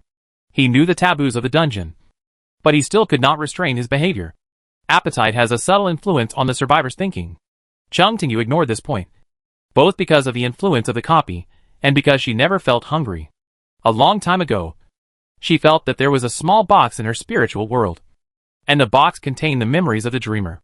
Now that his memory is gradually recovering, the tightly closed lid of the box has been opened a little, and the breath of the Lord of Dreams has leaked out from it. It is this breath, with the power of the realm, that protects Cheng Tingyu from the erosion of the copy. Suddenly, Zhao Jingyu put down the food and covered her head in pain. Her body began to twitch unconsciously, as if she was suffering from great mental damage. Hong Yuaning's eyes bulged out, and bloodshot appeared in the whites of his eyes. The compressed biscuits fell from his hands, but he seemed not to notice. Just when he felt that he was wrapped in madness, a sharp pain suddenly came from his back. Hong Yuaning's eyes went black, and he knelt on the ground involuntarily. It took a few seconds for him to regain consciousness. He turned around with difficulty, and saw Cheng Tingyu slowly retracting his hand. The young man standing by the shelf lowered his eyes slightly, with an absent-minded look, which was a bit unlike the person Hong Yuaning saw in the inspection team's file. Chung Tingyu noticed Hong Yuaning's gaze, but didn't care. Then he used the same method to pull Zhao Jingyu back from the edge of mild madness. When the madness is not too serious, pain is the most convenient and good wake-up agent. Chung Tingyu did these things quite smoothly, and soon understood the reason for it when he first entered the White Tower. The Dream Maker was completely under the pressure of the teacher, and had to get along peacefully with his classmates. With his character, even if he was dissatisfied, he would not attack behind his back. But if he encountered a friendly unit covered by debuff, he would definitely not mind providing help in the way he thought was appropriate. Yu Ran took a small step back. She hadn't been beaten yet, but when she saw the miserable state of the people around her, she was much more sober. I don't need it now. She remembered the experience in the winter house. Yu Ran thought Chung Tingyu was a bit cruel at the time, but after comparison, she found that the other party's attitude at that time was definitely amiable. Xiang Weiming, who was standing next to Yu Ran, looked pale. He stared at Chung Tingyu with a straight gaze, showing a strong sense of fear. His gaze moved from Chung Tingyu to Zhao Hong, and the other two whose expressions were distorted by pain. His body trembled, and he quickly declared, "No, I don't need it either." Whether it was Hong Yuaning or Yu Ran, they both had a certain trust in Chung Tingyu and believed that even if the other party beat someone up, there was a reason for beating someone up. However, Xiang Weiming was different. His spirit had long been riddled with holes because of staying in the dungeon for a long time. And Xiang Weiming had not forgotten the dungeon rule that injured people were more likely to be chosen by the butcher. Xiang Weiming's early injuries had not healed yet. If Chung Tingyu had hit him a little harder, he would have become the one with the lowest health among the survivors. Chung Tingyu's gaze paused on Xiang Weiming for a moment, then retracted, and then nodded slightly, indicating that providing help was an option that could be given up, and she was willing to fully respect the wishes of others. Xiang Weiming breathed a sigh of relief. Although Chung Tingyu had never acted too domineering, Xiang Weiming still vaguely realized that the other party was a person who was 100 times more terrifying than Zhang Yuan, Li Dongquan and others combined. Just the look he cast at him was enough to make people feel terrified. Because of the panic in his heart, Xiang Weiming slightly broke free from the influence of his appetite. This was not a strange thing. There were no students of the White Tower who were in the same period as Xinxing Liu in the store copy. Otherwise they would definitely tell him that compared with the copy, the Dream Maker was of course more terrifying. He took 2 steps to the side and whispered, I'll go to another place to have a look." Xiang Weiming was now holding on to not show any sign of weakness. As soon as he left the sight of others, his pace slowed down. Xiang Weiming could feel that the place where he was bitten by the strange insect was very painful.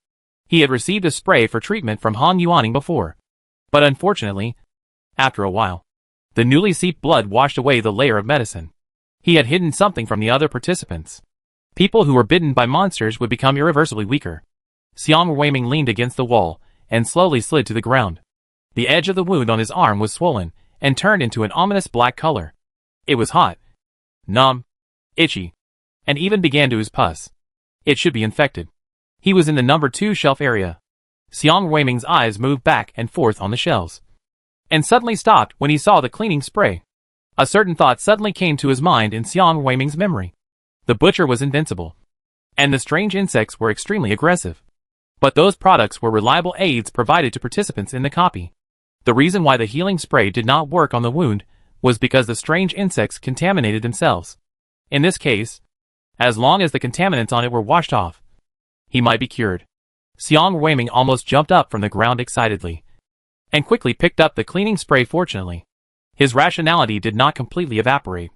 He read the instructions before using it, and indeed found a sentence on it that said can be used on the human body surface. He carefully followed the steps described in the instructions, and then got the desired result. The black substance that could not be removed before was melted into the cleaning spray bit by bit. Chapter 168. The tingling sensation at the wound gradually faded, and the pain became more obvious. Xiang Weiming could feel that his injury was getting better. After the black substance was washed off, Xiang Weiming reapplied a layer of healing medicine on the wound, and the bleeding that had not been eliminated soon stopped. He exhaled, feeling that the huge stone pressing on his heart was finally removed. Xiang Weiming had a hunch that he would be able to recover soon. Crack. The interval between the 2 lights out of the copy was not fixed. At this moment, when no one expected it, The entire copy was once again shrouded in an undispellable darkness. Crack. The lights came on again. Yu ran and others were stunned. Although they could see the shelves around them, they still had the illusion that the darkness had not left. Chung Tingyu's feelings were even more profound. She is a pupil in a realm. When she was just shrouded in darkness, she felt a strong sense of being watched with murderous intent. The source of that sense of watching was approaching step by step. Even if she was not the chosen target, she could feel an indescribable coldness around her. No one spoke. What broke the silence was a scream from the direction of the meat stall. That was Xiang Weiming's voice. Chung Tingyu stretched out his hand to support the shelf, jumped to the top of the shelf, and looked down at the scene in front of him from a high position. Xiang Weiming's face on the chopping board was distorted due to the drastic changes. Like an overturned pallet. What sank to the bottom, and was about to disappear completely, was the relief that the injury was about to heal. What was sandwiched in the middle was disbelief. And what covered the surface was a strong fear. A grim smile appeared on the butcher's face. He raised the knife and swung it down suddenly. The blood-red knife flashed, and all the emotions on Xiang Weiming's face were frozen. Blood flowed down the chopping board, making a dripping sound. Zhao Jingyu was shocked. She leaned against the shelf. Her expression almost collapsed. Why? Why? The butcher didn't pick people so often before. She could feel that the distance between death and herself was very close. Hong Yuaning reluctantly said, I saw a hypothesis in the team before: if the strength of the enemy unit is improved, then the rules of the dungeon will shift to them. His implication was very clear. The participants who entered the dungeon first relied on their own efforts to feed the boss's level. Chung Tingyu jumped off the shelf and said slowly, I have an idea. Zhao Jingyu and others who were in fear raised their heads and looked at Chung Tingyu with a dull expression. From the time the other party entered the dungeon to now, it has only been 3 times of lights out. The other party's idea frightened Zhao Jingyu more than the dungeon itself. Chung Tingyu said to Yu Ran, in this instance, will the dead not be chosen by the boss? Zhao Jingyu nodded immediately. She had just been helped by the other party, and the pain in her body had not yet dissipated. A trace of awe unconsciously emerged in her expression. She didn't know whether she was worried that if she didn't cooperate enough, the other party would ignore her, or worried that the other party would see her cooperation and further lend a hand. It's actually like this. It's not just the participants who need to abide by the rules of the dungeon. The butcher's behavior will also be restricted by the dungeon. When Chung Tingyu was talking, a little smile appeared on the corner of her lips. She saw Nyo Haishi's body lying on the aisle in the number 5 shelf area. But even if she didn't see that scene, Chung Tingyu would still come to the same conclusion. Chung Tingyu glanced at Yuan Ran. She still remembered that Li Dongyuan and others injured Yuan Ran in order to reduce the probability of being selected, but did not kill the grass and let the injured opponent survive steadily until Chung Tingyu appeared. Li Dongyuan did that. Of course, not because he was merciful, nor because he was confident that he could control the injured newcomer, but because the butcher would not choose the dead participants as the next slaughter object. Chung Tingyu, it can only choose a sufficiently fresh target. Everyone noticed that Chung Tingyu used can only, not will only. Yuan Ran and Zhao Jingyu both showed a look of disbelief. Hong Yuaning, an intern in the inspection team, frowned when he heard the words, as if thinking about something. Zhao Jingyu was puzzled. Why does it do this? Chung Tingyu's reason was very real. I'm afraid butchers also have their own hygiene standards to follow. Zhao Jingyu and others. The 3 looked at the blood-stained floor. The mincemeat splattered everywhere, and the butcher boss's apron, hat and sleeves that looked like they had never washed in their lives. From the various situations in the dungeon, it was not easy for the participants to draw the conclusion that the boss has his own hygiene standards. Of course, Chung Tingyu had her own reasons for thinking so. After the lights were turned off for the 3rd time, Chung Tingyu saw Xiang Weiming being cut open by a meat cleaver. As a close pupil, she believed in her observation very much. The bite wounds from the strange insects on the other party had already begun to turn black, and the surrounding skin tissues also showed obvious necrosis. However, the color around the wounds of Xiang Weiming, who was lying on the chopping board, was relatively normal. Chung Tingyu, in fact, from the perspective of the butcher, it is very clear how to choose the target to be slaughtered. The first rule should be to choose those who have been fed for a period of time and are strong enough. Zhao Jingyu trembled. She also remembered Zhang Yuan's last appearance. Unconsciously, Zhang Yuan had expanded a whole circle before being reminded by Chung Tingyu. Zhao Jingyu didn't even realize this. Chung Tingyu, but we also need to consider special circumstances. If a target to be slaughtered is in a dying state, It must be brought in advance for slaughter, so as to avoid the meat not being fresh enough after the participant really dies, and losing the value of slaughter. Hearing her guess, Yuan shuddered. This can also explain why Li Dongyuan can survive many rounds by injuring newcomers, and each time he only injures them, not really kills them. Targets that do not meet hygiene standards will not be selected. Cheng Tingyu, another point. Xiang Weiming's injuries were more serious than Zhang Yuan's at the time, but he was not taken away by the butcher immediately. I guess it was because his wounds were contaminated by insects. Xiao Jingyu murmured, those insects. Cheng Tingyu smiled slightly. I saw the bite marks of insects on Yo Hai Shi. Unlike the butcher, the insects can accept corpses. Xiao Jingyu suddenly realized, yes, the dead people before would be slowly eaten by insects. At this point, Xiao Jingyu also realized that although there are two types of enemy units in the copy, there is an essential difference between the butcher and the monster insects. The butcher only wants clean meat, but the insects are willing to choose meat that does not meet the hygienic conditions. Cheng Tingyu, Zhang Yuan once mentioned that the number 3 shelf area is very safe. Xiao Jingyu confirmed this statement. We have indeed not seen strange insects in the number 3 area. Cheng Tingyu nodded. If so, it can be considered that the refresh of monsters is not completely random. Certain conditions must be met for those monsters to appear. Hong Yuaning had some enlightenment. What do you think? Cheng Tingyu, I think that since the butcher represents hygiene, the strange insects represent unsanitary things. They will be attracted by unsanitary things and appear in the shelf area. The items in each shelf area are very messy, even if the goods are rearranged. As long as the lights are turned off once, the items on the shelf will be restored. Yuan understood what Cheng Tingyu meant. You mean, the appearance of strange insects is related to the things on the shelf?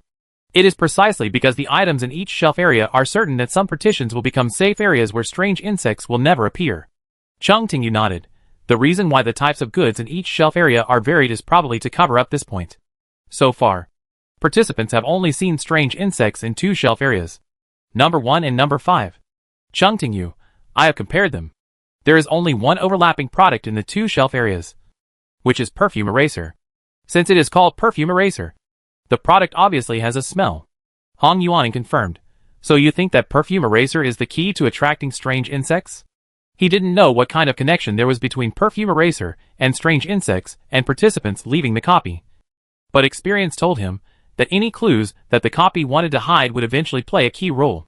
Cheng Tingyu, we can find a way to verify this. At Cheng Tingyu's request, everyone went to get a full bag of perfume erasers. When Zhao Jingyu and others saw the food, they still felt unbearable. Fortunately, there were more than just themselves around. Cheng Tingyu's presence effectively helped them restrain their appetite. The frequency of strange insects was not high, and the 4 decided to wait. Crackle. The lights went out again. Cheng Tingyu could feel that the source of danger that appeared with the darkness every time suddenly became farther away. This time, the other party just watched from a distance, but refused to get close. After a long time, the source of danger finally faded away unwillingly, and the light returned to everyone's sight. The goods taken down will not be returned to the shelves. Yuan tightly grasped the perfume eraser, and sweat oozed from his palms. Xiao Jingyu, the strange insects haven't come yet. But after the lights were turned off this time, the butcher didn't choose anyone. Our luck is pretty good. Yuan moved her lips, but finally didn't speak. She had the least experience, so it was inevitable that she was a little lacking in confidence. After thinking about it, she still swallowed the guess that the butcher didn't choose anyone, and it might be related to the perfume eraser. The strange insects did not appear every time the lights were on, and the crowd was not disappointed because they could not draw a conclusion for the time being. Cheng Tingyu estimated that it would take 2 or 3 light-off intervals to get a result. However, her luck in encountering dangers was always good. Not long after the lights were on, the familiar buzzing sound sounded again. Sure enough, after bringing the perfume eraser to the number 3 shelf area, it was no longer safe here. The attack power of the strange insects was not low, but it was not a match for Cheng Tingyu, who had been prepared in advance. A yellow shadow passed by like a meteor, accompanied by the bursting fruit fragrance, smashing the strange insects to pieces. After avocados, Cheng Tingyu has developed the use of oranges and hidden weapons. In the splashing orange juice, Zhao Jingyu took 2 steps back and opened the umbrella in his hand with a pop. This was what she had found from the shelf before. She originally planned to use it as a weapon, but now it seems that with Cheng Tingyu standing in front, it is not easy for others to find a chance to play. Chapter 169. When facing an unbeatable opponent, the strange bugs that suddenly appeared still fully demonstrated their advantage in knowing the situation. They came quickly and left even faster. They were swooping towards Chung Tingyu the last moment. And the next moment, they turned around collectively, flew back to the way they came, and then disappeared. Chung Tingyu brushed his hands, as if he wanted to shake off the fruity fragrance left when he held the orange, and then said to others, "The perfume eraser can attract strange bugs in this copy. It represents dirt." Xiao Jingyu became excited, in other words, "As long as you hold the perfume eraser, you will not become the target of the butcher?" Yu Erang couldn't hide her joy when she heard this. She turned her head and looked at Chung Tingyu, waiting for him to give a conclusion. Although they didn't have much contact with Chung Tingyu, they trusted him just from his judgment when exploring the copy. Hong Yuaning, who was watching this scene, thought that although the other party was not a member of the inspection team, he had gained the trust of other participants by his performance, as an intern who could not give confidence to ordinary people who mistakenly entered the dungeon. It was no wonder that he had not been able to become a regular employee. Chung Tingyu nodded. "It should be." Then he said, "But I don't plan to rely on perfume erasers to avoid the boss." While she was talking, she went to the second shelf area to get a product called cleaning spray, applied it on her hands to remove the smell of perfume erasers. Others found that Chung Tingyu had a good memory. Even if he only went through the dungeon once, he knew clearly where each product was placed. Xiao Jingyu was curious. "Aren't you afraid of the butcher?" In fact, Xiao Jingyu was a little suspicious of the reason why Chung Tingyu didn't take the perfume eraser. But after thinking about it carefully, he felt that if Chung Tingyu really wanted to use the wrong product to harm others, he didn't have to go through so much trouble. He just had to stand by and watch when their reason was eroded by the dungeon food just now. Chung Tingyu thought for a moment and said concisely, "It's okay." There was no one in the dungeon who was too familiar with Chung Tingyu, so naturally no one could clearly perceive the subtle changes in her attitude. Chung Tingyu always felt that there was something wrong with her state. With the recovery of her memory, her state was gradually approaching the previous version of herself. Chung Tingyu put the perfume eraser in the sealed fresh-keeping box from the fourth shelf, and then wiped her hands carefully to ensure that there was no trace of residual pollution on it. The connection between the perfume eraser and the strange insect has been verified. Next, she only needs to wait for the next light off. Hong Yuaning noticed Chung Tingyu's interruption, hesitated, and reminded, "Is it a bit risky for you to do this?" Chung Tingyu smiled slightly. "If you want to break through the dungeon, you have to take some risks." Hong Yuaning remembered his responsibilities and said, "I have to ensure your safety." Chung Tingyu, "Is that the order of the inspector?" Hong Yuaning paused, thought about it carefully for a while, and then said, "It seems so." Chung Tingyu shook his head slightly, denying Hong Yuaning's opinion. As an inspector, Hong Yuaning should have persisted a little longer. But for some reason, he couldn't open his mouth. He always felt that the seemingly peaceful response of the young man in front of him contained an irresistible meaning. Time passed by minute, and finally, the familiar crackling sound came from the top of the head. The strange sense of space change appeared again. This time, Chung Tingyu's feeling was different from the previous 4 times without other participants in a dying state as a priority option, and without the pollution protection of perfume eraser. The butcher no longer had to restrain himself because of the copy rules, and decisively chose the target that made him feel most uneasy. High-level power will make the boss feel uneasy, and will also stimulate their hostility. Chung Tingyu felt a strong and familiar sense of space change. She keenly realized that it was the power of the realm. After a moment, when the light appeared again, Chung Tingyu had appeared on the chopping board. The light can hurt people's eyes. The first thing Chung Tingyu saw was the butcher, who was as big as a hill beside the table. It raised its arm, and raised the blood-red meat cleaver at the player. Butcher's meat cleaver, when facing the slaughter object, the attack power increases by 1000%. And it comes with the armor-breaking state. The selected participants will not lose their ability to move immediately. Both Zhang Yuan and Xiang Weiming struggled in the last moments of their lives.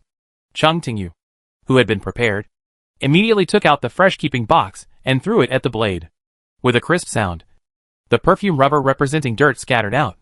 Some stuck to the blade, and some fell on the chopping board. The butcher's expression twisted. Chung Tingyu knew that in addition to selecting according to the volume of the chopping sound and the degree of injury, the butcher would also give priority to the participants who had looked at him. Like herself, she had seen the butcher's eyes several times.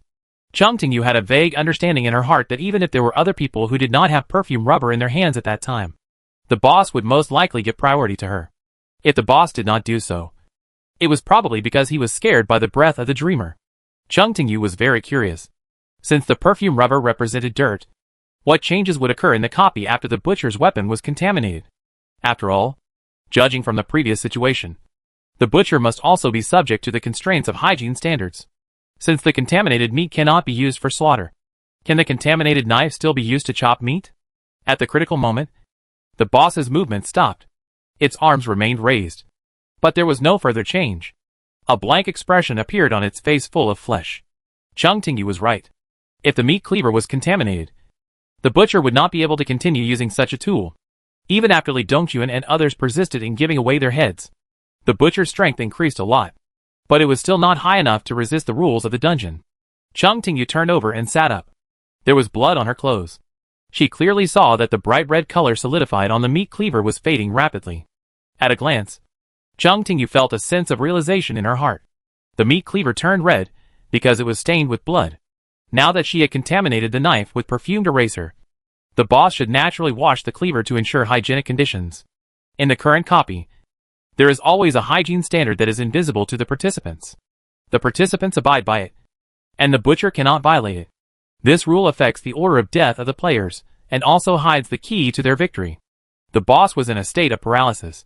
But Chung Tingyu remained calm and maintained a decisive action. She took out a bottle of wine from her personal props, that was the product she took from the number 2 shelf area before the lights went out, and then raised her hand, and smashed the bottle heavily on the boss's head. Chung Tingyu did not rely on her trump card as a dreamer to force the monster. Mainly because as the color of the meat cleaver faded, the boss's figure began to shrink. The results observed by Zhang Yuan and Xiang Weiming were correct. The color depth of the meat cleaver was proportional to the size and strength of the butcher's body. Chung Tingyu jumped down from the table easily, holding the remaining wine bottle in her hand. The 3-meter-tall humanoid monster could not be defeated. But the butcher of ordinary height could still be soloed. After all, in this dungeon, it is not only the monsters that have been strengthened, but also the players. Chung Tingyu's body was made by the dreamer. Full of flesh and blood power, she herself has the conditions to absorb the flesh and blood power in the dungeon. The longer she stayed in the dungeon, the stronger she would become. One side gained while the other lost. The remaining purple-red wine splashed on the butcher's head, mixed with its blood, and bloomed blood flowers with murderous aura in the air. When Hong Yuaning and the other two mustered up their courage and ran to the meat stall to provide support, they saw this scene. They were still too late. Zhao Jingyu and others felt that no matter what the original purpose of the goods on the shelf was, they could play a unified role in Chung Tingyu's hands becoming her weapon. The butcher fell down without the bonus of the meat cleaver, and blood flowed out from the gap in his body. The butcher's body gradually became shriveled. Chung Ting stared at this scene, his vision slightly dazed. At a certain moment, she seemed to see countless tiny blood vessels floating in the air of the dungeon. With the death of the butcher, those blood vessels were all broken, and the bright red liquid in the tubes poured out wantonly, and was finally wrapped in the endless dusk. Chung Tingyu looked at her arm. Those tiny blood spots had long disappeared, and she could feel the extremely vigorous vitality in this body. Congratulations to the player for clearing the dungeon. After successfully leaving the dungeon, the surviving participants usually refresh at the entry point. After closing her eyes and opening them again, when Chung Tingyu and the others returned to the corridor, they saw Xinxingli waiting there. Hong Yuaning recalled what she had experienced when she was in the mood to eat for free, and protested to the insurance salesperson in front of her with great grief and anger. The contract stipulates that the screwdriver needs to ensure the stability and safety of the living place provided. Xinxingliu, it is indeed quite stable and safe. Please believe that we have made sufficient preparations for this. Hong Yuaning, Ms. Chung and I just came out of the dungeon. Generally speaking, it is difficult for a dungeon to be born in a sufficiently stable environment. Xinxingliu glanced at Chung Tingyu and said euphemistically, that is not necessarily a problem with the environment. It is not difficult to create an environment where dungeons are not easy to be born, but to create an environment that can affect the probability of dreamers entering dungeons. In the White Tower back then, this was not a simple subject. Hong Yuaning. Chung Tingyu looked up at the ceiling and suddenly thought of her cooldown period, which was always 0. As a dreamer, she could not get the cooldown period from low-level copies. As a close pupil, she was definitely not good at getting the cooldown period. Adding the copy needle, Chung Tingyu thought that it would be better for her to stay alone as much as possible recently, which would be more conducive to improving the survival rate of people around her. Hong Yuaning silently glanced at a salesperson who did not intend to refund the money, closed his mouth, walked towards the restaurant with heavy steps, and met Wei Shigue, who had just finished his meal. Chung Tingyu and Wei Shigue were both alive and well. Judging from their spirits, they were obviously healthier and more sunny than Han Yuaning, who had been working overtime in the inspection team for countless days and nights. Chapter 170 Intuition. The screwdriver not only provided suitable accommodation for the two protected persons, Wei Shigue and Chung Tingyu, but also helped them to buy life insurance. The so-called life insurance is a bit like a trigger. Once the two people are in danger of life, the screwdriver will be notified. Han Yuaning opened the briefcase and took out a stack of documents from it and handed it over. Wei Shigue had also gone to the inspection team for tea before and made some records. However, there are more and more mysteries around her now, and many matters need further registration. Han Yuaning, please fill in the time of ability awakening on the form first. Wei Shigue recalled for a moment, and said while writing, the first time I felt the signs of awakening of my ability was in the late summer of last year, after visiting my aunt in the outer city. At that time, she felt that her throat was a little abnormal, and she originally thought that she had caught a cold. But except for the inconvenience of speaking, Wei Shigue did not feel any other discomfort.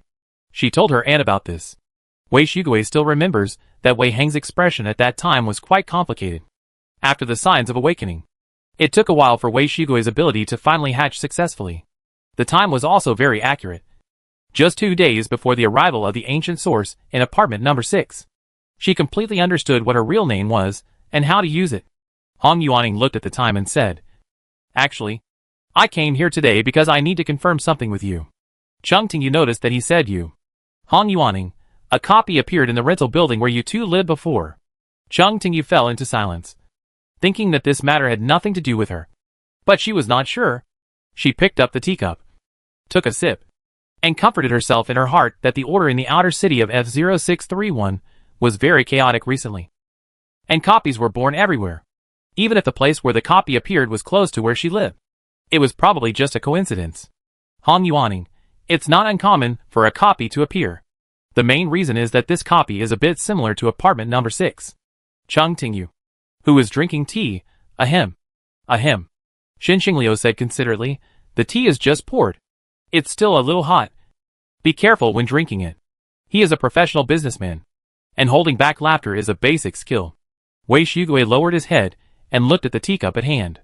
Although she felt that the temperature of the tea was only slightly high, different people have different habits, and Chung Tingyu may have special requirements for beverages. Han Yuaning, the inspection team found many bodies in the corridor of the rental building. After investigation, they were not residents of the building, and they were all capable people. Nowadays, there are many capable people, but the proportion is not high. Suddenly a large number of them appeared, which is more like an organization than passers-by who accidentally entered the copy.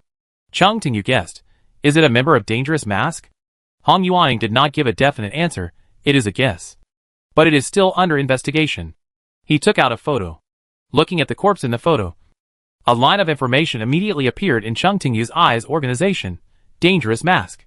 Han Yuaning, do you know each other? Wei Shigue, the temperament is quite similar to Dangerous Mask. Chung Tingyu, it's them. Han Yuaning looked at her, and the latter shrugged, and intuition. Han Yuaning hesitated to speak. As an intern, he was relatively good at observing people's expressions. His sixth sense told him that if Chung Tingyu was not willing to explain further, he had better not ask further.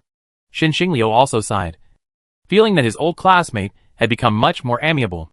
According to the character of the Dream Maker, when he was studying in Baida, he would probably only say I think so, and would not make any perfunctory supplements. Han Yuaning, we checked the memories of those people before they died, and found that they kept going downstairs until they died of exhaustion.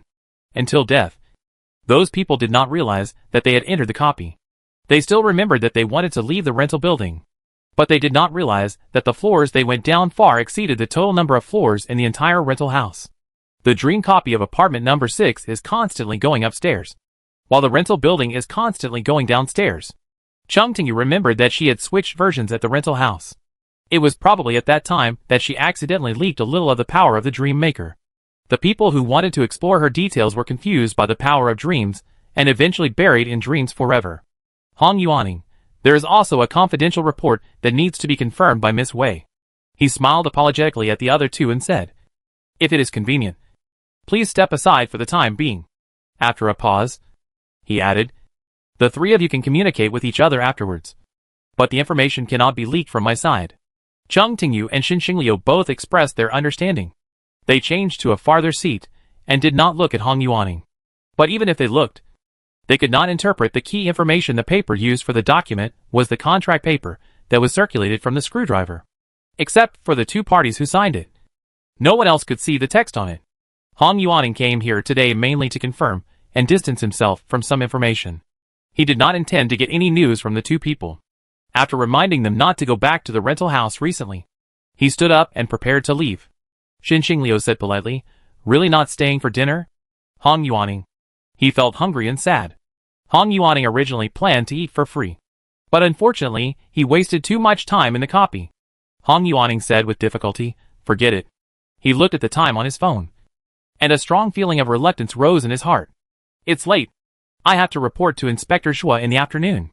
After saying goodbye to the three people politely, Hong Yuaning left directly. Wei Shigui went back to take a nap.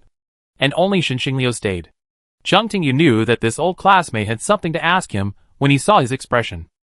Xin Xingliu, I got two pieces of news.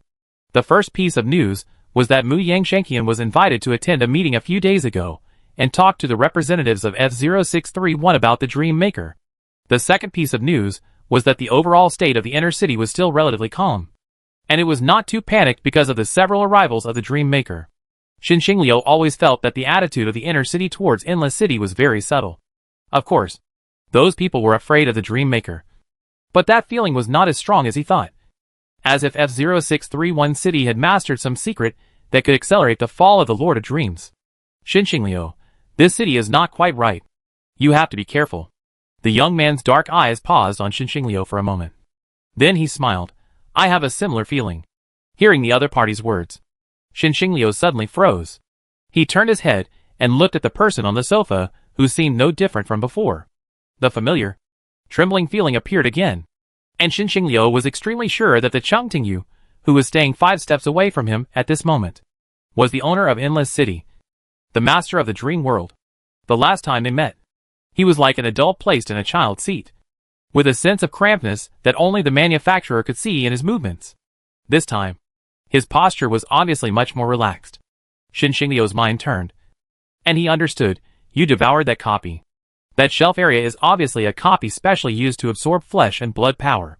Normally, those powers will be transported to where they are needed, provided that they are not captured by the Dream Maker in the middle. The mantis stalks the cicada, and the oriole is behind. The Dream Maker is the oriole. Xin Xingliu did not think that the other party suddenly appeared to reminisce with him. The young man leaned on the sofa. His black eyes reminded people of the sea under the night sky, with waves rising and falling, and occasionally flashing a little dark light. He did not respond to the question of swallowing the copy, but said, I feel that there is more than one dream seed in this city. Xin Xingliu was stunned, and then woke up. As long as it enters the daytime, the ability user will gradually be unable to curb the speed of climbing. After reaching a certain level, it will usher in the end of life. The dream seed is actually a copy used by the dreamer to absorb power. Once it is broken, the power in it will flow back to the Endless City and into the hands of the dreamer. The dream seed in F0631 City is not just the one in apartment number 6. If the people in this city end the copy at a critical moment and let the power of the dream flow back, the dreamer will inevitably go to the next level and then speed up the pace of falling. Xin Xingliu, can you find the location of the seed? The young man looked at Xin Xingliu and said something to his old classmate. Cheng Tingyu blinked. Xin Xingliu on the opposite side was looking at her with a strange expression. Cheng Tingyu picked up the phone, checked the time, and nodded in understanding. What did I just say? She thought she was just distracted. But judging from the time that passed, the accurate description should be that she switched to another state. Xin Xingliu was silent for a moment, and said in a clear voice, He. Cheng Tingyu looked at him. Xin Xingliu added a thoughtful explanation. The last sentence you left was he. He was originally choked by the dreamer. But now think about it. It's not bad to be able to choke back in the same way. Cheng Tingyu thought for a second and decided to stand on his side. Then it must be that the question you asked is wrong. Xin Xingliu stood up and said, Here is some information about the dungeon with the screwdriver. If you want to continue to attack the dungeon, you can pick it up. Maybe there is something suitable. Chung Tingyu reminded. I just left the dungeon half an hour ago. Xinxingliu, you used to live in the dungeon to avoid socializing outside of study time. Chung Tingyu. No wonder she felt that the atmosphere of apartment number 6 was particularly pleasant. She shook her head and said, I don't plan to enter the dungeon recently. Xinxingliu looked at his old classmate for confirmation. Chung Tingyu stretched out his finger and touched his temple. Intuition. For some reason, Chung Tingyu felt that his physical condition had stabilized a lot after leaving the previous shelf dungeon, and there was no need to improve it further. Xinxingliu nodded. He still trusted the intuition of the Dream Maker. The great sage of the White Tower had the ability to peek into fate. After his death, most of the remains that condensed the power of the pupils fell into the hands of the Lord of Dreams. Just as Xinxingliu was about to leave, the urgent ring of the mobile phone rang. Xinxingliu answered, paused for a few words, and directly pressed the public release. Perhaps because he didn't get a reply, the person on the other end of the phone repeated the words at the beginning. Inspector Zhao Shanai. Come to the screwdriver. Responsible for confirming the safety of the protected person today. Chapter 171 Sinking. Chung Tingyu's eyes narrowed slightly. The two looked at each other, and saw the same question on each other's face. If Zhao Shanai was the inspector responsible for confirming the status, then whose position did Hong Yuaning represent before? If Hong Yuaning was fine, why did Zhao Shanai come here? Could it be that the inspection team had enough manpower to assign two different groups of people to the same task? Chung Tingyu seemed to have thought of something. She stood up, and the figure in the room suddenly faded away. Space crossing is a skill that is easier to awaken for domain ability users. While recovering his memory, Chung Tingyu also vaguely grasped some tricks and taboos of short-distance movement, considering that more than one domain suddenly died while moving.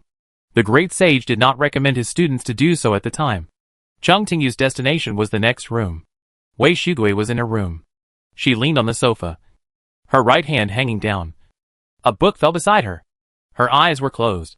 Her face was ruddy, and her breathing was even, as if she accidentally fell asleep while reading. Others might need some time to confirm whether Wei Shugui fell asleep normally, but Chung Tingyu judged that Wei Shugui's situation was very wrong when he saw her for the first time. That was definitely not a normal sleep. Her body functions were still functioning normally, but her soul had sunk into the dream. No matter how loud the noise was next to her, or even if someone reached out to push her, Wei Shugui could not wake up from her dream. The sound of the door opening came. Chung Tingyu did not look back, shook his head at the person who followed him, and said, "Go and contact that Inspector Zhao." After inspection, Zhao Shanai, who was confirmed to be non-threatening, finally sat in the reception room of the screwdriver. She looked unhappy, not knowing whether it was because of the bad news she had just heard, or because she accidentally stood in the range of the Dream Maker's breath leakage last time, and there was still some mental trauma. In the process of being brought in, she had already understood what had happened just now. It was not because there was a problem with the cooperation between the Outer City District Inspection Team and the Security Department. So after Bu Wushang's subordinates confirmed it once, Zhuo Liuqing's subordinates had to confirm it again. But Zhao Shanai was the real executor of this operation. As for Hong Yuaning, the best possibility at present is that he acted on his own initiative. But the possibility is very low. Zhao Shanai, I called the team, and no one can contact Hong Yuaning now. At this point, it can be basically confirmed that Hong Yuaning is a hidden stake buried in the Outer City District Inspection Team, and a hidden stake that has been hidden from Chung Tingyu and Xinxingliu. Chung Tingyu looked at Xinxingliu silently. The latter had a serious expression, and then nodded slightly. Even if it was for the face of Endless City and Screwdriver, he would definitely keep this matter to himself and tell no one. As they looked at each other in silence, the fax machine in the reception room rang. It was the information sorted out by the inspection team. Zhao Shanai took the document, glanced at it, and handed it to the staff of the screwdriver. I just found a clue. There is a person with dense pupils and danger mask. His real name is Dense Pupil Second Personality. Generally speaking, the real name can reflect the ability characteristics of the person concerned. If the second personality is the same as Chung Tingyu's imagination, it can also explain why Hong Yuaning can hide from everyone, because it is just a fictitious identity, and the owner of the identity does not even know what mission his other personality has undertaken. Zhao Shanai is a little puzzled. Miss Wei fell into a deep sleep and could not wake up. It feels like the influence of the ability of Endless City, and the second personality is a member of Dangerous Mask. There is a little doubt in her tone. Is there a lackey of the Dream Maker in Dangerous Mask? Or is the power of the Dream Maker stolen by Dangerous Mask? Chung Tingyu. Two guesses, neither of which makes her happy. Although there is no relevant memory, Chung Tingyu is more inclined to believe that the dream power is a role being used in this incident. She thought of apartment number 6, since the outer city area can preserve the seeds of dreams. It is hard to guarantee that Dangerous Mask has no props from Endless City. Zhao Shan I will report to Inspector Zhuo later. The team will try to contact Endless City to see if they can help confirm Miss Wei's situation. When she spoke, she was worried. But it's not so easy to contact Endless City. Even if we contact them, they may not be willing to help. As the Dream Maker's state became unstable, Endless City's contact with the outside world began to decline. I heard that the Dream Maker has a bad temper, and his apostles have been affected by it. Later, Zhao Shanya's voice became a little weaker, and she rubbed her arms for some reason. Zhao Shanai suddenly felt that the temperature in the room had dropped a little. Chung Tingyu thought about it, and said uncertainly, "You can indeed try to contact them. But if it is those older dream seeds, there may not be any records in the Endless City." The memories related to the creation of the Dream City only left some vague shadows in her heart. At that time, the Dream Makers did not have their own apostles at all, and many things had to be done by themselves. In addition, they were affected by the fall of the Great Sage. So many materials were not so comprehensive. At that time, the technology of Dream Makers to make dream seeds also had many defects. If someone intercepted one of the oldest dream seeds and kept it until now, Chung Tingyu lowered her eyes gently. At this moment, she had some shadows of the Dream Maker again. During the period when the Great Sage had just fallen, every time Xinxingliu saw his old classmate lowering his eyes, he would feel that the heavy sea water was slowly pressing on his chest, and even the beating of his heart gradually blurred in the endless cold and dimness. Zhao Shanai returned to the inspection team with the bad news that made people's scalps numb, and also brought back new overtime items. Chung Tingyu glanced at Xinxingliu, who nodded and said that he would not fall into the ordinary pit twice in a row. When Zhao Shanai left, he had already sent someone to follow her to ensure that the other party was indeed the inspection team. Chung Tingyu leaned on the sofa, and her whole body sank deeply into the soft cushion. She turned her head and looked at Wei Shigui, who had been transferred to the bed. Wei Shigui's eyes were closed and his face was calm. Whether it was his body temperature or heartbeat, it was no different from that of a normal person. It was hard to tell whether he was having a nightmare or a sweet dream. She lay on the bed, motionless, but gave people the illusion that she was sinking into the depths of the sea. Chung Tingyu slowly recalled that the dream seed, like ordinary copies, required certain conditions to enter. Unless he was an apostle of the Lord of Dreams, he would be given a certain ability to read dreams. She preferred many types of dreams, and she couldn't tell which one Wei Shigui entered for a while. Whether it was a hidden stake or the speculation that Wei Shigui entered the dream copy, it was not a problem that could be ignored. Zhao Shanai reappeared at the door of the screwdriver within an hour after he went back. 10 minutes later, Nie Yusheng personally came with the logistics staff. Li Yatai debugged the cranial view projector for a long time, trying to see if he could read Wei Shigui's dream. But in the end, he got nothing.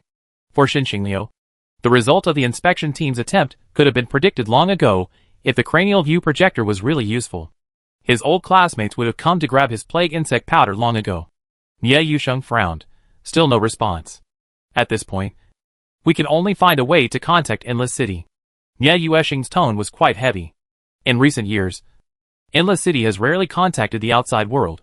Even those who don't know the truth will think that there is something wrong with the Dream Maker. When Nie Yusheng was discussing with his colleagues how to contact, he suddenly heard some sound. He looked up and saw Chung Tingyu making a phone call. Something happened. If it's convenient, you can come over. It's at the screwdriver. Although Nie Yusheng felt that Chung Tingyu was not an imprudent person, he still reminded, Miss Wei's affairs are not suitable for irrelevant people to know. Chung Tingyu, since you have decided to contact Endless City, this matter will be known to them sooner or later. Wei Shigui is her neighbor, and there is a high probability that he has something to do with the remains of the Great Sage, so she naturally has to provide some help within her ability. Nie Yusheng understood a little. Can the person you are looking for contact Endless City? Chung Tingyu shook his head. She is a resident of Endless City. This news was obviously quite unexpected, and the inspectors present responded with silence. Nie Yusheng coughed dryly and said, I would like to ask. Your contact method is. Chung Tingyu told the truth. After being accidentally involved in the turmoil in the White Swan district, I added the contact information of a lantern man. Nie Yusheng? He suspected that he did not go to an interview, but had passed the assessment and was waiting to take office. Otherwise, it could not explain why the residents of Endless City would be so enthusiastic about Chung Tingyu. Li Yitai, aren't they xenophobic? Chung Tingyu, very friendly. Li Yitai suspected that he had seen a batch of fake Endless City files in the information department. Qin Luosong, I remember that Endless City is a special case. Even the apostles of the Dream Makers find it difficult to get permission to go out. Xin Xingliu said sincerely, I believe that for that resident, going out is not a serious problem. Zhuang Jiuzhe was the previous train conductor. It was not difficult for her to get permission to go out, even if she is still on standby, and it is not convenient for her to contact her former colleagues. Chung Tingyu can issue her a special permit to go out. Soon, the inspectors realized that not only were they efficient, but the lantern bearers were also efficient. It had only been half an hour since Chung Tingyu contacted someone, and a train with the Endless City logo stopped outside the screwdriver station. The door opened, and a masked man got out. When they saw the appearance, all the inspectors realized that the other party was a high-level apostle of the dream. Inspectors like Nya Yisheng, who had reached the dusk, could feel the power of the apostle in front of them more clearly. The other party was not only dusk, but might even have reached the daylight. Such a person, without the permission of the Lord of Dreams, how could he go out at will? Nya Yisheng looked serious and whispered, I suspect that Miss Wei's dream has alarmed the Dream Maker. Chung Tingyu, who thought the other party was going to tell some secrets, it was indeed alarmed. And the guess was quite accurate. Chapter 172. Good idea. Zhuang Jiuzhe has a decisive personality, and was born in Endless City. He has a straightforward style. After confirming the needs of the inspection team, he skipped all unnecessary courtesy, and went straight to work. Ye Yusheng and others were used to this. But similar attitudes had completely different reasons. The latter was working overtime for a long time, and had no conditions to waste time, while the former was on vacation for too long and needed to cherish all job opportunities. She was taken to Wei Shigui's room. Under the gaze of everyone, she stood by the latter's window, and made a gesture of turning a book. After a moment, she shook her head. I didn't read her dream. Zhuang Jiuzhe felt a little depressed. Chung Tingyu also came closer. She looked at her neighbor sleeping on the bed, stared at him for a long time, and finally shook her head. Ye Yusheng noticed Chung Tingyu's actions. He looked at this scene, and felt that he could at least be sure that the other party was definitely a lantern bearer waiting to take office. The office area of screwdrivers seemed to have some special attraction. Since the incident of Wei Shigui, more and more people gathered here for various reasons. Zhao Shanai left and came back, and then Ye Yusheng also arrived. In the evening, Shuo Luqin finally appeared here. She received the news that a high-level apostle suspected to be Qinzi had come here. So she left her heavy official duties, and came to take charge. Zhuang Jiuzhe wore a mask, with her back straight, sitting silently on the sofa by the window of Wei Shigui, as if she was a sculpture moved to ward off evil spirits. From her body posture, the inspectors could feel the importance of the Lord of Dreams to this matter if he was not particularly concerned about what happened in the outer city of F0631. The Dream Maker would not have to send such a strong and serious apostle to deal with the problem. When Shuo Luqin pushed the door in, Zhuang Jiuzhe's eyes met hers through the mask. In an instant, both sides had a certain estimate of each other's strength. As their eyes met, Zhuang Jiuzhe stood up, nodded slightly to Shuo Luqin, and introduced himself, member of the Endless City Guard Team. The Guard Team is a city organization directly under the Dream Maker. Its members are protected by the Lord of Dreams, and have a long time. They are rarely sent out of the city. Shuo Luqin, Outer City District Inspection Team. Shuo Luqin, is it the Lord of Dreams' signal for you to go to the present world? Zhuang Jiuzhe said briefly, yes. She received a call from the Dream Maker, so it was of course a direct signal. Shuo Luqin was silent for a moment, and slowly said, I understand. When she got a positive answer, her emotions tensed up for a moment, then slowly relaxed. She felt more clearly than ever before that the world was changing. The peak season is coming, and the long silent endless city begins to send apostles out. Something has happened quietly. Shuo Luqin felt like a blindfolded person, unknowingly walking to the edge of a spider web. In fact, Zhuang Jiuzhe could have left after confirming that she could not read Wei Shigui's dream, but she did not take the initiative to ask to leave. And the inspection team did not know whether the Dream Maker had other instructions. In addition, this was the site of the screwdriver, so they finally acquiesced to the other party's existence. They didn't know that Zhuang Jiuzhe didn't leave immediately because he wanted to stay with the Dream Maker for a while longer. The Endless City Apostles, the F0631 City Inspection Team, and the venue provider Screwdriver Insurance Company formed a strange confrontation. The core factor that triggered the current situation was Chung Ting-yu himself, who was sitting in the next room and watching the video playing on the computer carefully. The cranial scene projector can extract the target's specific experience and make it into a playable video. Except that the plague insect players will suffer a little damage. It can be said to be a very useful prop without any side effects. What Chung Ting-yu extracted now was the scene of Han Yuaning and Wei Shigue communicating alone, which she and Xinxing Liu saw. This was also the only time Wei Shigue communicated with someone alone before he fell into a dream. Chung Ting-yu knew that Wei Shigue was not a person who lacked vigilance. In the video, he did not show anything wrong throughout the whole process. He just looked at the file carefully and occasionally showed some thoughtful expressions. She pressed the pause button and chose to enlarge the picture. During the reading process, Wei Shigue's facial lines tightened for a moment, and her pupils slightly dilated. She was surprised. The feeling of surprise was not there at the beginning, but suddenly appeared when the reading was near the end. The document paper provided by Han Yuaning had no problems except that it had a confidentiality effect. Otherwise, there would be no chance to hide it from Xinxing Liu's ears and eyes. So the only thing that caused Wei Shigue to fall asleep was the content inside. Chung Ting-yu leaned on the sofa, showing a thoughtful expression. After confirming Zhuang Jiozha's intention, Xue Luqing returned to the team, but signed an additional contract with Screwdriver, requiring them to be responsible for entertaining the guests from Endless City and ensuring the safety of both parties. Xinxing Liu readily agreed, but made a supplementary clause in the contract that after detecting the direct interference of the Dream Maker, the above content is declared invalid. Xue Luqing agreed readily. Chung Ting-yu glanced at Xinxing Liu and thought it was no wonder that this man could make a fortune. The latter came closer and lowered his voice to negotiate with her. I can split it with you. 70% for you and 30% for me. Alright. In order to ensure that things like Han Yuaning would not happen again, Xue Luqing also agreed with Xinxing Liu that before sending people to Screwdriver, they would first confirm their identities, and they must work in pairs to supervise each other. Steps that should not be omitted should not be omitted. Zhao Shanai and Zhou Jianyun were in charge of this matter today. Zhao Shanai walked heavily to the opposite side of Chung Ting-yu and took out the safety confirmation form. The form was arranged by date and name. Today was February 4th. She found the corresponding grid and drew a check mark behind the name Chung Ting-yu and an X behind Wei Shigue. Wei Shigue still didn't wake up. The Endless City Apostles helped to maintain her. When she was asleep, her body functions would not be affected, but she was completely unable to interact with the outside world. She was like a faint shadow that would disappear completely at any time. The inspector only stayed for 10 minutes. And after confirming the status of the two, he went back to work. Zhuang Jiozha spent a lot of time studying Wei Shigue's situation, but he didn't achieve any results. Zhuang Jiozha, generally speaking, dreams will not reject the apostles of Endless City. When she spoke, she carefully glanced at Chung Ting-yu.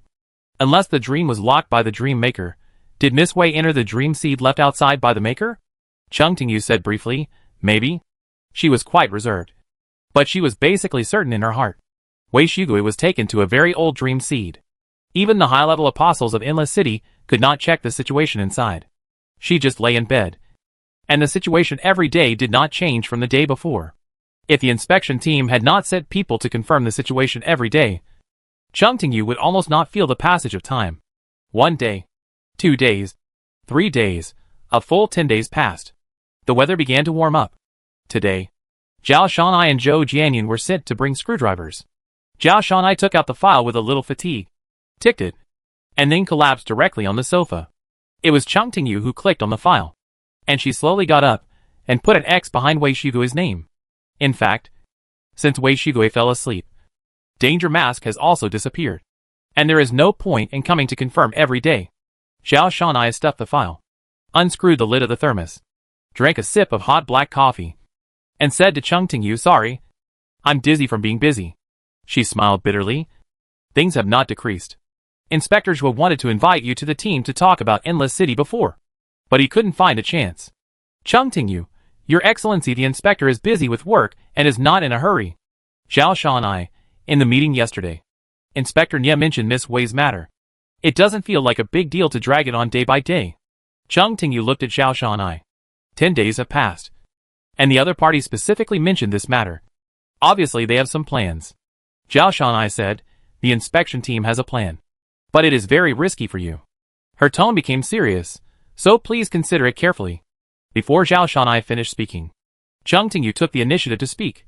The dangerous mask has not appeared for a long time. They must think that they have achieved their goal. So there is no need to continue to show their presence. If you want to lure out the dangerous mask, you have to make them feel that the previous goal has not been achieved. Chung Tingyu had been in contact with Wei Shigue from a very early time, and even rented a house next door. Dangerous Mask always thought that Chung Tingyu was just a passerby who happened to be next to Wei Shigue. But what if she was not a passerby, but like Wei Shigue? She was also a person related to the incident. This speculation is even more reasonable than Chung Tingyu just passing by if she was not a person related to the incident. She would not have to accept the protection of the inspection team at this moment, and stay in the office area of the screwdriver every day without leaving the house. On this basis, as long as there is a little misleading, there is no fear that Dangerous Mask will not make a wrong judgment. After getting Chung Tingyu's approval, Zhao Shanai answered Zhuo Liuqing's call, and the other party's voice came from the phone. MS. Chung guessed correctly. We hope you can pretend to be bait. I don't know what it is. Chung Tingyu has a feeling that he is being pushed forward by fate. Most of the risks of this plan are on you, and the people in Dangerous Mask may find a way to drag you into the dream. Zhao Shanai noticed that the young man named Chung Tingyu raised his black eyes and looked at him for a while, then smiled. I think that's a good idea. Chapter 173 Sweets. As long as everyone agrees on the intention, the rest of the things will be much easier. Chung Tingyu agreed to pretend to be a bait. As for how to make her bait look more real, the inspection team will do some cover-up. As for her, she just needs to stay in the screwdriver and accept protection. The inspection team will send people to confirm her identity every day. The other party's behavior also made Chung Tingyu realize that the staff of this organization are not only good at handling copy-related matters, but also good at acting. The attitude they showed, including various details such as words and expressions, seemed as if she was really the one who needed protection. The screwdriver provided Chung Tingyu with an office. Although she didn't work, she just stayed there for a while every day and took a few books from the bookshelf to read. The book selected by Chung Tingyu today is called Copy Analysis. There is no author's name on it, only a White Tower Internal Teaching Edition. Mark. The copy is not static. It can get nutrients from the ability users who died in it and continue to grow. The following are some common types of copies. Chung Tingyu found the Dream Seed in the special copy behind. With the stability of the Dream Maker's power, he can already create an independent and stable dream space. There are usually two ways to enter. One is to enter with only consciousness, and the body stays in place. The other is the same as other copies. The body and consciousness enter at the same time. Seeing this sentence, Chung Tingyu suddenly reacted. Of course, the dream copy can be entered with the body her own territory. The Endless City is itself equivalent to a huge dream copy. 10:30. Chung Tingyu put down the book, and it was almost time for the inspector to come to confirm her safety. The people in charge of this matter today are Qin Luosong and another inspector. The former is an old acquaintance of Chung Tingyu. The two first met in apartment number 6, and then stood on the positions of ordinary citizens and inspectors respectively, continuing the fate of being invited to drink tea. After confirming the identities of the two people, Qin Luosong was taken directly to the office assigned to Chung Tingyu. She greeted the other party first, and then said to the person on the other end of the phone, the protected person is still safe today. Perhaps it was too tiring to run back and forth. Qin Luosong fell directly into the sofa, relaxed for a moment, and then let out a breath of relief, muttering, I don't know why the people in the Dangerous Mask always pester you. Chung Tingyu casually said, maybe it's just a coincidence. Qin Luosong smiled, obviously not believing this. She said, I have read the files. Those people in the development zone have followed you as early as the development zone. They followed you all the way to apartment number 6 and attacked your rental house. Then she said, although the Dangerous Mask has not been able to succeed, the screwdriver here seems to be safe. But you can't take it lightly. Chung Tingyu hummed briefly. The inspector on duty didn't have much time to chat. After emphasizing again that once you encounter danger, you must find the inspection team, and hurriedly ticked the safety confirmation form and left. Chung Tingyu watched the departing figure. Every day's experience was no different from the day before. Not long after, there was a knock on the office door, and Xinxing Liu came over. Someone is looking for you, saying that they need to pay the rent. After solving the number 6 apartment copy, Chung Tingyu signed a batch of low-priced rental houses nearby. Even though there are traces of copies in the rental building now, few people want to cancel the lease. At most, They moved to another place from time to time to avoid staying in a certain area for too long, since other places are also unsafe. It is not a bad thing to keep the rental house. At least Chung Tingyu has not raised the price. Chung Tingyu was slightly surprised. Didn't I ask someone to help me collect the rent? At this point, she stopped talking. Xinxingliu, it's been quite chaotic recently. Many people are constantly moving. The person you asked before may not be there anymore. As soon as the voice fell, Chung Tingyu slowly turned her head and stared at Xinxingliu without blinking. Her black eyes seemed to be frozen in dark. Her eyes made Xinxingliu feel familiar, as if he had returned to the White Tower. Xinxingliu, what did you think of? Chung Tingyu did not answer. She just stretched out her hand, pressed her forehead, and whispered, I didn't think of anything. What did she not think of? This is what made Chung Tingyu feel something was wrong. The peak season has arrived, and the chaos in the city has risen sharply. Screwdriver is a business company with its own channels. Every day, a huge amount of information flows in here. Chung Tingyu will also pick some out to see. When reading those information, she always has a lot of guesses. However, just at that moment, Chung Tingyu noticed something wrong. Thoughts are like a quiet spider web, which was suddenly touched lightly by something, and then produced a slight tremor. However, when Chung Tingyu looked, she found that the spider web was empty, and there was nothing. She could not catch the source of her doubts. Chung Tingyu sat on the sofa, silent, and suddenly a bright yellow with a glow appeared in her sight. It was a piece of lemon cake. Xinxingliu put the cake in front of his old classmate and handed over a spoon with a smile. Chung Tingyu stared at the tableware in his hand. This scene overlapped with some scenes in his mind when the Dream Maker first entered the White Tower. Chung Tingyu suddenly smiled and asked, I was a bit unsociable when I first entered school. I always did meet with you, right? Xinxingliu, this question is really not easy to answer. He sincerely gave his old classmate a cake, but his old classmate seemed to want his life. Even if he is now in the name of a manufacturer, it is not easy to create a clone that can move freely. There is no doubt that the Dream Maker is the most powerful one among the students of the same class in the White Tower. He has reached or even surpassed the level of a great sage. But he still stays firmly in the world and firmly refuses to fall. The Dream Maker showed his different side from others very early. After all, before entering the White Tower, he had been in the gap between reality and illusion for a long time, step by step into the morning light, and was used to weaving dreams. In order to prevent innocent classmates passing by from being brought into the dream by the power he accidentally leaked, he often wore a mask to contain his power. Xinxingliu is a classmate who has more contact with the Dream Maker, because he had planned his path after graduation early on and was determined to become a businessman as long as he could establish a normal trading relationship with the Dream Maker. Any difficult customers would no longer be a problem. In the middle of the semester, Xinxingliu took great pains and made preparations to enter the school clinic, and finally invited people to the underground restaurant of the White Tower. The reason why it was called the underground restaurant was not because it was not allowed to be seen in the light, but because it was really set up on the second floor below ground. Xinxingliu knew very well that he could survive in the gap between reality and illusion. And of course, he did not have to rely on food to provide energy. And there were other channels for replenishing power. The teacher will come to eat occasionally. Another classmate said, I read in a book that the ability to eat will not deteriorate due to one's own ascension.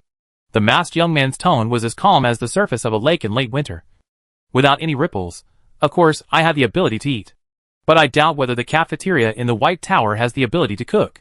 The classmate showed a puzzled expression. In your dream, didn't you construct a street selling breakfast? The White Tower cafeteria is not as bad as the dreamer said. At least it can keep up with the same level as the street food stalls. The young man sitting on the other side of the table turned his head, and his cold eyes fell on the classmate through the mask. The classmate shivered directly under the gaze. The powerful oppression brought by the high-level realm can even easily erode the rationality of other ability users. As a student brought back by the great sage himself, the young man was obviously not very happy to be mentioned in his previous dreams. The classmate raised his hands and took 2 steps back with his chair. The young man said slowly, Well, when I can control all changes in my dreams, I still insist on lowering the standard of food and beverage in my dreams. The other people at the table reacted for a while before realizing that the other party was taunting. Although they have been studying together for half a semester, the young man has never integrated into the White Tower. He always stays alone and is used to sitting by the window to read. Sometimes Xinxingliu looks back at him and feels that his whole body is about to melt in the endless dusk. The canteen served food quickly. Others ordered fried rice for the young man. His eyes did not linger on the food in front of him at all. It seemed that he just regarded the food on the plate as irrelevant things like air or passers-by, which had no sense of existence but had to appear around him. Perhaps it was because he felt the students' bad comments on the cooking skills that the stone statue in charge of cooking turned his head. They are all the apostles of the great sage. Apostles are deeply influenced by the targets they follow. Even if they are originally human, they will gradually transform into stone bodies. The great sage himself is a marble statue carved into an owl, which makes the White Tower full of literary and artistic atmosphere at that time. Wasting food will deduct points on weekdays. Xinxingliu quickly picked up the young man's meal and put it in front of him. Then, he used his businessman's instinct to speak skillfully and sincerely. Actually, I want to eat 2 meals today. The classmates talked about teaming up to go to the dungeon together later. And the young man nodded happily. Okay. Xinxingliu, wait until you come out of the dungeon. And then come to the cafeteria again? The young man didn't say anything. Because of the mask, others couldn't see the expression on his face. But Xinxingliu could feel the doubt in his heart. Xinxingliu didn't spend too much time asking for the other party's consent, and quickly jumped to the next topic. I know where to buy ingredients. Do you have any taste preferences? The young man said lightly. No.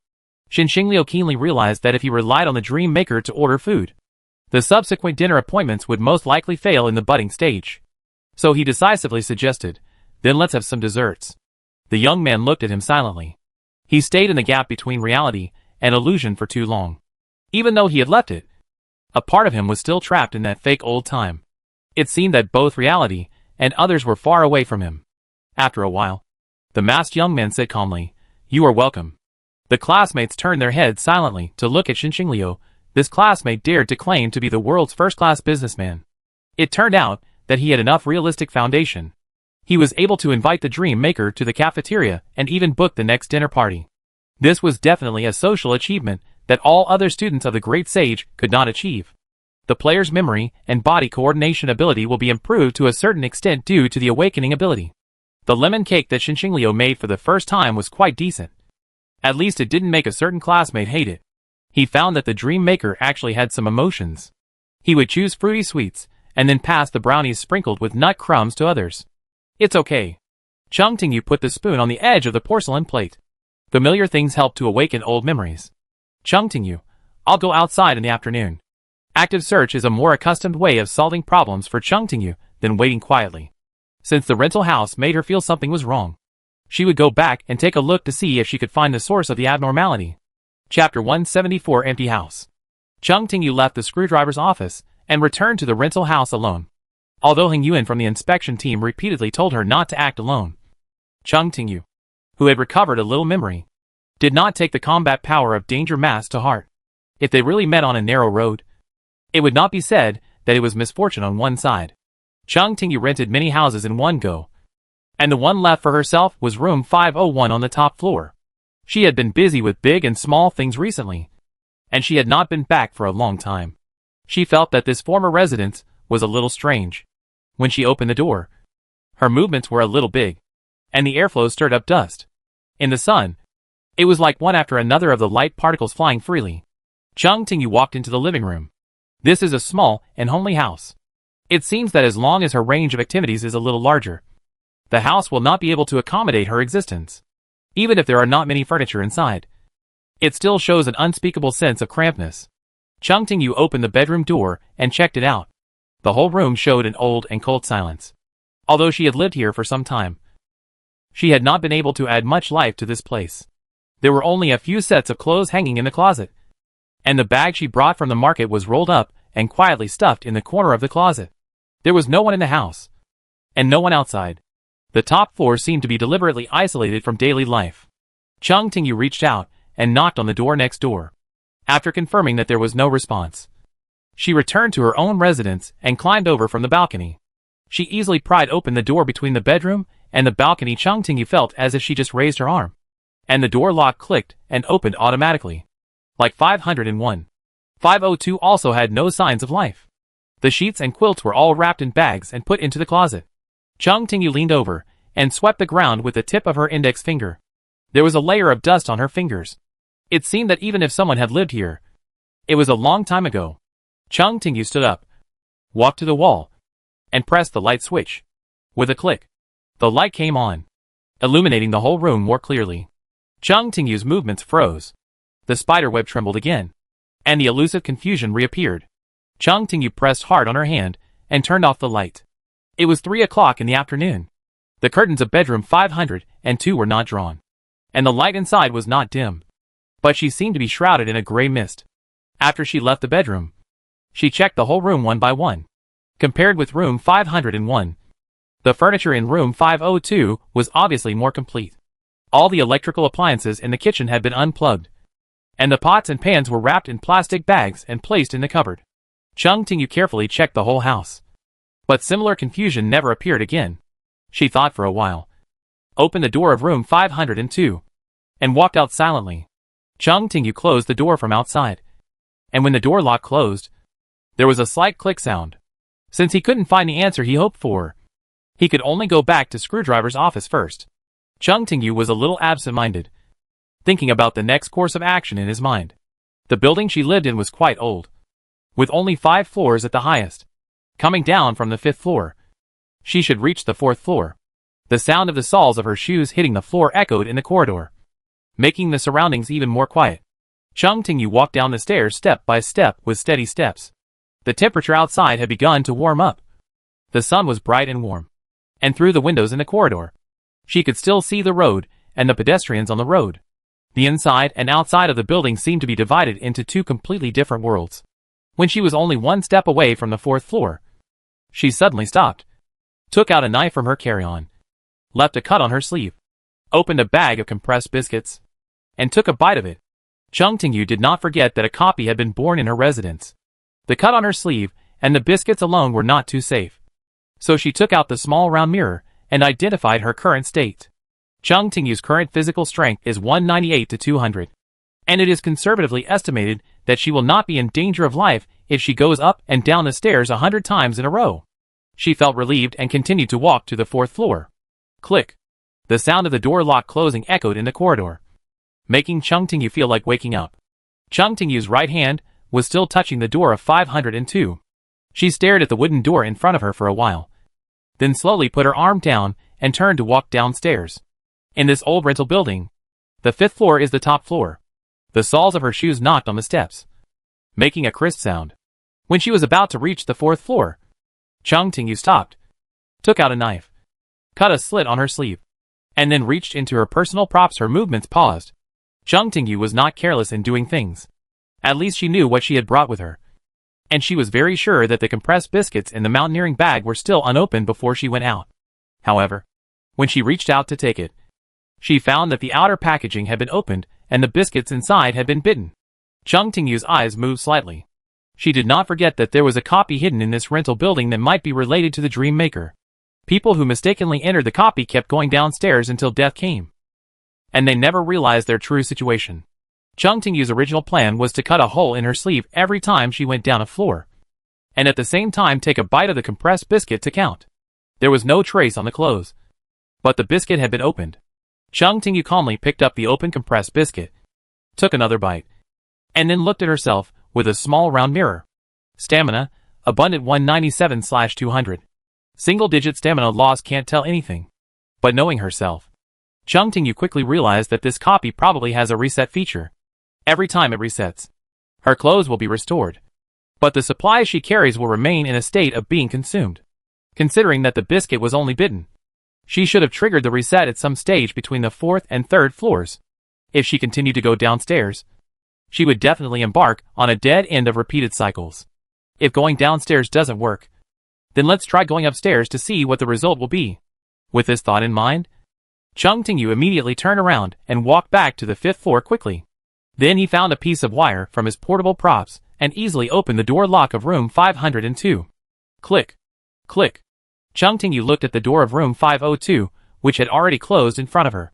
She had just confirmed the situation of this rental house, and was about to return to the office area of Screwdriver to communicate with Shinxing Liu to see if she could find new clues.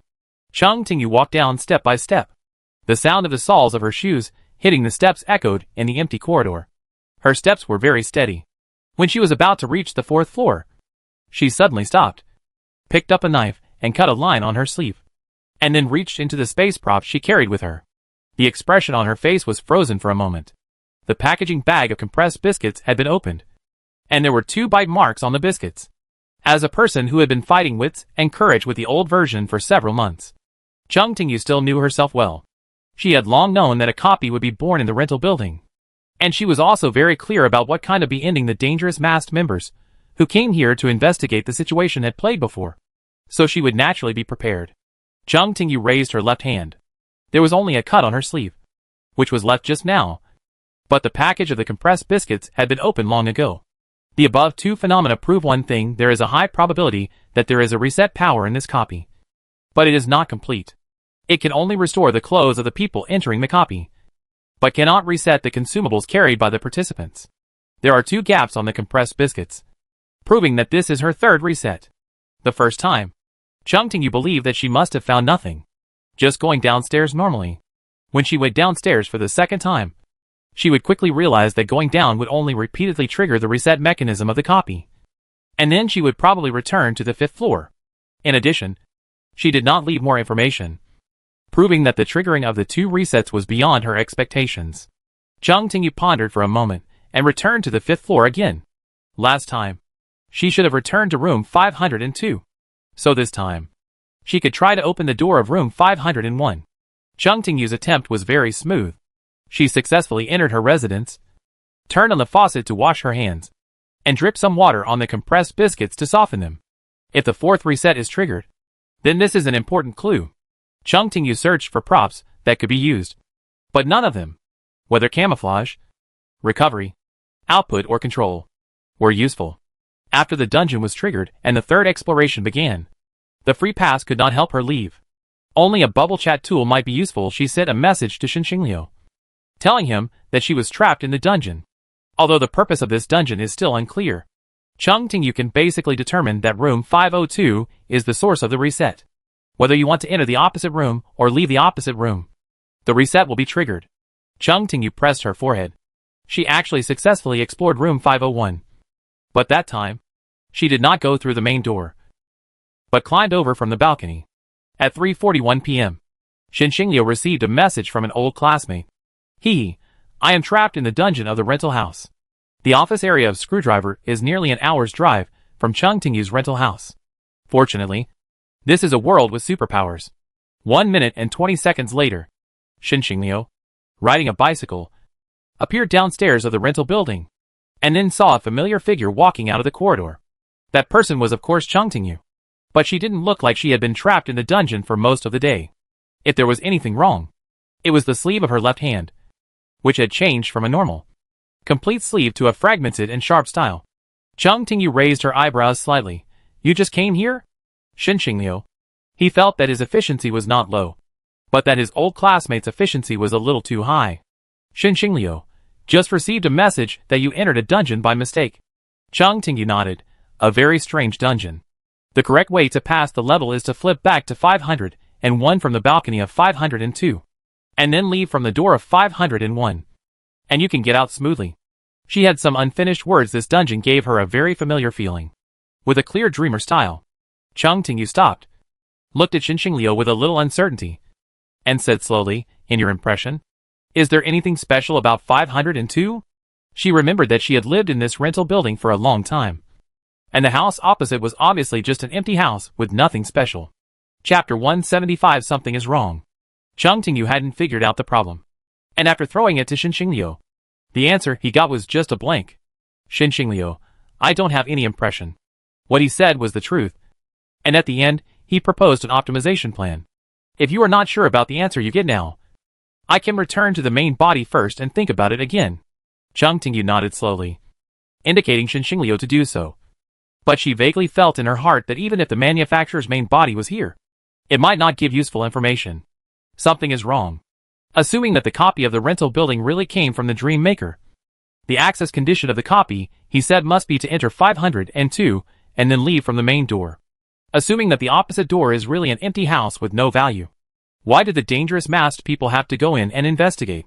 Xinxingliu didn't know what his old classmate was thinking about, but it didn't affect him from consciously pushing the bicycle in his hand to him, saying, do you want to go back to the office area first and make plans? A normal bicycle, on the road. It is inevitable to see someone riding a similar bicycle passing by. Because the style is ordinary. It will not attract the attention of others wherever it appears. And thus, it has gained some space shuttle capabilities. Chung Tingyu, who accidentally saw the bicycle information. She thinks the manufacturer should like the role positioning of an ordinary employee. In this world, human memory is no longer an uncontrollable strange field. At least Endless City has mastered the way to blur the impression of related events of the straight-in. Recalling the experience in the art gallery copy, Chung Tingyu also realized that she actually had a way to confirm the source of all the abnormal feelings before. She spread her hand, and a diary appeared on her palm. Most of the pages in the diary were stained by ink, and many of the papers were even stuck together, making it impossible to read. However, the pages at the beginning and the end were normal. The former was Chung Tingyu's memories of the fresh graduates, and the latter represented her experiences since she lost her memory. Chung Tingyu suddenly stopped flipping the pages. She clearly saw that there were traces of smears on the last pages of the diary. The pages represented her memories, and the smears on the pages meant that her power had indeed been modified by some force. No wonder. Chung Tingyu could actually feel that something was wrong around her.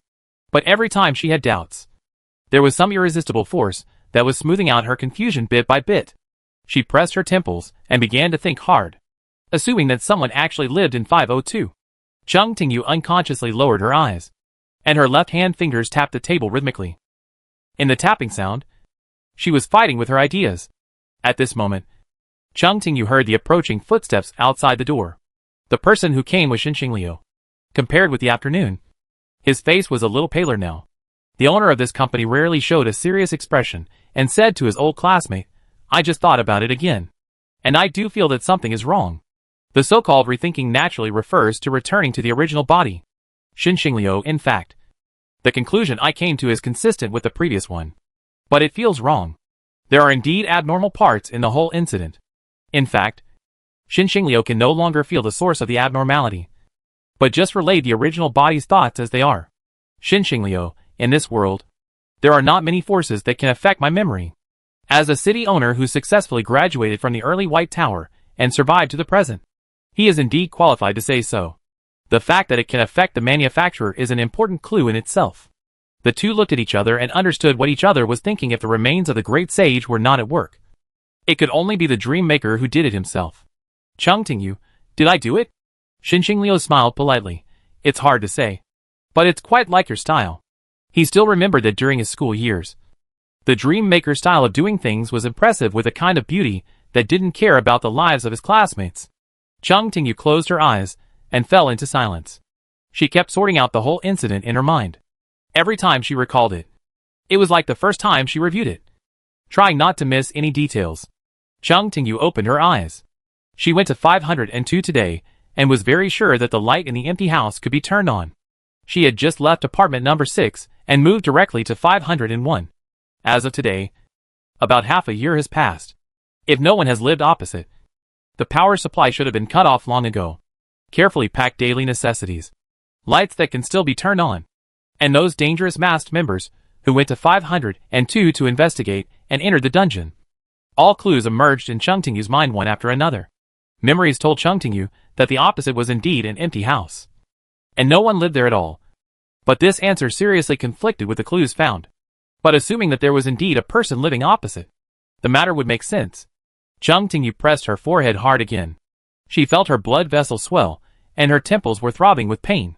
The members of Danger Mask knew that person. And I, who lived opposite, should also know him. Otherwise, it would be hard to explain why she chose to live in that house. And the way to leave the downstairs copy was to turn back to 501 from the balcony of 502, as if she really had a neighbor. And she had once gone back from the balcony to visit the other party, and then turned back. Chung Tingyu said to Xinxing Liu, I want to investigate how long it will take for the water and electricity to be cut off for arrears in the rental building, and whether there is a rental record for 502 opposite. Although the screwdriver is not as good at overtime as the inspection team, it is also good at handling various emergencies. Not long after, Xinxing Liu put the answer on Chung Tingyu's desk. The answer to the former is 1 month, and the answer to the latter is no. All the data records show that 502 is an empty house. Chung Tingyu looked at his old classmate in silence. The Xinxing Liu in front of him is actually a humanoid container created by the manufacturer, carrying part of his consciousness, and convenient for activities in the outside world.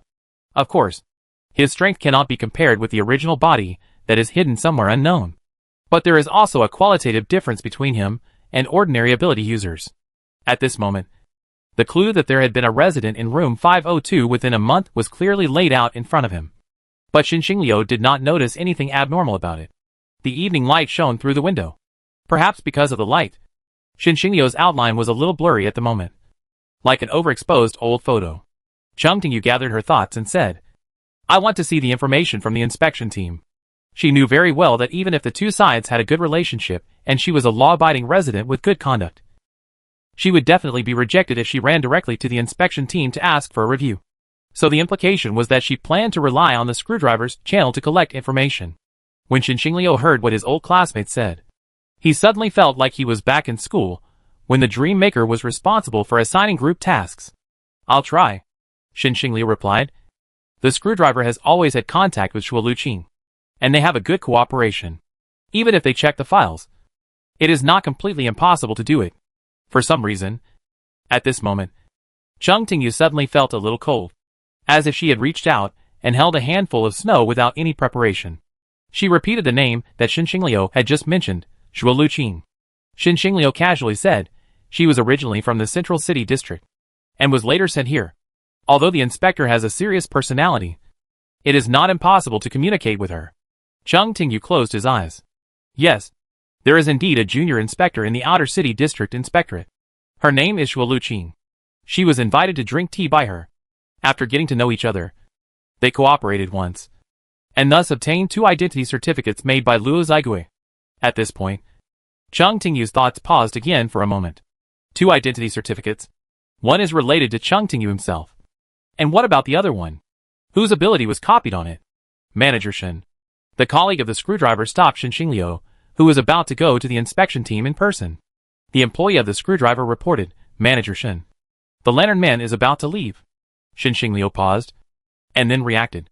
He remembered clearly that the Lantern Master mentioned by the other party was Zhuang Jiuzhe. Although the branch of Screwdriver had evacuated from Endless City, and the team sent out before it conflicts with the Lantern Master, the relationship between the two parties had not completely fallen to the freezing point because of the connection with the Dream Maker from the White Tower. If they really encountered something, they could still contact each other if they wanted to. A few days ago, Xinxing Liu found traces of dream copies in the outer city of F0631 City. So he informed Endless City. Maybe it was because he was on vacation. Zhuang Jiuzhe, who was reluctant to go to the real world, actually came here in person. Unfortunately, he didn't study any results and was about to leave today. This is not surprising.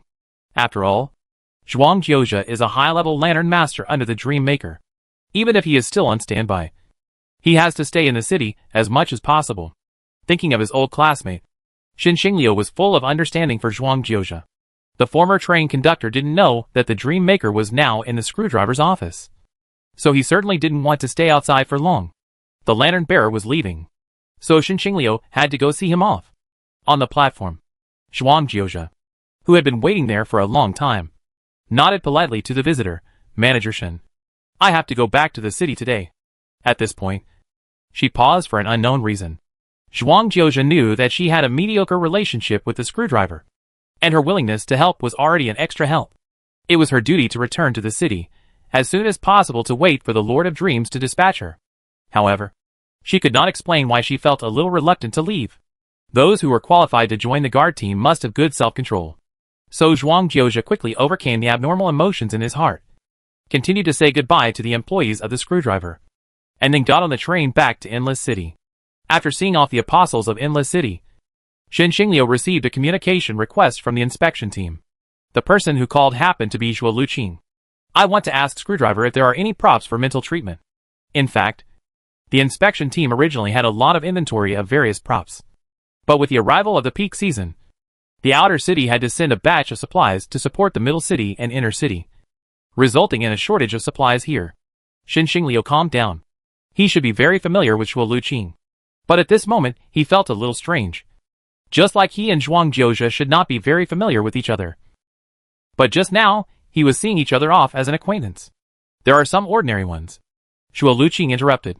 I want props that can treat users with dusk-level abilities, preferably those for dense pupils. After a pause, he added, you can make conditions. Xinxingliu did not directly say what he wanted, but first guessed, is there something wrong with Inspector Luo? When he thought back, some memories related to Luo Zigui naturally emerged. The other party was a member of the security department of the Central City District, and was often sent to the Outer City District on business trips. He had worked with Xue Luqing before, and the two had a good relationship.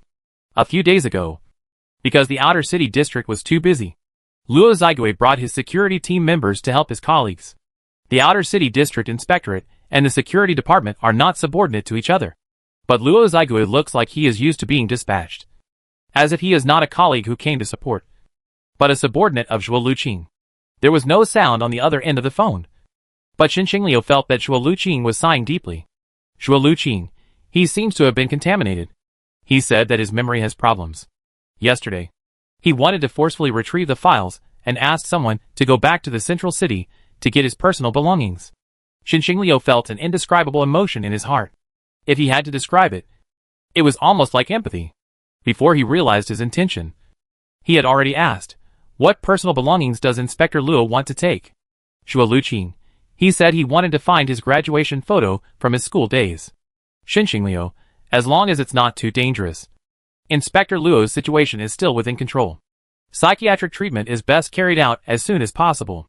Screwdriver sent the relevant props that day, but it was still a step too late after struggling in a state of mild madness for an hour. Luo Zigui had already regained his sanity. For the sake of getting rid of the root cause early, you can get back to work early. Xue Luqing still brought the props to Luo Zigui. There are many kinds of healing items in the world. What Screwdriver provided today was a night soup purchased from Endless City. Luo Zigui only drank a sip and said firmly that he had recovered. Xue Luqing raised his eyes and said lightly, don't force it. Luo Zigui looked down at the bowl of soup in his hand. He recalled the taste he had just tasted. It is hard to say whether giving up treatment is forcing or treatment is forcing. Luo Zigui put the bowl down and quietly pushed it away a little, saying sincerely, medicine is precious and should be left to people who don't need taste. I just need to rest more. He added, I think there are many reasons why I fell into mild madness. Pollution is just the least worth mentioning one. In the final analysis, it is because the work rhythm here in the outer city is difficult to adapt to.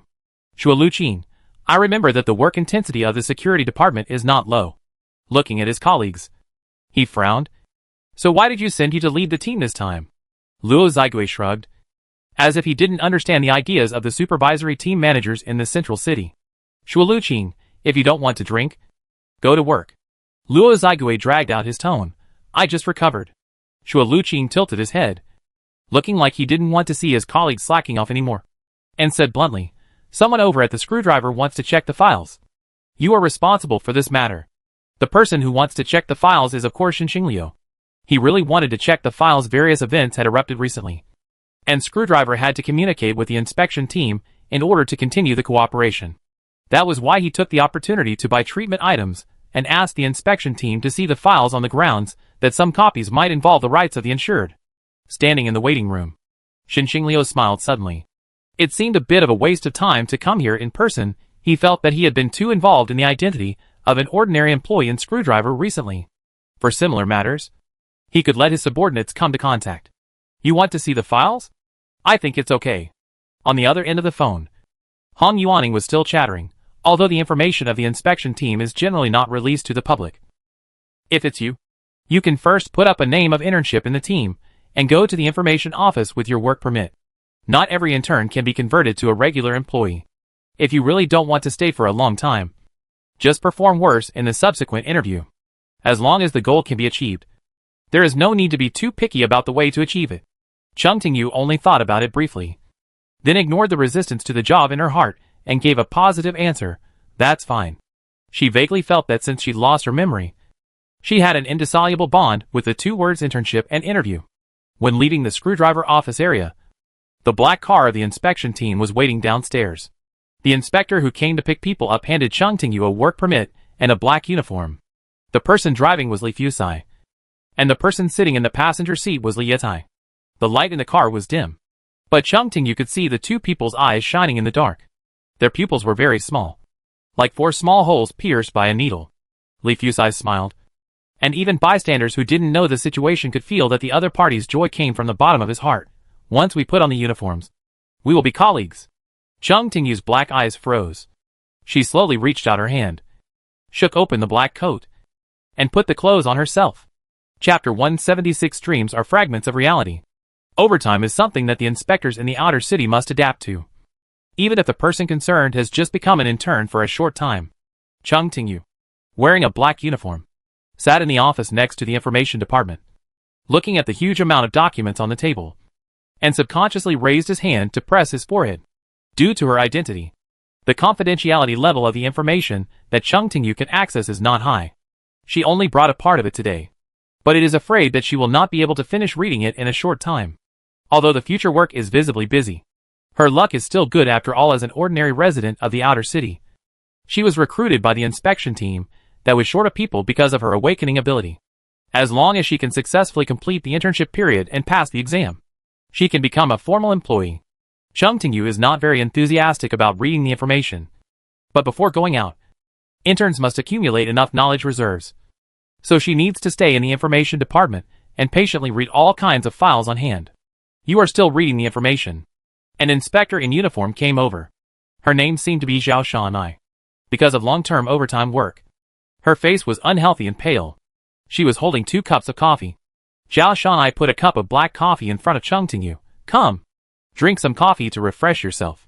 Chung Tingyu's fingers only touched the edge of the cup for a moment, and then quickly moved away. She didn't like bitter drinks. If she had to drink afternoon tea, she preferred juice and fruit-flavored cakes. Chung Tingyu, when can I get off work today? A look of surprise flashed across the face of the inspector named Zhao Shanai in front of her. Her eyes widened because of what she heard, and her upper eyelids even stuck directly to her eyebrows, turning into 2 black circles. Now is a busy time, Zhao Shanai said slowly. His voice became a little vague. Don't worry. It will definitely get better in the future. Chung Tingyu felt that the other party was fooling her. She stared at the coffee in front of her. The liquid in the cup was dark and could not reflect anything. After a while, she spoke. I think the short rest time here is completely unreasonable. Zhao Shanya's eyes seemed to grow a little bigger. Everything in the inspection team is normal. Chung Tingyu shook his head. Normally, you should work 1 day and rest 2 days. Zhao Shanai, rest early after get off work, and you will have everything in your dreams. Chung Tingyu shrugged. If there is a shortage of manpower, it's okay to work 2 days and rest 1 day for the development of the city. I am willing to make some sacrifices. Under Zhao Shanya's white and smooth face, the worm-like muscles twisted, bringing out a smile. I think it's better to work overtime. Overtime can make people feel energetic. Chung Tingyu frowned. She subconsciously felt that something was wrong. But in her heart, it felt like the wrinkles on the cloth, which would be smoothed out again with a light dusting, leaving no trace. She accepted the senior's words smoothly. In this messy world, having a stable job can really make people feel spiritually fulfilled. Zhao Shanai put her hand on Chung Tingyu's shoulder. Her palm was cool, like a piece of raw fish with scales peeled off. You don't have to stay in the information department all the time. You still have to go to the logistics department today to get your work permit. Overly busy work can easily make people absent-minded. Even though Chung Tingyu has always been serious, she can't help but have the idea of taking time off. Her current state is like a student who habitually wanders off during class. When she finally gets out of her messy thoughts, the teacher on the podium has already started to talk about another piece of knowledge that is completely unrelated to the previous one. Chung Tingyu has a similar feeling now. When she finally came to her senses and looked around, she found herself standing at the door of an office with a sign of the logistics department. Chung Tingyu hadn't knocked on the door yet, but the door seemed to feel the gaze of the outsiders and opened silently. Since there was a sign of the logistics department on the door, the people inside were naturally the inspectors of the team. The inspectors were originally busy with their heads down. But when the door opened, they suddenly straightened their backs and turned their faces to the door in an orderly manner, like sunflowers full of blood vessels, fat, and muscles. Behind the desk closest to the outside sat a clerk whom Chung Tingyu had met before. His name was Zhou Jianyan. Zhou Jianyan was a very gentle man. He nodded politely at this moment. Don't stand outside all the time. Come in quickly. His greeting was like dust on the side of the road. When the wind blew, it stuck to Chung Tingyu's ears. There was indeed a work permit in front of Zhou Jianyan. Before issuing the work permit, I have to confirm that it contains your personal information. Chung Tingyu followed Zhou Jianyun's instructions to look at the certificate in the other party's hand. Her eyes were fixed on the small rectangular paper. The content above is very clear. Name, Chung Tingyu. Position, intern in the information department. And the bottom line is about her ability. Real name, blood and flesh? Before officially joining the job, the inspection team should first do a background check to ensure that the ability of the new recruits is not too dangerous. And that important information will not be missing when it is time to make a work permit. Chung Tingyu looked at the question mark on the work permit, and a light thought suddenly floated up from the ocean of her mind like a bubble. Chung Tingyu didn't pay attention to the situation around her, but she suddenly felt a tingling sensation in the corner of her eyes. It seemed that since she came in, the sunflowers that had drooped their flower discs again stretched their necks and tried their best to get their heads and faces close to the newcomers. In each melon seed in the round flower disc, a sticky eyeball was cracked and poked out. The eyeballs began to twist uneasily, trying not to miss every tiny movement of Chung Tingyu. Chung Tingyu slowly closed his eyes. When she opened her eyes and looked down again, there was a line of words neatly printed at the bottom of her work permit. Real name, flesh and blood strength enhancement. No problem. In an instant, all the abnormal feelings disappeared like snow melting, and the sunflowers around her also retreated, sitting back in their seats, busy processing the documents in their hands. Chung Tingyu nodded slowly. Yes. This is my work permit. Before Chung Tingyu took the work permit away, Zhou Jianyun stretched his head and looked at the content on the work permit. You are a flesh and blood ability user. We just need such a person. Chung Tingyu had basic common sense in her mind. She also remembered that many flesh and blood players were good at healing or fighting, and were very suitable for field work. As a newcomer with the right ability to explore dungeons, Chung Tingyu soon became qualified to go out on field work. The work of the inspection team was very busy, and the newcomers had no time to rest. They had to wade through one dungeon after another. Fortunately, she had good abilities. Even if her body was almost cut in the middle, she could still hold on and crawl out of the dungeon with scars. Li Fusai, who has been working with Chung Tingyu recently, reached out to help his colleague. Warm blood dripped on her face and long legs under the uniform. The intern sighed. You are still alive. I am so happy for you. I will report to the team immediately. There will be a dungeon later. Chung Tingyu shook off his colleague's hand. In the inspection team, it is normal to work around the clock, but insisting on entering the dungeon when the team members are seriously injured will obviously increase the risk of reducing the number of members in the inspection team. Li Fusai stopped. You are not going. What about the regularization? Chung Tingyu said indifferently. Even if you can't get a regular job, you can always find a job somewhere else. For some reason, Chung Tingyu was very confident that even if she was driven out of the city, she could live smoothly. Li Fusai's neck seemed to be strangled by someone, and her voice became sharp and thin. What kind of job is it? Where is there a more suitable job than the inspection team? The colleague's words caused Chung Tingyu to think deeply. It seems that there is indeed no more suitable job. F0631 City is the last city in the world. Only those who live in the city can survive to the end of the peak season under the protection of the city owner. Perhaps because of the injury and too much hardship. Even though he realized that the job opportunity of the inspection team was so precious, Chung Tingyu still couldn't muster up the slightest ambition. Instead, he dragged his injured leg and fell into the bench beside the flower bed on the sidewalk. No matter how anxious his colleagues were, he didn't give any response. Li Fusai was silent for a while and said, such a situation does occur. Okay. You take a rest first, and report back to the team as soon as you recover. After getting the reply that she could rest, Chung Tingyu felt that everything around her became understandable again. She looked up at the sky and felt that the light around her was a little dazzling. It would be nice if it was dusk. Dusk always makes people feel safe. Many thoughts flashed through Chung Tingyu's mind. But at the same time, her body did not move, seizing every moment to recover. Next to the bench where she was a flower bed. Artists responsible for urban greening design always have many ideas that others can't imagine. Chung Tingyu has discovered that the flower bed next to him has the same appearance as humans. But there is a layer of soft and thick moss around him, and the whole person does not move at all, which is definitely a flower bed. Chung Tingyu did not turn his head to look at the flower bed after all. She was still at work, and she needed to slack off in a more inconspicuous way. Thinking carefully, it is really incomprehensible to be interested in the flower bed. Perhaps the work of the inspection team is too boring, so she needs to find some interesting things from the corners of life as much as possible. Or perhaps this flower bed is different from others. It not only has the appearance of a human, but also has breathing and pulse. Chung Tingyu glanced at him with her peripheral vision and actually had a strange imagination. In a trance, she felt that she saw a giant creature entrenched on the seabed. It stretched its tentacles into different bubbles, contacted different people, and ran its insurance company seriously. Because the body of this creature was too large, it took it longer to realize that it had lost contact with the end of a tentacle. The tentacle that lost contact still retained a little activity, and could respond to external stimuli. At this moment, it was tightly holding a page that seemed to be torn from a diary. There was a line of words clearly written on the inner page. Chung Tingyu's lips moved and silently read the words above. Dreams are fragments of reality. Chapter 177 quotation marks. Chung Tingyu slowly withdrew his gaze from the flower bed. The word dream seemed to turn into a small needle, which made her tense at first. And then she felt the pain of the needle. Chung Tingyu felt that she had not had a dream for a long time. A member of the inspection team was so busy that she didn't even have time to rest. A person who is working shouldn't sit on the roadside for too long. Chung Tingyu stood up with a little regret. Just as he was about to leave, the flower bed next to him, which was almost still, suddenly raised its head.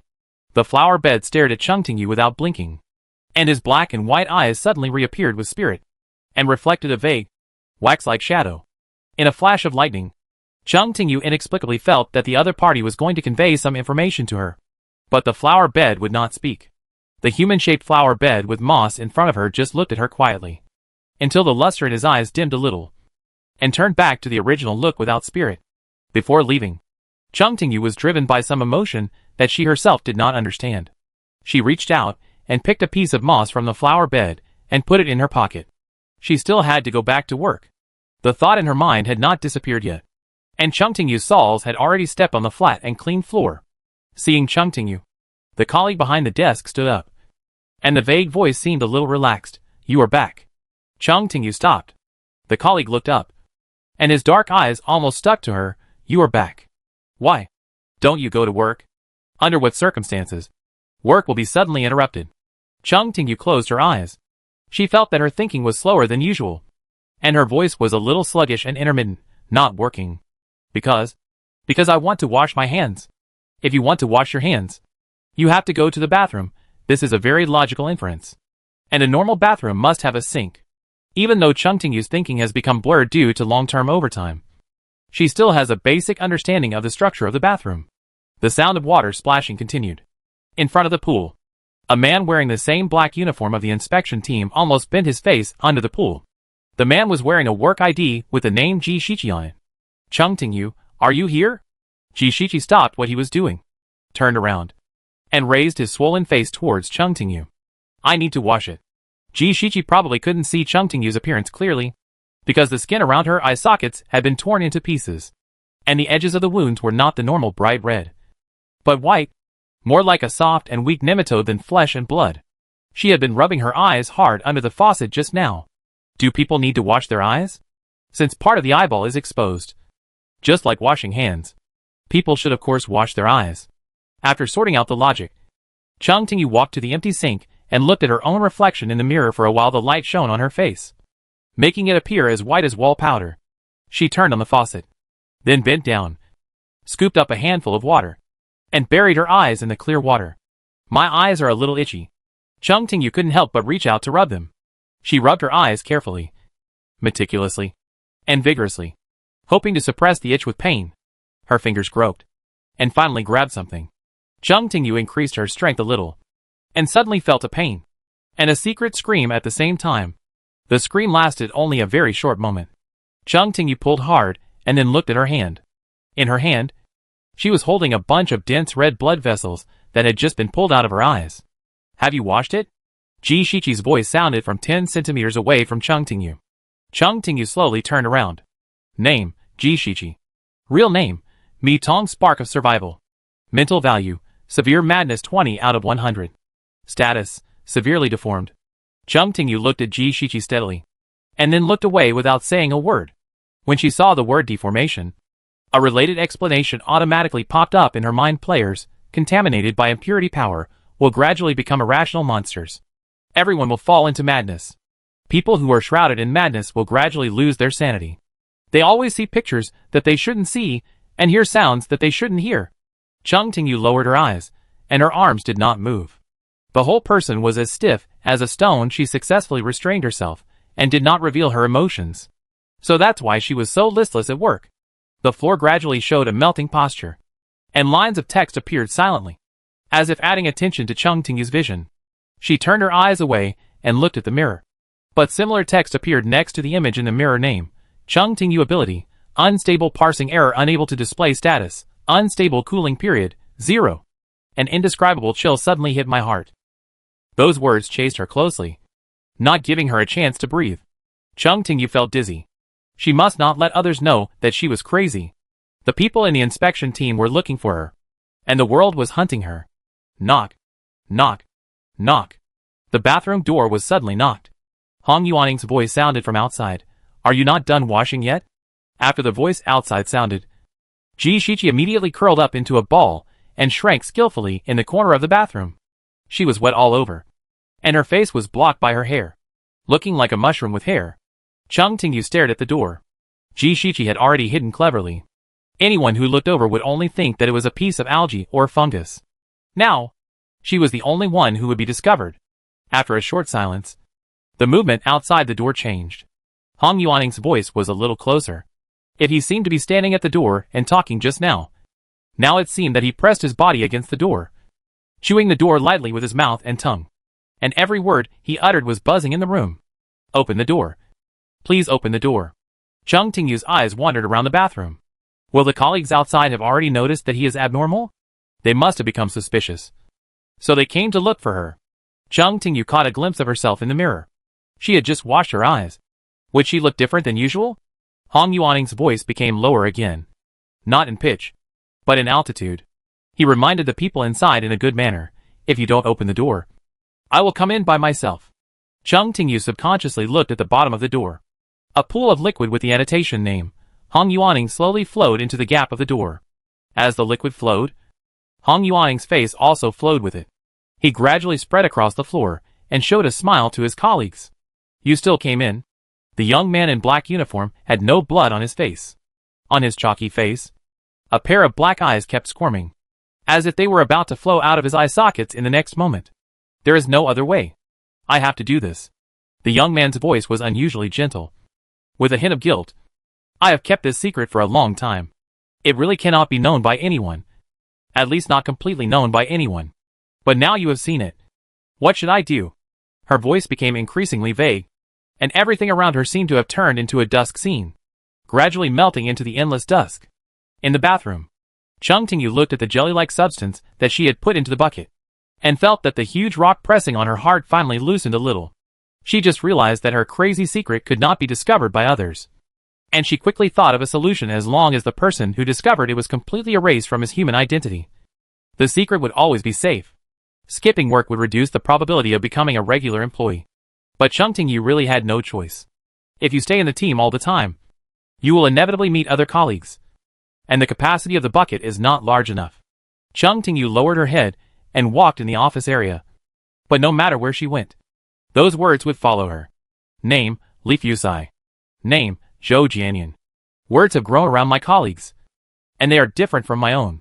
Chung Tingyu didn't say Lo to anyone. She urgently needed to find a place where no one was, and get rid of the jelly in the bucket. That place needs to be remote enough. No one lives there, and no one will pass by. Chung Tingyu looked up at the cottage with a pastoral rural style in front of her, and her footsteps suddenly paused. The paper message she saw in the flower bed before flashed through Chung Tingyu's mind again. Chung Tingyu pressed his forehead and murmured, fragments. The world should be continuous. Discontinuous fragments are not the world. It is impossible for a person to be in a work scene in the last moment and switch to a suburban scene in the next moment. Chung Tingyu carefully thought about the thoughts in her mind, and then smiled. She is real. Her world is also real. So the world around her is continuous. At this moment, the door of the cottage was open from the inside. A middle-aged woman stood at the door of the cottage with a young man in his 20s. Are you here to find Xiaogui? My aunt's residence is very quiet, and few people will come to disturb her. Wei Xiaogui also doesn't like to be disturbed. However, her luck was very bad today. She and her aunt saw a strange young man in a black uniform and carrying a bucket at the door of her house. Her aunt asked gently, "Are you here to find Xiaogui?" The young man shook his head and said politely, "No. I'm looking for a place to process the jelly." Wei Shigui looked at the bucket in the other person's hand. The bucket was filled with a translucent glue-bound substance. Perhaps the angle of the light was wrong. Wei Shigui felt inexplicably that he saw a dead face floating in the jelly in the bucket. She felt a brief and intense shock, and almost turned around and fled from the wooden house. And then quickly calmed down after all. It was jelly that needed to be processed. So it was inevitable that there would be some abnormalities.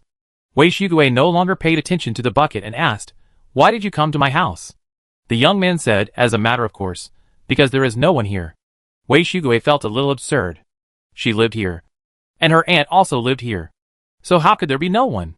The young man seemed to realize the problem, and was a little embarrassed. "I seem to have made a mistake." "There is." Her eyes stopped at Wei Hung. "A person." The young man moved his eyes to Wei Shigui again, showing a little confusion and hesitation, and then repeated what he had just said. "A person." Her speech speed was very slow, as if she couldn't understand what she said. She thought for a long time before saying, "Yes. There is a person here." Wei Shigui felt that at this moment. His aunt's arm suddenly became slippery and cold, as if the limbs holding him were not human, but a fish full of mucus. Wei Hung was silent for a moment, and slightly made way. "Come in. You can come in and sit for a while."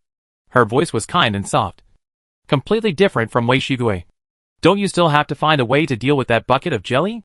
Wei Shigui frowned. "But we don't know each other. She is very resistant to people, especially strangers."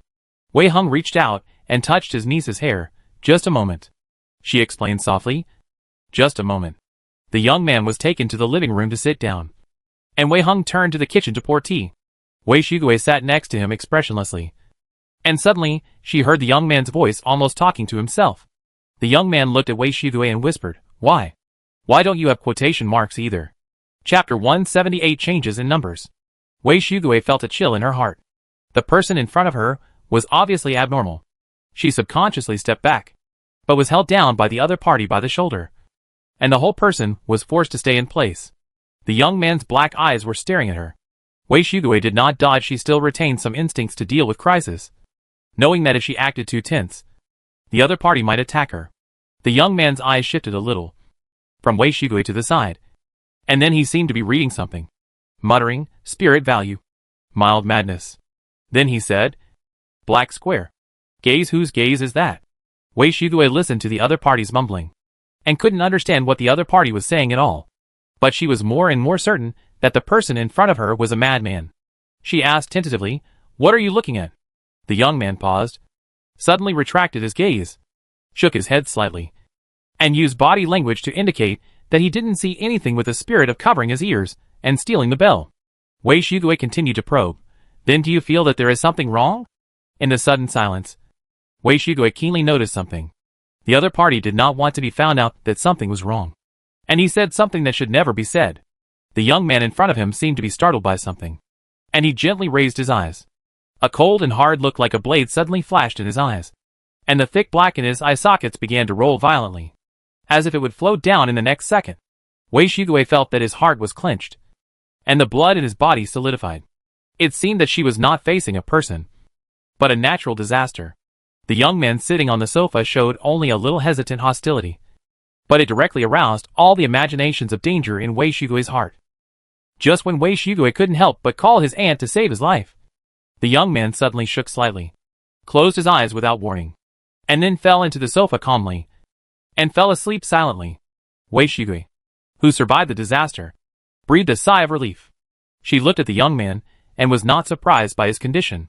People will wake up and fall asleep naturally. Both being awake and sleeping are normal. The stimulation brought by the crisis just now has not completely disappeared. Wei Shigui feels that her blood vessels are beating violently, and some scattered fragments emerge in her mind for no reason. She had been living with her aunt before. In her memory, her aunt would suddenly fall asleep when she was close to her. Wei Shigui slowly stepped back, trying to distance herself from the young man. At this moment, a figure appeared silently at the kitchen door. Wei Hung stood at the kitchen door. Her smile deepened a little, and the familiar face was hidden at the end of the corridor. Vaguely visible, "She's asleep. I'll take her to rest." For some reason, Wei Shigui's arm trembled. and she wanted to hold her aunt's wrist to stop her from moving. However, when putting her idea into practice, Wei Shugui's figure fell into stagnation again. She saw Wei Heng's hand. Was her aunt's hand like this? Bones, blood vessels, and muscles were randomly twisted together, wrapped carelessly with human skin, and the gaps were filled with fat. Because it was filled too full, the fat flowed directly out of the gap between the skin and the flesh, and every movement would cause the limbs to twist irregularly. The aunt, who was pouring out stuffing, had moved to the living room and was ready to use such a hand to pull up the young man on the sofa. Wei Shugui stared at this scene and felt that she and her voice had become two unrelated parts. She heard herself protesting, "I don't want to keep this person." The aunt in front of her looked at her without emotion. In an instant, Wei Shugui felt creepy. It took her several seconds to figure out the source of her creepiness. The aunt's face was clearly facing forward, but her eyes turned to the junction of her hair and cheeks. Wei Heng repeated what he said before, "I'll take her to rest." Hearing the words of the aunt, a word inexplicably jumped out of Wei Shigui's mind. Rewind. Even when facing the same problem, humans will not always give the same feedback. If those things feel that the triggered reaction is not in line with expectations, they will repeat the previous behavior and let the event roll back to before it happened. Messy thoughts appeared and disappeared. Wei Shigui felt her clothes soaked with sweat, her blood vessels throbbing more and more intensely, and countless thoughts rose and fell in her heart. Just before her aunt's long and curved fingers were about to touch the young man, a hand grabbed her aunt's wrist. The color of that hand was like chalk. One end tightly clamped Wei Heng, and the other end was connected to the body of the young man on the sofa. The young man who had fallen asleep was actually open-eyed at this moment. Wei Shigui felt that all her thoughts were inexplicably squeezed into a ball, and then suddenly shattered, causing all the thoughts in her mind to appear strangely discontinuous and offset. The young man stood up, holding Wei Heng tightly with one hand. Wei Shigui took a step back and stopped her plan to rescue. The picture in her eyes told her that something abnormal had happened to her aunt. The body of Wei Heng no longer looked like a human. The skin with human facial features hung loosely on the skeleton. White fat kept flowing out from the cracks in the skin, and sticky and vague strange sounds continued to overflow from the mouth. It was not a change. Wei Heng did not suddenly become the appearance in front of him because he was caught. Until this moment, Wei Shigui realized something as if he woke up from a dream. There was no kind middle-aged woman. The monster in front of her had been living with her in the wooden house. Wei Shigui looked at the young man who caught Wei Heng. She opened her mouth as if she wanted to call out the other party's name, but some indescribable force stopped her and made her unable to understand the existence of the young man in front of her. The young man raised his finger and made a gesture to silence. "Don't worry." He turned his head to look at the monster, and in his eyes as dark as the deep sea, Wei Heng slowly melted, and the skin, fat, and flesh gradually faded their original colors, and finally mixed together and turned into a pool of jelly-like colloid. A thought flashed through Wei Shigui's mind. Fortunately, the bucket was not full. The young man suddenly said, "I can't stay here all the time." Hearing this, Wei Shigui felt an extremely strange feeling in his heart. The other party was standing in front of him, but he couldn't tell the source of the voice. There was a faint buzzing sound like the flapping of moth wings in his ears. Every word the other party said was like a flying insect, eroding Wei Shigui's sanity. The young man thought for a while and concluded, "This won't work. I have to take away your madness first. Then you can try to use your own ability to see if you can wake me up." The ceiling of the wooden house has become very old. When Cheng Tingyu opened his eyes, this was the thought that flashed through his mind. She was clearly sleeping on the sofa, but now she was lying on the floor. The middle-aged woman who said she was going to pour tea has not come back yet, which makes people suspect that she plans to prepare drinks for guests from planting tea water. And Wei Shigui, whose name is not in quotation marks, is standing aside, looking at him with a complicated expression. "Wei Shigui, how do you feel now?" She seemed to want to ask about the situation, and before she finished her words, she immediately changed the subject. "You must feel very bad now. Always on the edge of losing your mind." Cheng Tingyu glanced at the girl in front of him, who spoke bluntly. The words around Wei Shigui were still there, but there were some changes. The previous mild madness had disappeared, and passive awakeness was added after special state. Cheng Tingyu lowered her voice to effectively prevent her words from accidentally leaking in this house with only 2 living people. "How did you remove those words?" Wei Shigui's expression became more complicated. After hesitating for a moment, he said, "You don't stay here. Don't rest well. Your body will remain tired. Your fortune will continue to decline. and your spirit will never recover in this life. You will always be suspicious. After that, she whispered to herself, have I forgotten anything? Chung Tingyu shook her head honestly, no. Your AoE is very comprehensive. Although the other party said that she would not stay, she did not really drive her away.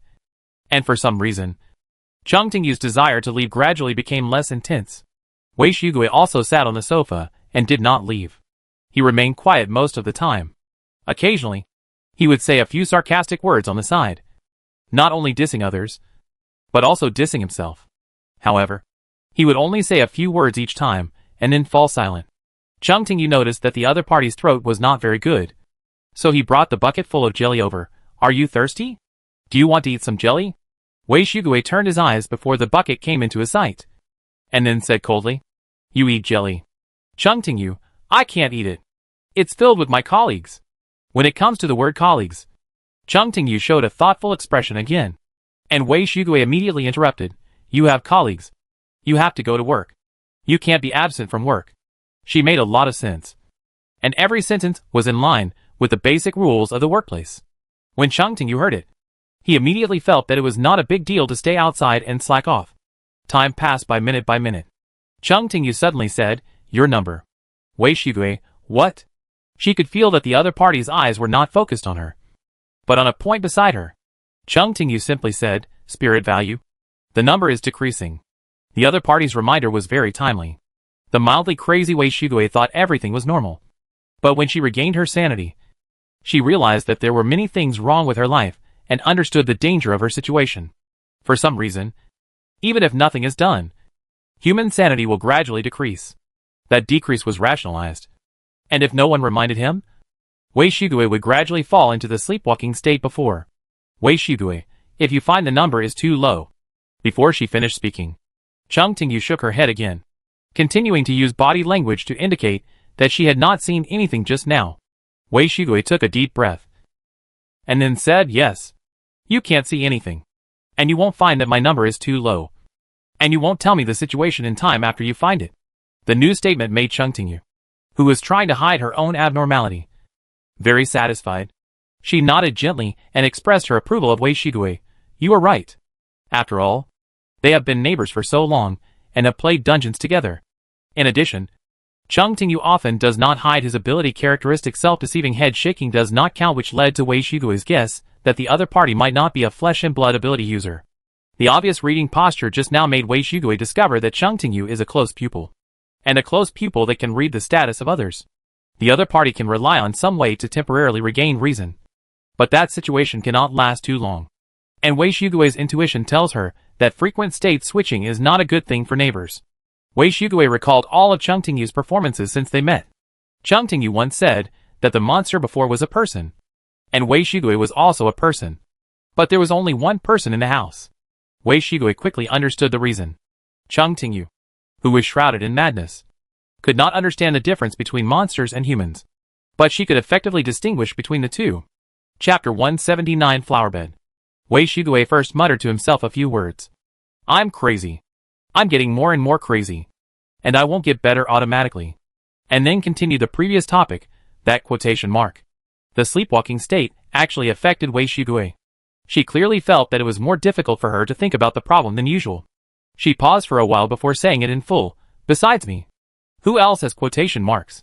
Chung Tingyu just looked at her, without saying a word or shaking her head, as if she was still thinking about whether she should cooperate with Wei Shugui and answer her questions. Wei Shugui suddenly felt tired. If Chung Tingyu's thinking ability was more reserved, she would naturally choose to cooperate with her. If she reserved less, she would be easily led by herself. However, the person in front of her now had an indelible suspicion of everything around her. Although Wei Shugui was a cursed player, she was obviously not good at persuading others. Wei Shugui thought about it, and had to continue to buff the other party. I know you won't tell me the answer. Perhaps Wei Shugui's tone was too sincere. Chung Tingyu finally spoke. There are mushrooms. Wei Shugui. She suspected that the other party was deliberately making a fool of herself, and felt that Chung Tingyu's current logical ability had not recovered to this level. Chung Tingyu reached into his pocket again, took out a piece of green mud, and showed it to Wei Shugui. As for the flower bed, I didn't see it, so I'm not sure if he has quotation marks. Wei Shugui took a deep breath and earnestly hoped that the neighbor, who had just been rational and normal, could stay for a while, so that she could at least make some suggestions. She hoped that when the other party took away the madness from others, he would also take away some of his own madness, which would be more conducive to the subsequent cooperation between the two. Wei Shigui asked, "What about you? Do you have quotation marks?" Chung Tingyu thought for a while, and finally shook his head gently. Wei Shigui breathed a sigh of relief. This strange world, it should be a copy of some mechanism that she does not understand yet, has both monsters and humans. And the information of monsters contains quotation marks, while humans do not. What can be confirmed at present is that Chung Tingyu and himself are both human. Wei Shigui began to recall his experience in the copy. Even though Chung Tingyu had taken away her madness before, her memory after entering the copy was still a little vague. Wei Shigui found that she had returned to the cabin that originally belonged to her aunt from some day, and had lived quietly until today. Wei Shigui observed the neighbor in front of him. The other party was obviously wearing the uniform of the inspection team. Wei Shigui felt a little subtle. The copy's correction of her memory was based on her real experience. However, while eroding Chung Tingyu's sanity, it set a new identity of inspector for her. Due to the severe lack of information, Wei Shigui could only temporarily guess that the reason they were treated differently was that there was less information about Chung Tingyu in the copy, and it was impossible to create a living environment that could make the other party indulge in it. In addition, a remote cabin could easily confine Wei Shigui himself to an isolated scene where it was difficult to come into contact with others. Wei Shigui walked to the window. The scenery outside was very similar to what she remembered, but it was particularly blurry. She felt as if the wooden house had been abandoned by the whole world and became an isolated island blocked by thick fog. Wei Shigui turned around and glanced at the black uniform on Chung Tingyu, saying, "You should still be at work now, right?" According to Chung Tingyu's personality, he would not continue to wear the uniform when it was time to get off work. So Wei Shigui had already thought that the other party was now slacking off with pay. Now asking was just to confirm it again. Chung Tingyu nodded carelessly. Wei Shigui frowned slightly. The cabin was far away from people, and Chung Tingyu's purpose of appearing here was to find a deserted place to deal with the jelly colleagues in the bucket. If Chung Tingyu walked here step by step from the workplace, she could find a place to clean up the jelly halfway. So it is very likely that she switched seamlessly from the workplace to Wei Heng's former residence. Wei Shigui looked around. All the details in the wooden house were exactly the same as she remembered. "Wei Shigui, let's go out together." She stopped talking halfway and chose a more appropriate way of expression. "We won't go out together now." As long as she didn't mention topics related to what to see, Chung Tingyu was quite cooperative.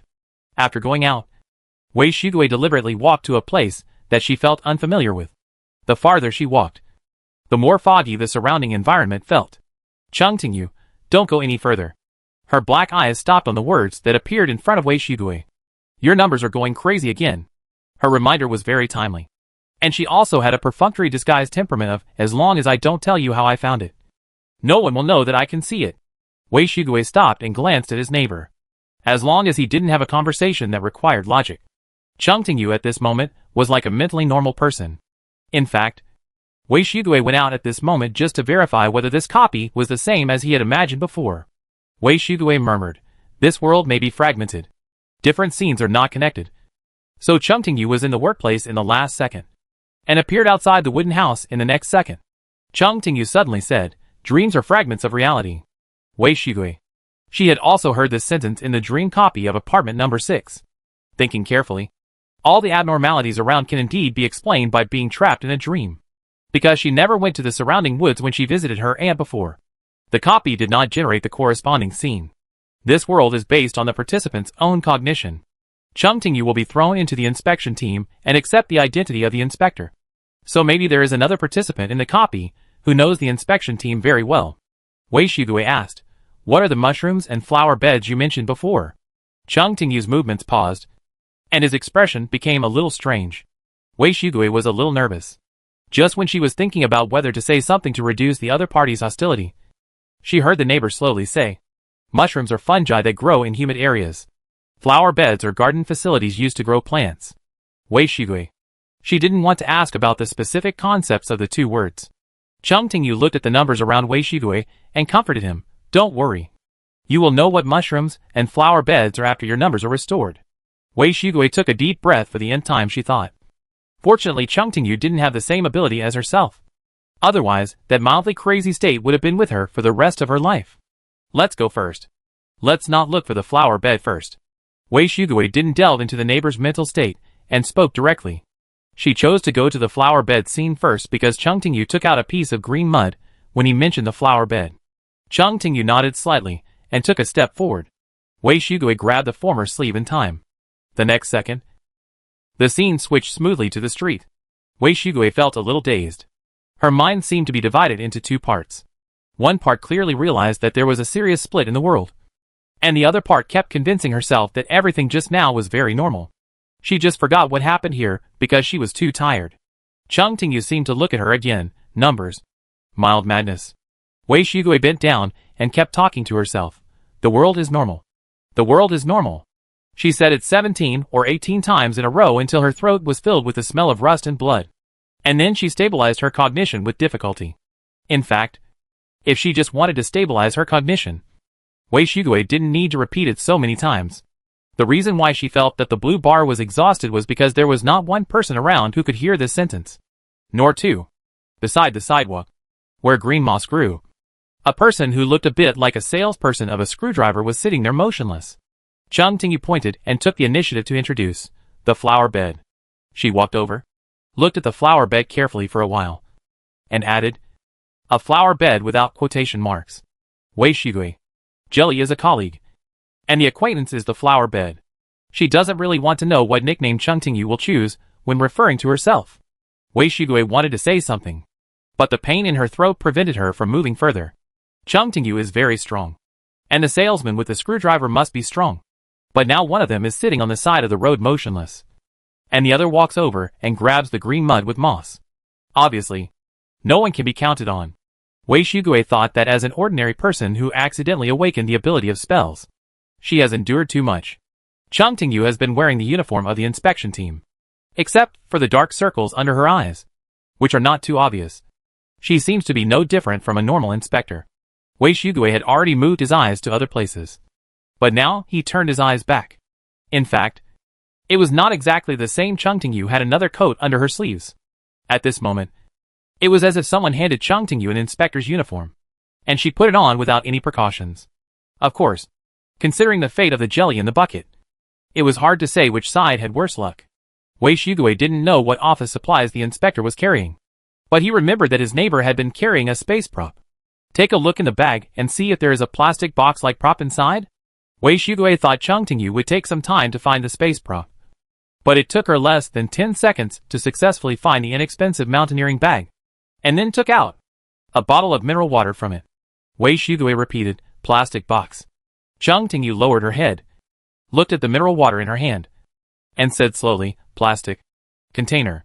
She spoke very slowly, with a faint buzzing echo, like a child learning a new language. Wei Shugui, an empty container. Chung Tingyu shook his head. There is no empty container.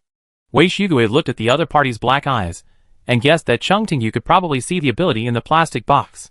After thinking for a while, he pointed at Xinxingliu. In fact, Wei Shugui wanted to say he gave it to me. But before he could say the last two words, Chung Tingyu nodded and took out the disposable ability vehicle. Wei Shugui thought of something and suddenly asked, you said he didn't have quotation marks. What does it show? And what do I show? Chung Tingyu simply said, you are Wei Shugui. He is a black frame. His eyes stopped on Xinxingliu for a moment, and he read out word by word. Once used real name. Disaster insect disposable ability vehicle. Wei Shugui knew that in some cases, the player's real name would change, but because the probability of occurrence was too low, it was usually considered a standard for strong people. You don't use the ability in the box on yourself, Wei Shugui said. Don't repeat you are a flower bed to him. Chung Tingyu looked at her, seemed a little puzzled, but nodded. Wei Shugui. She wanted to hold her forehead. Her ability only increased the probability, and there was no guarantee that it would work or not work. Looking at Chung Tingyu's current situation, she was probably gradually regaining some rationality.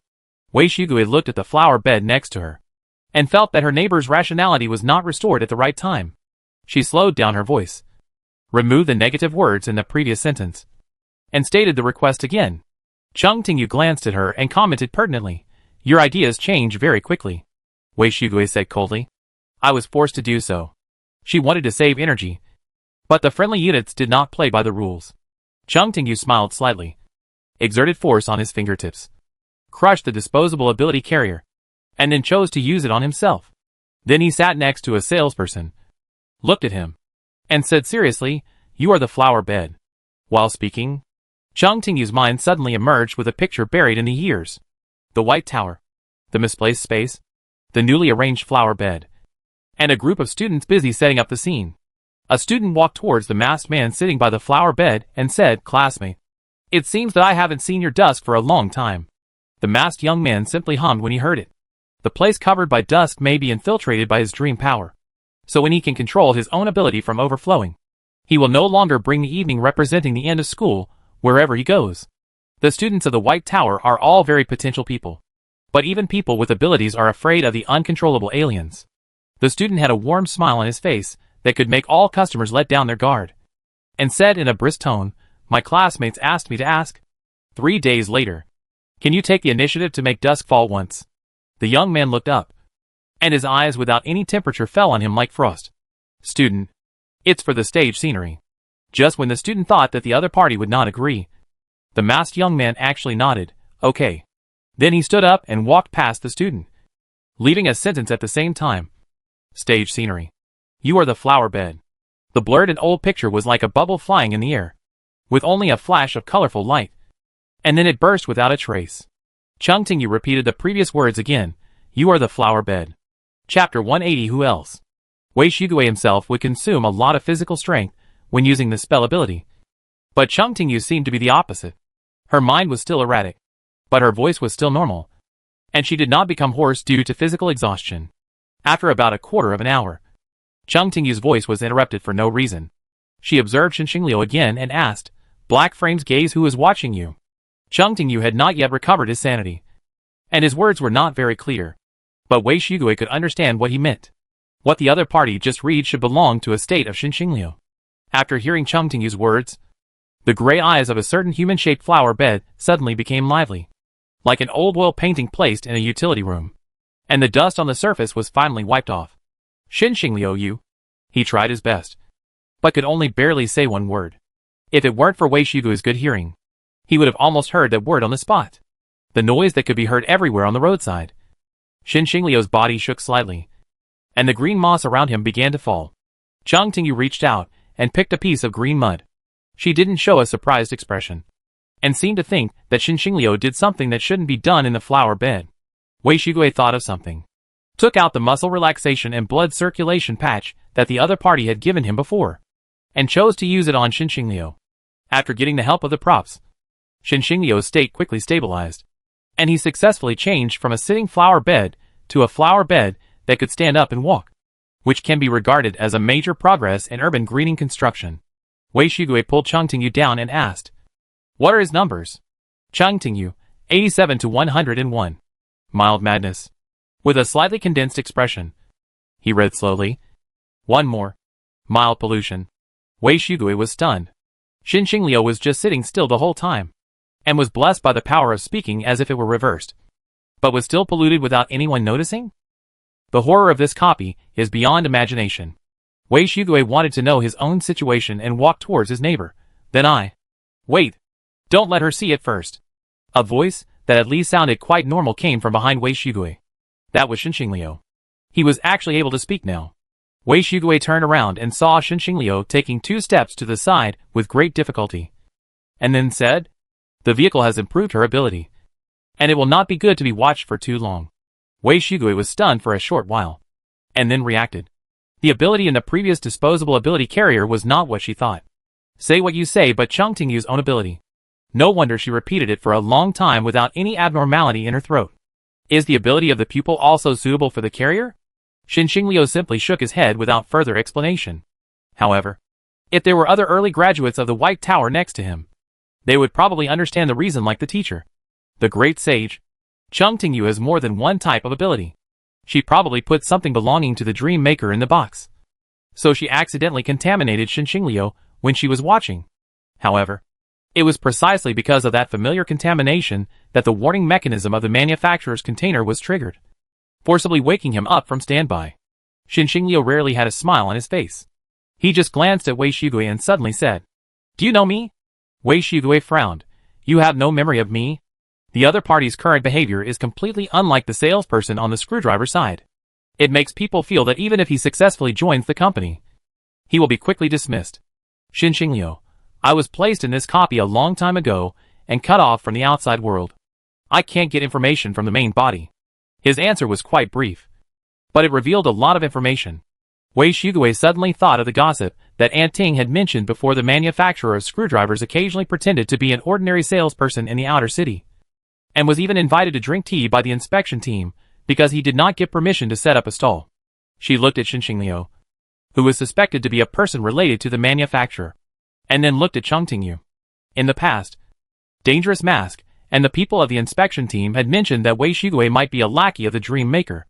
Now it seems that the lackey should be someone else.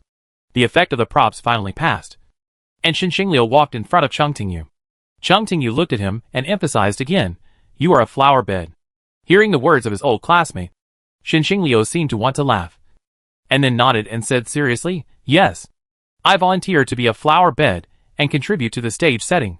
Wei Shigue's heart, which had just been relieved a little, was lifted again. She originally thought that Xinxingliu was a friendly unit with basic logical ability, but the latter had a firm understanding of his identity as a flower bed. Wei Shigue wanted to say something, but before she opened her mouth, she felt a strong force on her arm for some reason. Cheng Tingyu stretched out his hand without warning and dragged her forward, which also made Wei Shigue realize that this neighbor was worthy of being a flesh and blood player who could maintain his flesh and blood player personality in front of the inspection team. After dragging for only about 5 meters, Cheng Tingyu let go of his hand and stood in a daze again. Wei Shigue, what happened just now? She wanted to look back and was blocked by Xinxingliu. Xinxingliu shook his head slightly. Whether it was Cheng Tingyu or Xinxingliu, their actions conveyed the same meaning. Don't look back. Don't observe.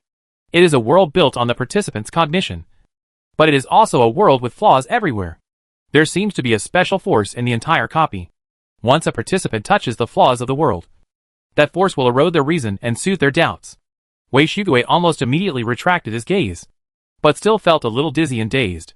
Intuition told Wei Shigue that a hole appeared in the place blocked by Xinxingliu. It was not a real hole, but the existence of this world, which was forcibly dissolved. Can't look at it. Once you look at it, their cognition of the world will be covered by wrong information. Xinxingliu, find one first. He looked around and said, find a clear and quiet place. In Wei Shigue's impression, there are 2 clearest and quietest places.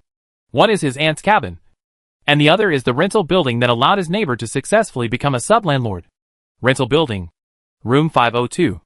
Cheng Tingyu stood by the window, looking at the things around him calmly, and there were lines of identification information coming one after another.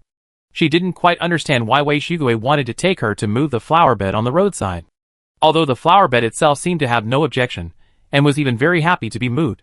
As an inspector, Cheng Tingyu felt that she should not only not become an accomplice, but also stop the other party from destroying the city's greening in a timely manner. Cheng Tingyu hesitated for only a moment at the time, and happily decided to go with the flow, thinking that since she had chosen to skip work, she might as well continue to do it. The area here is very large, and the details are also very complete. Xinxingliu did not directly name the word copy, but Wei Shigue could understand the meaning of the other party's words. In addition to the 3 people in 502, there are other people in the copy. This person has been living in the outer city for a long time, and has a deep understanding of this place. Wei Shigue looked at the uniform on his neighbor and said, Bu Wushang. Xinxing showed a look of reminiscence.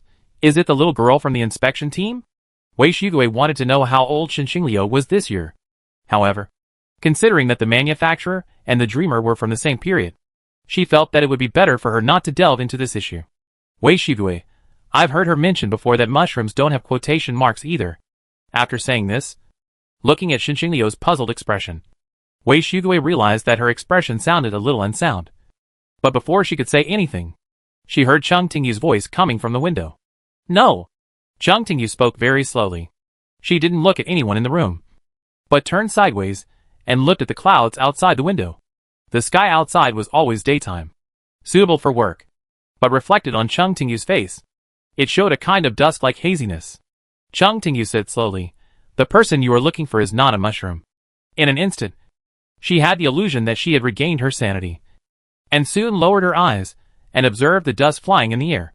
Wei Shigue felt that Chung Tingyu knew a lot. But the other party could not control that kind of knowing. For Chung Tingyu, a lot of information is like a flash of inspiration in her mind. And even she herself can hardly explain the source of the inspiration. Wei Shigue took 2 steps towards Xinxingliu and lowered his voice. In fact, Chung Tingyu didn't care about other people's conversations now. But Wei Shigue still didn't want to disturb the other party. Even though he knew clearly that Chung Tingyu was standing by the window at the moment, and had no intention of running away suddenly, Wei Shigue still had the illusion that the other party's existence was gradually becoming blurred. Wei Shigue, I have recovered. And you have recovered. But what about her? How can I make her better? Xinxingliu didn't speak immediately, and his expression didn't change significantly. But he gave people a feeling that he suddenly became depressed, as if someone suddenly splashed ink into his eyes. Xinxingliu, I have improved. He repeated the words in Wei Shigue's words, as if he wanted to break the 2 words into pieces, and then shook his head gently, indicating that he knew nothing about it. Wei Shigue looked up at the sky, and for a moment, he wanted to imitate his neighbor, and rub his forehead with his hands. No wonder Chung Tingyu often does this. Probably because he thinks that the people around him are not reliable enough. Wei Shigue thought about it. And since there was no good way to break the situation for the time being, he said to Xinxingliu, let me tell you what happened before. She started with Bu Wushang's disappearance. At that time, an intern from the inspection team came to me and asked me to confirm a document with the name of Inspector Bu Wushang written on it. At that time, Wei Shigue suddenly realized that she had forgotten who the inspector of the outer city district was since some time ago, and even thought that Zhuo Luqing was the inspector who had been working in the outer city district for a long time. After reading the document, she felt a little tired and fell asleep on the sofa. When she woke up, she walked out of the screwdriver's office area inexplicably and ran back to the deserted cabin, living with the monster pretending to be her aunt. Looking back at this moment, Wei Shigue could naturally find out how many inexplicable and illogical things she had done. But at that time, she did not feel any problems, and even felt that her life was very good. Xinxingliu, you don't have to care about all the details when you dream. Although she had never heard of it before, the word dream in the name still made Wei Shigue have some associations. The props from Inla City? Xinxingliu, almost. He was also thinking. After the connection with the main body was cut off, Xinxingliu had not received any information from the outside world for a long time.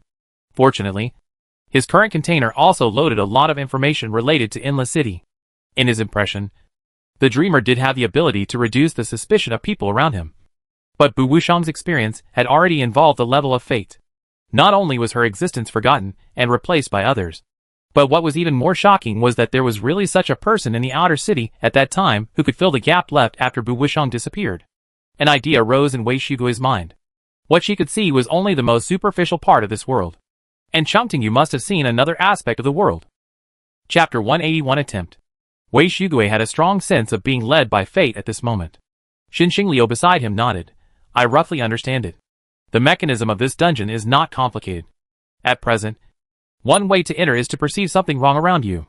For example, Wei Shigue was dragged in because he found that Bu Wushang's existence was erased by some force. As for Chung Tingyu, he may have found that his neighbor who originally lived opposite was forgotten by everyone. So he followed him into the dungeon. Xinxingliu looked at the window, and suddenly felt that his old classmate's current experience was somewhat self-inflicted. But if you think about it along this line, you will inevitably encounter some problems. Because Chung Tingyu is also a dreamer. There is no puzzle in the world that can fill the gap left by the disappearance of the dreamer. The fall of the Tower of Order affected the entire world. And so did the great sage. If the dreamer suddenly disappeared, Xinxingliu just thought about it, and felt that the result was a bit terrifying. The power of dreams, even if only a part of it leaks into the world, will bring disaster to many people. There are also many dream seeds stored in the cultivation area, with obvious characteristics such as weirdness and disorder. Once out of control, even people with abilities at the level of Dawn may be buried in it. Xinxingliu looked around. The copy that can affect fate can only come from the hands of old classmates. But how can such a precious dream seed be lost? Wei Shigue, we should first find a way to. Out of concern for the random brushing state, the 5 words Bu Wushang converge were omitted, so that the people around could understand. Although she didn't know the idea of breaking the situation, she knew that she should go against the mechanism of the copy and try to gather the participants who were scattered everywhere. Xinxingliu, That little girl is now Wei Shigui, as far as I know. The inspector is working most of the time. Xinxing Liu, no time off work? Wei Shigui said coldly, no time off work. She was not worried that she would give Bu Wushang, who was staying somewhere, a love of leisure and hate of work status. On the one hand, the word is contrary to the ability of its own scope, which cannot be effective for the whole world. On the other hand, if the status is really changed, it may not be a bad thing for the inspector, who can work overtime for 23 hours a day. Xinxing Liu thought, the security of the inspectorate is very strict. Wei Shigui, this is not. She mouthed the word copy. Xinxing Liu looked at his old classmate again, so it will only become unpredictable and strict. After thinking for a while, he said, overall, we should be grateful that there is still a basic operating logic here. Wei Shigui listened to the other party's words and nodded. She was willing to stay in the cabin, and it was also supported by the logic that the cabin is the residence of her aunt, while Cheng Tingyu's character setting was more rigid. Perhaps it was for this reason that she ran out of her range of activities, and achieved the achievement of joining up with friendly units. Xinxing Liu, it's not easy to find someone in the inspection team, but we can send an official letter to the girl in the name of Screwdriver, and let her come out to meet us. Wei Shigui, do you have an official letter for Screwdriver? Xinxing Liu, no. And I can't get it. Cheng Tingyu suddenly said, don't worry. He will forge it. Wei Shigui looked over. Perhaps because he noticed the neighbor's doubts. Cheng Tingyu rarely explained, leave note. Wei Shigui connected the context, and thought that Xinxing Liu must have forged a leave note before. So he gave Cheng Tingyu enough confidence and believed that the other party also had the ability to forge the Screwdriver document. Her eyes swept over the other two people in the room although she was suspicious. Wei Shigui couldn't actually be sure who Cheng Tingyu was. After all, the great sage had many students, and Cheng Tingyu showed obvious closed pupil abilities. Xinxing Liu was indeed a container for the manufacturer, and he was also a good hand at forging his own fakes. It only took a quarter of an hour for Xinxing Liu to have an extra piece of paper in front of him. Even if Cheng Tingyu came to take a look, the conclusion he came to was a Screwdriver document that was real enough to be mistaken for a fake one. Xinxing Liu, I will deliver the document to the Screwdriver. If everything goes well, just wait for someone to come and see us. After the document was completed, Xinxing Liu went out to deliver it himself. But Wei Shigui thought that it would be better not to disperse the people who had already gathered. So he pulled Cheng Tingyu, who was dazed by the window, to catch up with a certain salesperson. When approaching the scene of the inspection team, Xinxing Liu took out a plastic box from his pocket. Even non-closed pupil players could see that something was wrong, and there was a faint yellow in it that reminded people of the evening. Xinxing Liu looked at the box and whispered, I was also a very foresight person at the time. He looked at the plastic box in his hand, and his expression seemed to be shrouded in dusk. I didn't expect that it would be preserved until now. After all, at the beginning, it was just a preparation for the convenience of cooperation to complete the group work. Although the Dream Maker would not take the initiative to mingle with his classmates, he would not refuse if his classmates expressed their willingness to copy his power in an enthusiastic manner, because they were studying in the White Tower at the same time. It was convenient to contact each other, at least it was convenient for the manufacturer. In his contact with the Dream Maker, he always worked hard, and resolutely removed the word discouraged from his social dictionary. Xinxing Liu did not save too many disposable ability vehicles that contained the power of his old classmates at that time. Now, there are fewer and fewer old vehicles, and he will only choose to use them when it is very critical. The roads, street trees, vehicles and pedestrians. Everything is presented in the most reasonable posture in his impression. Xinxing Liu did not observe the surrounding links carefully. After entering the inspection team scene, he quickly handed the prepared documents to an inspector whose face was inconvenient to look at, and then immediately stepped back. There are a large number of humanoid monsters wandering in this copy, and the actions and words of the monsters will have a negative effect on the spirit of the participants. It was for this reason that Xinxing Liu immediately looked for an empty residence to stay temporarily after regaining his wits. If you relax and don't go into the various flaws in the surrounding links, the entire copy is still quite normal. At least in Wei Shigui's eyes. The inspection team is no different from what she remembered. Xinxing Liu handed the official document to an inspector, who also had quotation marks in his hand. Wei Shigui held Cheng Tingyu all the way, and didn't let her appear in front of those colleagues. The three of them found a coffee shop nearby where there were not many people, and sat down, waiting to capture the inspector, who was lured out of the office. According to Xinxing Liu, this coffee shop is the property of Screwdriver. Wei Shigue didn't know what the ability in the plastic box was used for, but he guessed a little from Xinxingliu's actions that after using the vehicle, he seemed to be able to maintain the perception between him and the official document. Xinxingliu, who had been half closing his eyes, suddenly shook his head. No need to wait. Under normal circumstances, the inspector would naturally come in person after receiving an urgent official document from Screwdriver. However, there are too many steps between submitting the document and the inspector receiving the document and responding. I don't know from which scene the original logic will be interrupted. Wei Shigue frowned. There is no way. Xinxingliu pointed to the empty plastic box. I have prepared. But it is difficult to fight against the power here. Wei Shigue believed that what the other party said was true. After all, in all the news she saw that included both the Screwdriver and the Endless City, the Screwdriver was the one at a disadvantage in the conflict. Xinxingliu, and the way I came in was quite special. I didn't prepare any props to increase the probability of success of the event. Wei Shigue pointed at herself, indicating that she could try. But Bu Wushang was really far away from here, and she was not sure whether her ability could work. Wei Shigue looked at Cheng Tingyu. Have you used up your muscle relaxation and blood circulation patch? Her tone was very heavy when she spoke, with the worry that her neighbor could not understand her words. Wei Shigue's worry was right.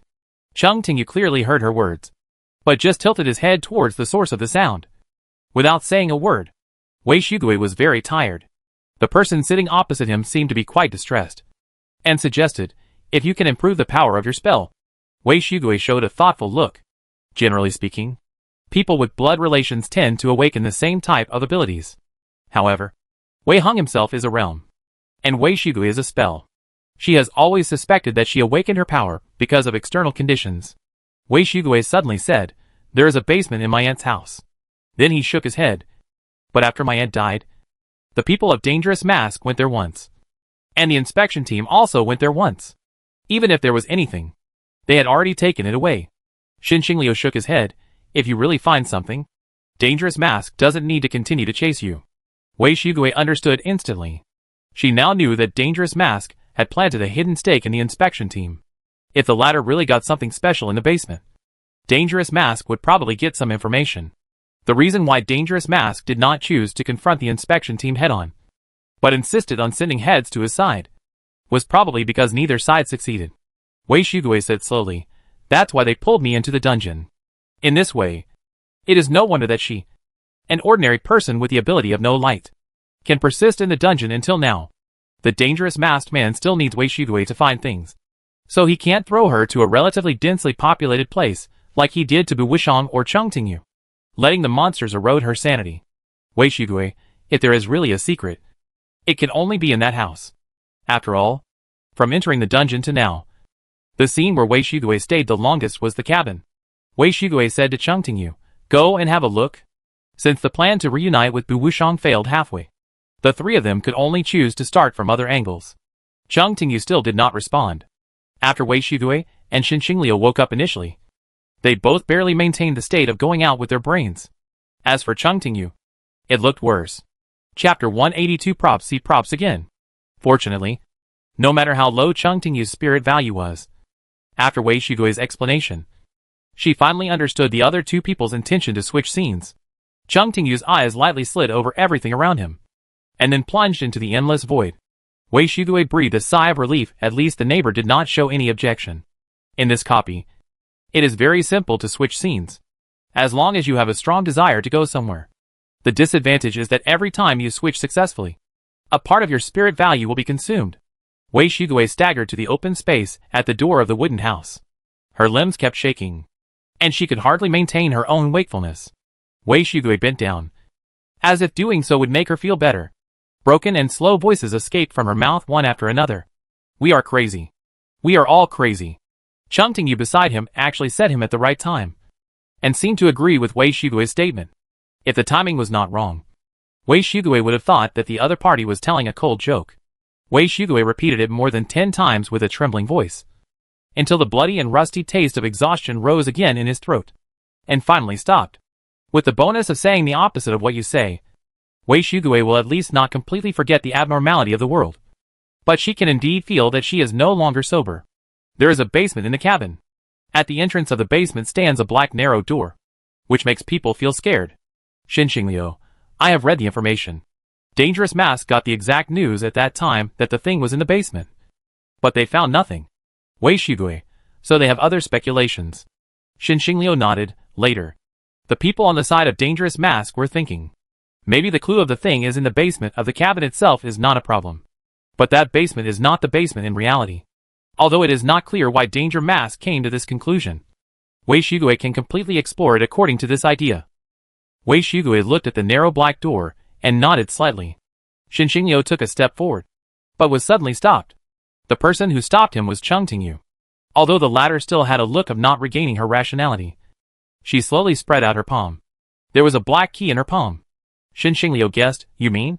Let me use this key to unlock it." Cheng Tingyu did not answer. But from the current situation, there would be no more reasonable explanation. Shin Xingliu shrugged, took the key and inserted it into the keyhole. Wei Shigui felt that he should have heard the sound of grape pulp being crushed. At the moment of inserting the key into the keyhole, the body of Shin Xingliu in front of him suddenly split from the middle, revealing the traces of being cut by the key. And gray, mud-like things slowly flowed out from it. Just like the dust on the eyes was wiped away. Wei Shigui suddenly realized the true face of the person in front of him. The voice of Shin Xingliu came intermittently. "You. Why?" Cheng Tingyu looked straight ahead and said simply, quotation marks. The monster may not understand. But Wei Shigui did. The existence in front of him was not the real Shin Xingliu. A monster had somehow mixed up with him. He thought he had successfully concealed the two people around him. But he failed completely because he did not anticipate Cheng Tingyu's situation. She just lost her mind. Not her eyesight. If this monster could communicate more with the person he imitated before imitating Shin Xingliu, he would probably feel relieved about his experience. As early as the White Tower period, dreamers were naturally wary of dangerous situations. A rational dream master should certainly not be underestimated. A dream master who fell into madness would not surrender, but would launch indiscriminate attacks on all the red names around him. What Cheng Tingyu handed to the monster was not the key to the basement, but the tail key that he had picked up from Wei Heng's former residence before, which was used to cut the user's own body. Wei Shigui recalled the scene just now. The monster mentioned some situations of the Dangerous Mask. Now it seems that the other party did not get the news through the screwdriver channel. It is very likely that the monster itself is a member of the Dangerous Mask. The trick is not old, but it is good to use. The members of Dangerous Mask have already failed twice on the same prop. Cheng Tingyu watched the monster melt bit by bit, picked up the black key that he had given to the other party before, and then specially put the new jelly into the bucket that had fallen in the living room before. Wei Shigui exhaled. She looked at the narrow black door in front of her again. After the monster GG, Wei Shigui felt that she was a little more awake. At least, she successfully thought of a way to open the door without a key. This copy can rely on the strong will of an individual to transfer the scene. Maybe she can go directly into the basement. Cheng Tingyu suddenly said, "It's not inside." Wei Shigui was slightly surprised. "You know?" Cheng Tingyu seemed to smile. His black eyes curved. And he answered slowly, "I saw it. Dream copies are always full of variables." Shin Xingliu thought that when he realized his situation, he should realize that no matter what unexpected events he encountered later, it was normal. After only going out to deliver a document, he returned to the rental house and found that Cheng Tingyu and Wei Shigui had disappeared. Fortunately, neither of them was completely powerless, and they finally found room 502 successfully. Wei Shigui saw Shin Xingliu and took a step back, asking, "What about this one? Is there any quotation marks?" Cheng Tingyu said slowly, "It's the flower bed." Wei Shigui breathed a sigh of relief. Shin Xingliu also breathed a sigh of relief, of course. The only person who would say he was the flower bed was his former classmate Bai Ta. Wei Shigui, just now we were tricked by the monster to the cabin. Shin Xingliu didn't ask where the monster went. Meeting the dream maker in the dream copy can only be regarded as the monster's misfortune. Wei Shigui entered room 502 and found someone else inside. Inspector Bu? Bu Wushang sat motionless in the living room and did not respond to Wei Shigui's call. After learning from his mistakes, Wei Shigui did not rush to communicate with Bu Wushang, but asked Cheng Tingyu, "Does she have quotation marks?" Cheng Tingyu shook his head. But before Wei Shigui could be happy, he added, moderately deformed. Wei Shigui's heart sank slightly, and then he looked at Shin Xingliu. "You actually really? The specific process is more complicated," Shin Xingliu replied. "To put it simply, I used the power of dreams to fight against dreams, and finally pulled people into other scenes." Wei Shigui, "You know a lot about dream dungeons?" Xin Xingliu said sincerely. That's very understanding. After all, the White Tower never prohibits students from learning from each other, and even encourages it. At that time, he often took the initiative to get close to his dream maker classmate, hoping to study hard with him and improve every day, and thus accumulated a lot of valuable practical experience. Wei Shigue stared at Xin Xingliu, wanting to ask how to leave the dungeon. But Xin Xingliu shook his head. There are traces of transformation here. There is not only pure dream power here, but also a lot of turbid breath that makes him feel uncomfortable. It's a pity that the container he is using now is not made for the dungeon. The combat power is mediocre. The internal storage space is not enough, and the available data is even less. At present, it is impossible to analyze what the source of the turbid breath is. Xin Xingliu, but don't worry too much about the inspector's condition. She hasn't been completely deformed yet, and there is still room for treatment. Moreover, the reason why she began to deform is because she was infected by the power of impurities. If you find a way to extract those impurities from her body, she will recover. I can try to separate those impurities with a vehicle. Cheng Tingyu looked up and stared at the flower bed in front of him. Unlike other existences without quotation marks, Xin Xingliu's identification information has a durability, 60/100 word. The container will be worn out every time a disposable ability vehicle is made. His materials will be reduced. When the durability returns to 0, the container will be completely broken. Cheng Tingyu reached out and pressed the flower bed that was making items. Xin Xingliu, what's wrong? Cheng Tingyu, no need. She took out a basket-shaped prop from her bag and said simply, use this. If other people can see the identification information, they will find that what Cheng Tingyu took out was the lost property basket obtained from the hot spring villa. As a prop that can successfully take away Cheng Tingyu's secret pupil, it is not difficult to separate the excess power from Bu Wushang. Xin Xingliu studied the lost property basket and quickly mastered the use of the prop. His expression became a little solemn. After the lost property enters the lost property basket, if it is not redeemed by the owner, it will be digested by the basket. As for the power generated by digestion, it did not disappear out of thin air, but was directly absorbed by the city where the prop was. Xin Xingliu, almost. I will take away the excess power from the inspector now. Wei Shigue nodded and skillfully wished him a failed attempt.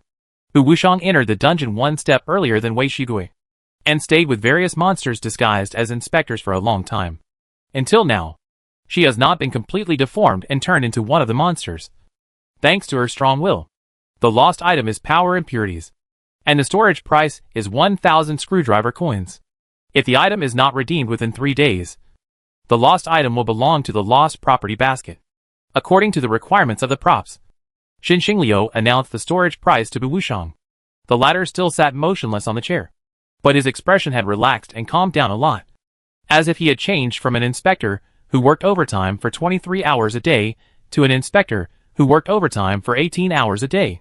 Wait a minute, and see if she will recover on her own. Wei Shigue listened to Xin Xingliu's words and felt that the other party was very unreliable. Fortunately, Bu Wushang himself was a strong enough person. Her expression contained some kind of deeply buried self-restraint, as if she was fighting against the madness in her heart. Wei Shigue looked at Bu Wushang, as if he saw two teams of athletes playing tug-of-war, without the interference of the distorted force. Bu Wushang was pulling the rope to the side representing reason little by little. Cheng Tingyu walked forward and gently patted Bu Wushang's forehead with her hand. Her action probably played an accelerating role. The evidence is that after the pat, Bu Wushang's eyes suddenly showed a rational look. She frowned tightly and said, You, Wei Shigue, Inspector Bu, you feel, must be pretty bad now. As a curse, she is really not suitable to care about the recovery of others. Fortunately, the inspector did not mind this matter. When Bu Wushang stood up, the trance on her face had been completely suppressed. She looked at the 3 people in the living room, nodded slightly, and then said, I fell into madness before? Cheng Tingyu said gently, You are still crazy now. Wei Shigue glanced at his neighbor. Cheng Tingyu has not recovered yet, and all her actions should be instinctive. So, is her instinct to be a complainer? Bu Wushang, this place is not right. She recalled the past and finally said, No wonder. Wei Shigue knew that after the participants woke up, they would definitely start to think about where they started to fall into the copy. Bu Wushang in front of him seemed to have figured out the reason why he entered the dungeon, and then said, After I leave, Wei Shigue, the outer city area is currently managed by Inspector Zhua. Bu Wushang, Thanks for her hard work. Wei Shigue deeply agreed. Those who were led by fate were not only the participants who entered the dungeon, but also the people outside the dungeon, such as Shuo Luqing, who inexplicably embarked on a work life of 7 days a week and 24 hours a day.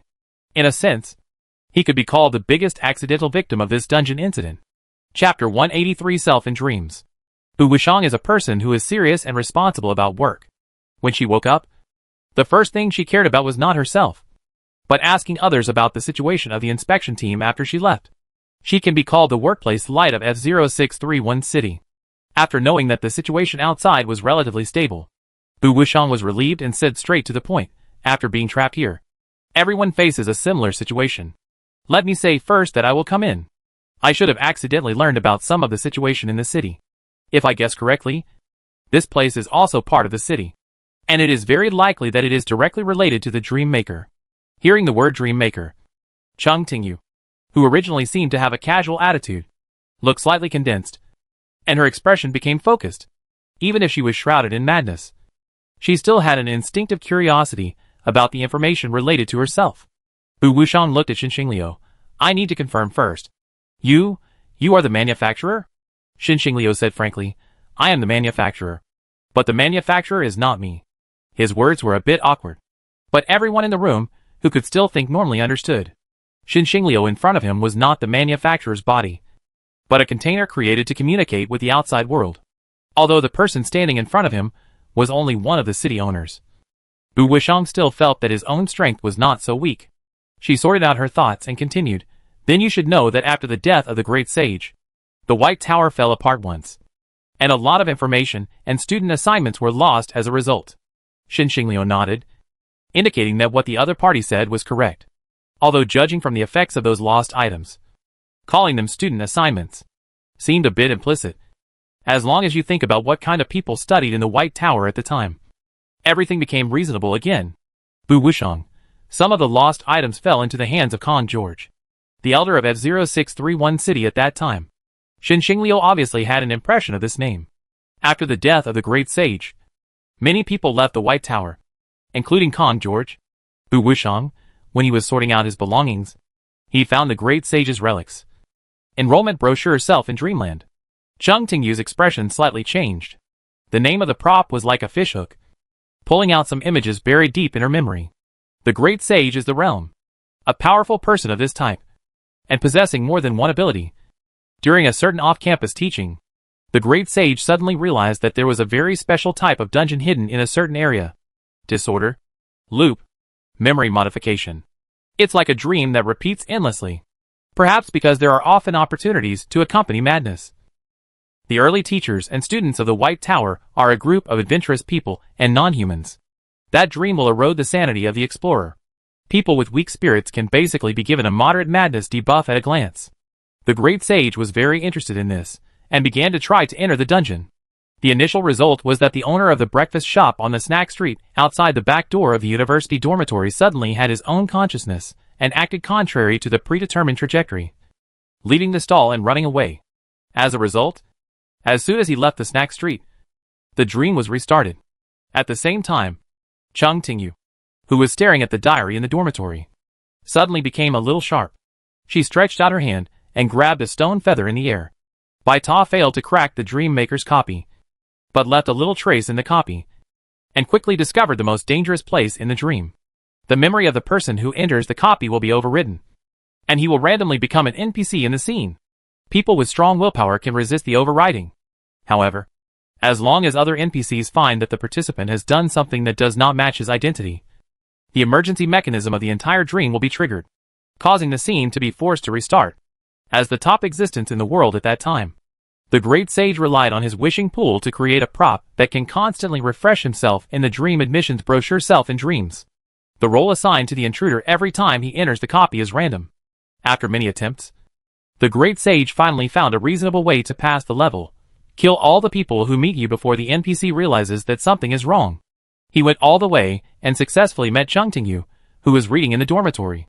Cheng Tingyu, who can control his own dreams, has no enthusiasm for socializing and wants to see him off. Fortunately, the great sage is very good at spreading the school's teaching philosophy. After many exchanges, Chung Tingyu clearly realized that the great sage did have a lot of knowledge worth learning, and finally agreed to leave the gap between reality and illusion and enter the White Tower to study. As a kind teacher who cares about the mental health of students, the great sage did not widely spread his enrollment process after bringing the Dream Maker to the school, but only saved the enrollment brochure as a commemoration of this experience.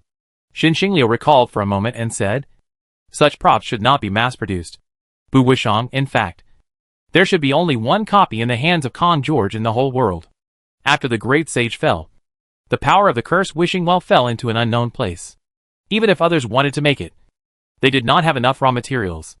Moreover, the Dream Maker at that time could successfully control his own dreams.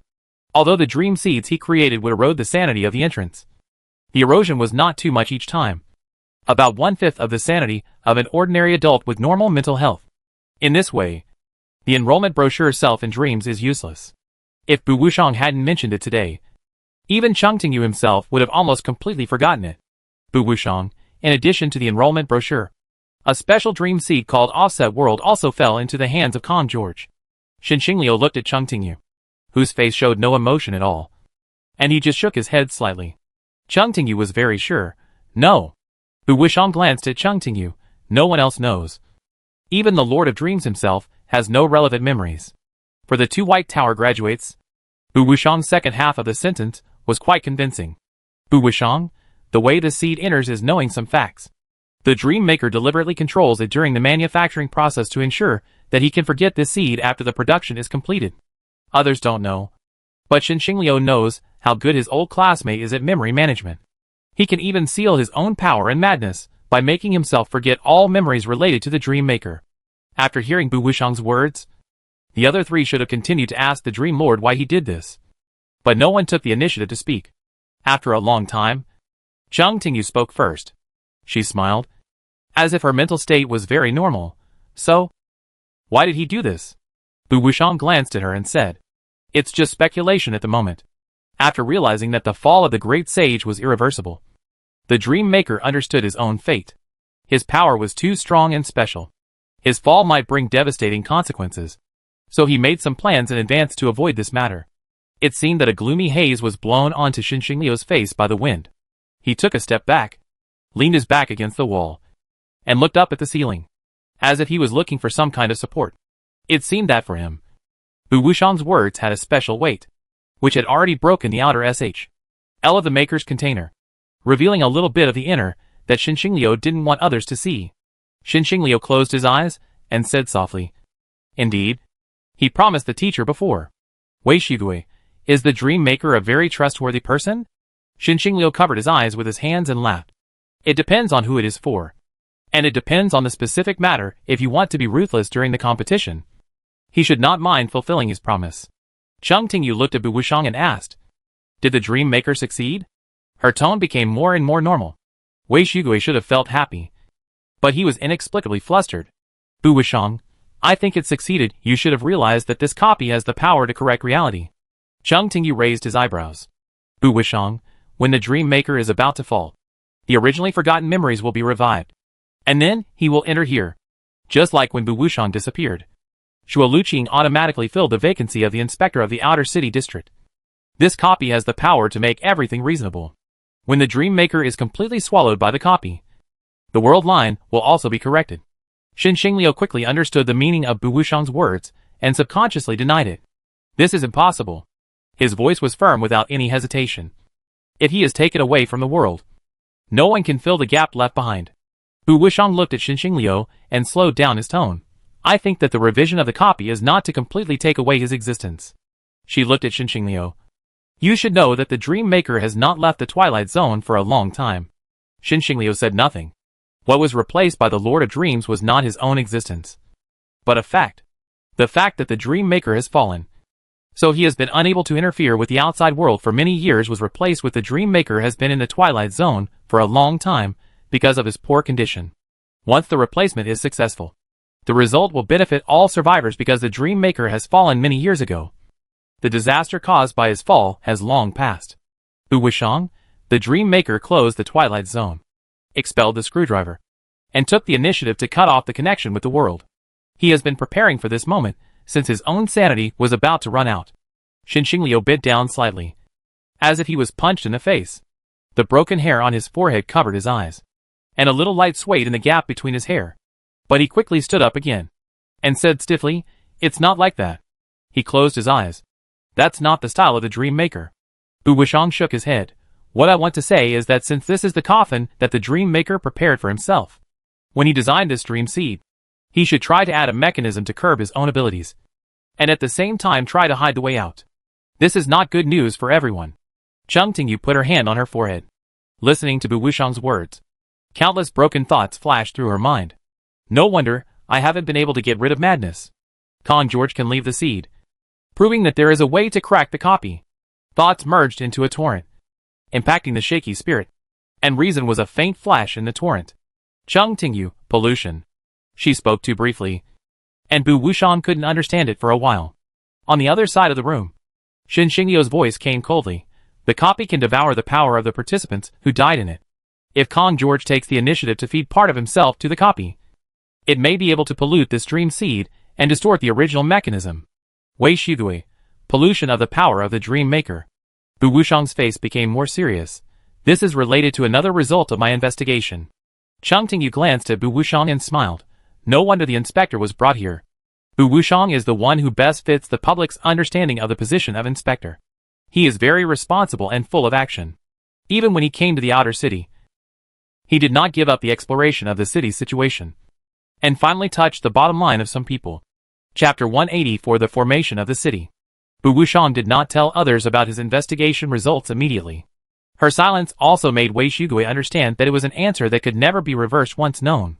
Once understood, everyone present would no longer have the possibility of escaping, and the fate of everyone would be involved together. Xinxingliu smiled. It has come to this point. The inspector can speak directly. After about half a minute, Bu Wushang slowly said, "The real owner of this city is actually the ancient source."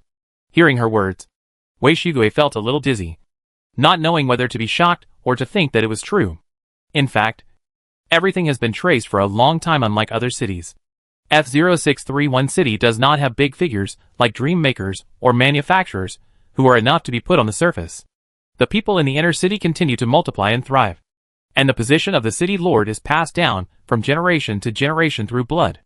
The Kong family has always firmly controlled the city.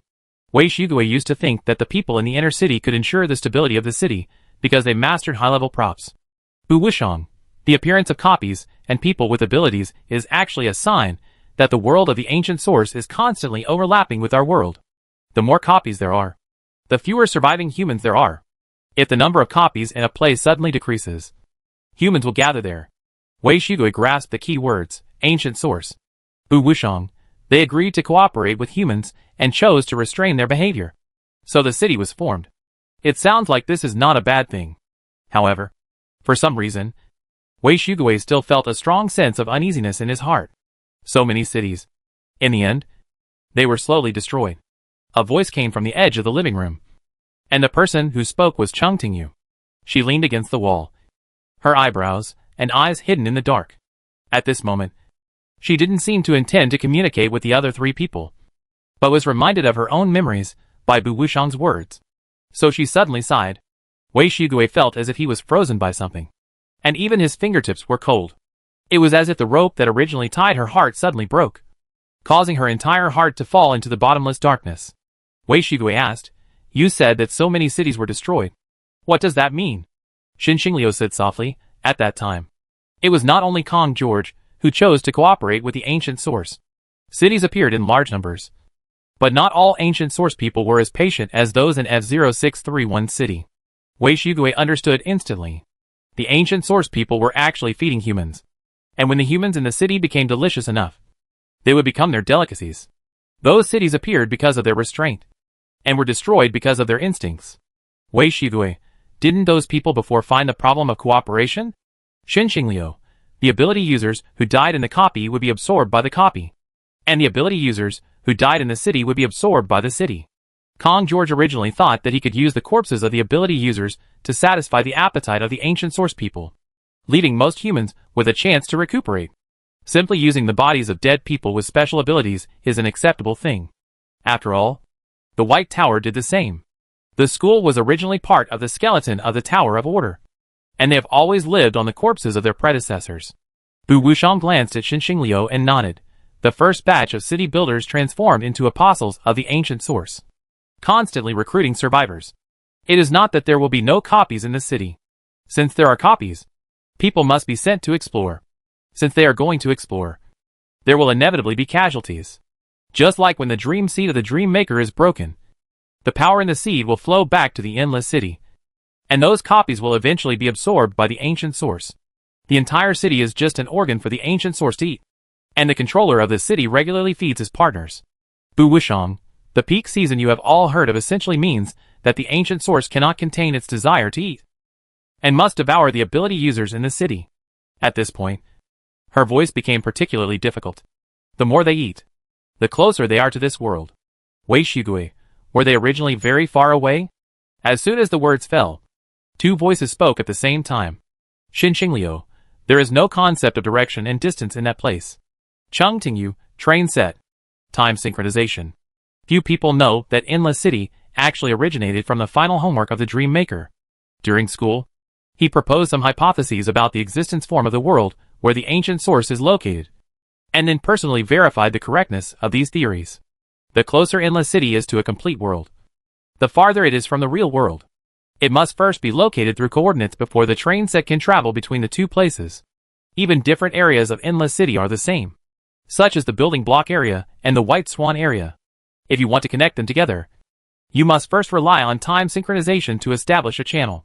Perhaps seeing that Wei Shigui still didn't understand, Cheng Tingyu added another word, dense pupils. Dense pupils are the passages for the ancient source to descend. Wei Shigui's face seemed to be covered with a layer of haze. I remember that F0631 City has been hunting for dense pupils. Those dense pupils were eventually arrested as an ordinary citizen. She only knew this step. Wei Shigui didn't know the true fate of those dense pupils after being arrested. Suddenly, she thought of the dangerous mask again. After feeling the huge pressure of survival, the dense pupils will subconsciously seek to hold together. Many of them joined the dangerous mask, thinking that they would be saved. But in fact, a careful investigation will find that the inspection team has never carried out a thorough and effective elimination of the dangerous mask. And even some members of the dangerous mask have mixed into the inspection team as secret stakes. It's not that they don't have enough ability, but because the dangerous mask was originally an organization established by F0631 City. They find ways to let the dense pupils gather together on their own initiative. And when the time is right, they will catch them all in one fell swoop. At this point, F0631 City has collected enough secret pupils and built a stable channel for the ancient source to descend. Wei Shigui said hurriedly, if we go to clear those channels now, will it be too late? It's too late. A plain, but vague voice fell into Wei Shigui's ears. It took her 2 seconds to react. It was not the voice of anyone in the living room. Wei Shigui subconsciously raised her head. In an instant, the whole world shattered.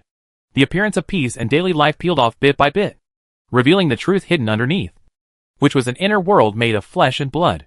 Red blood vessels, twisting pieces of flesh. The end of the blood vessels was connected to the giant cocoon suspended in the air. Wei Shigui lowered her head. The ground she was standing on was not the living room as she thought, but closer to the internal organs of a creature, just like the bubbles rolling on the surface of boiling rice porridge. Faces that looked similar kept protruding from the SHL of the giant cocoon. Xin Xingliu whispered, Kong George. Among the countless faces, he saw a face that once belonged to his classmate. Kong George had long been transformed into an apostle of the ancient source. His flesh and blood, as well as the flesh and blood of his descendants, were all fused together to form a twisted and weird container. Chapter 185 Burning Dusk. Bu Wuxiang raised his head. Are you the city lord? Just looking at the bloody mass in the air, she felt her sanity evaporating rapidly. Xin Xingliu stretched out his hand and made a blocking motion. The light of dusk fell silently, covering this small area. The effect of his ability installed in the disposable ability vehicle was still lasting, and the long effective time made people suspect that the manufacturer had opened a backdoor for him. Bu Wuxiang and others could feel that the speed of sanity evaporation suddenly slowed down, as if they fell into a dream with vague feelings. That was the ability of the dreamer. Kong George's overlapping and chaotic voice came from the giant cocoon.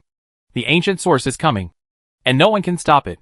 It may not be polite to say this in front of the manufacturer, but even if it was Xin Xingliu's body, It could only withstand 10 ordinary ancient source people at most.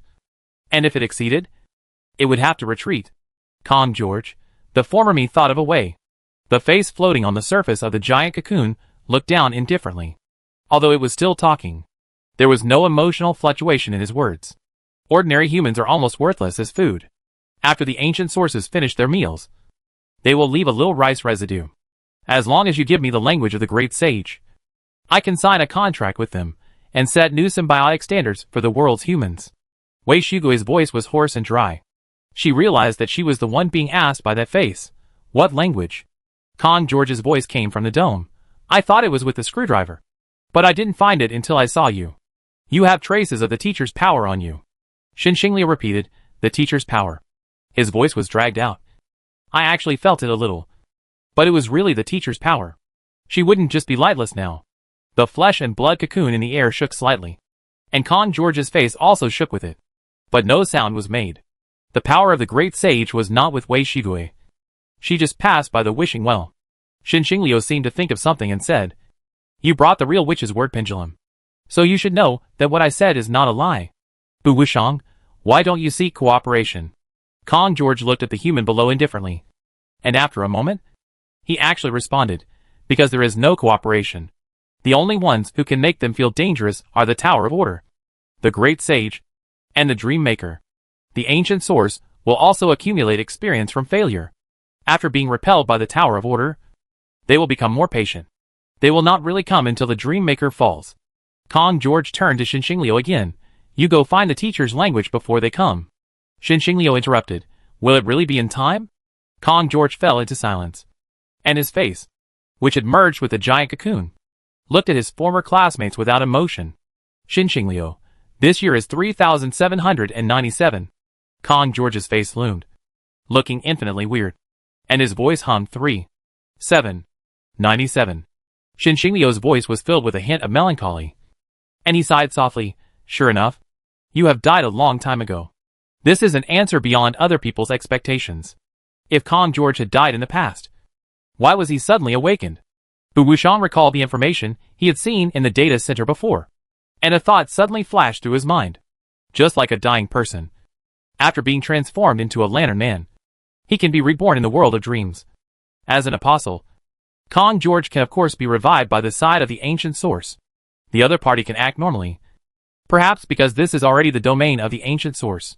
Subconsciously, she raised her head again. The sky was dark, as if it was an endless deep sea.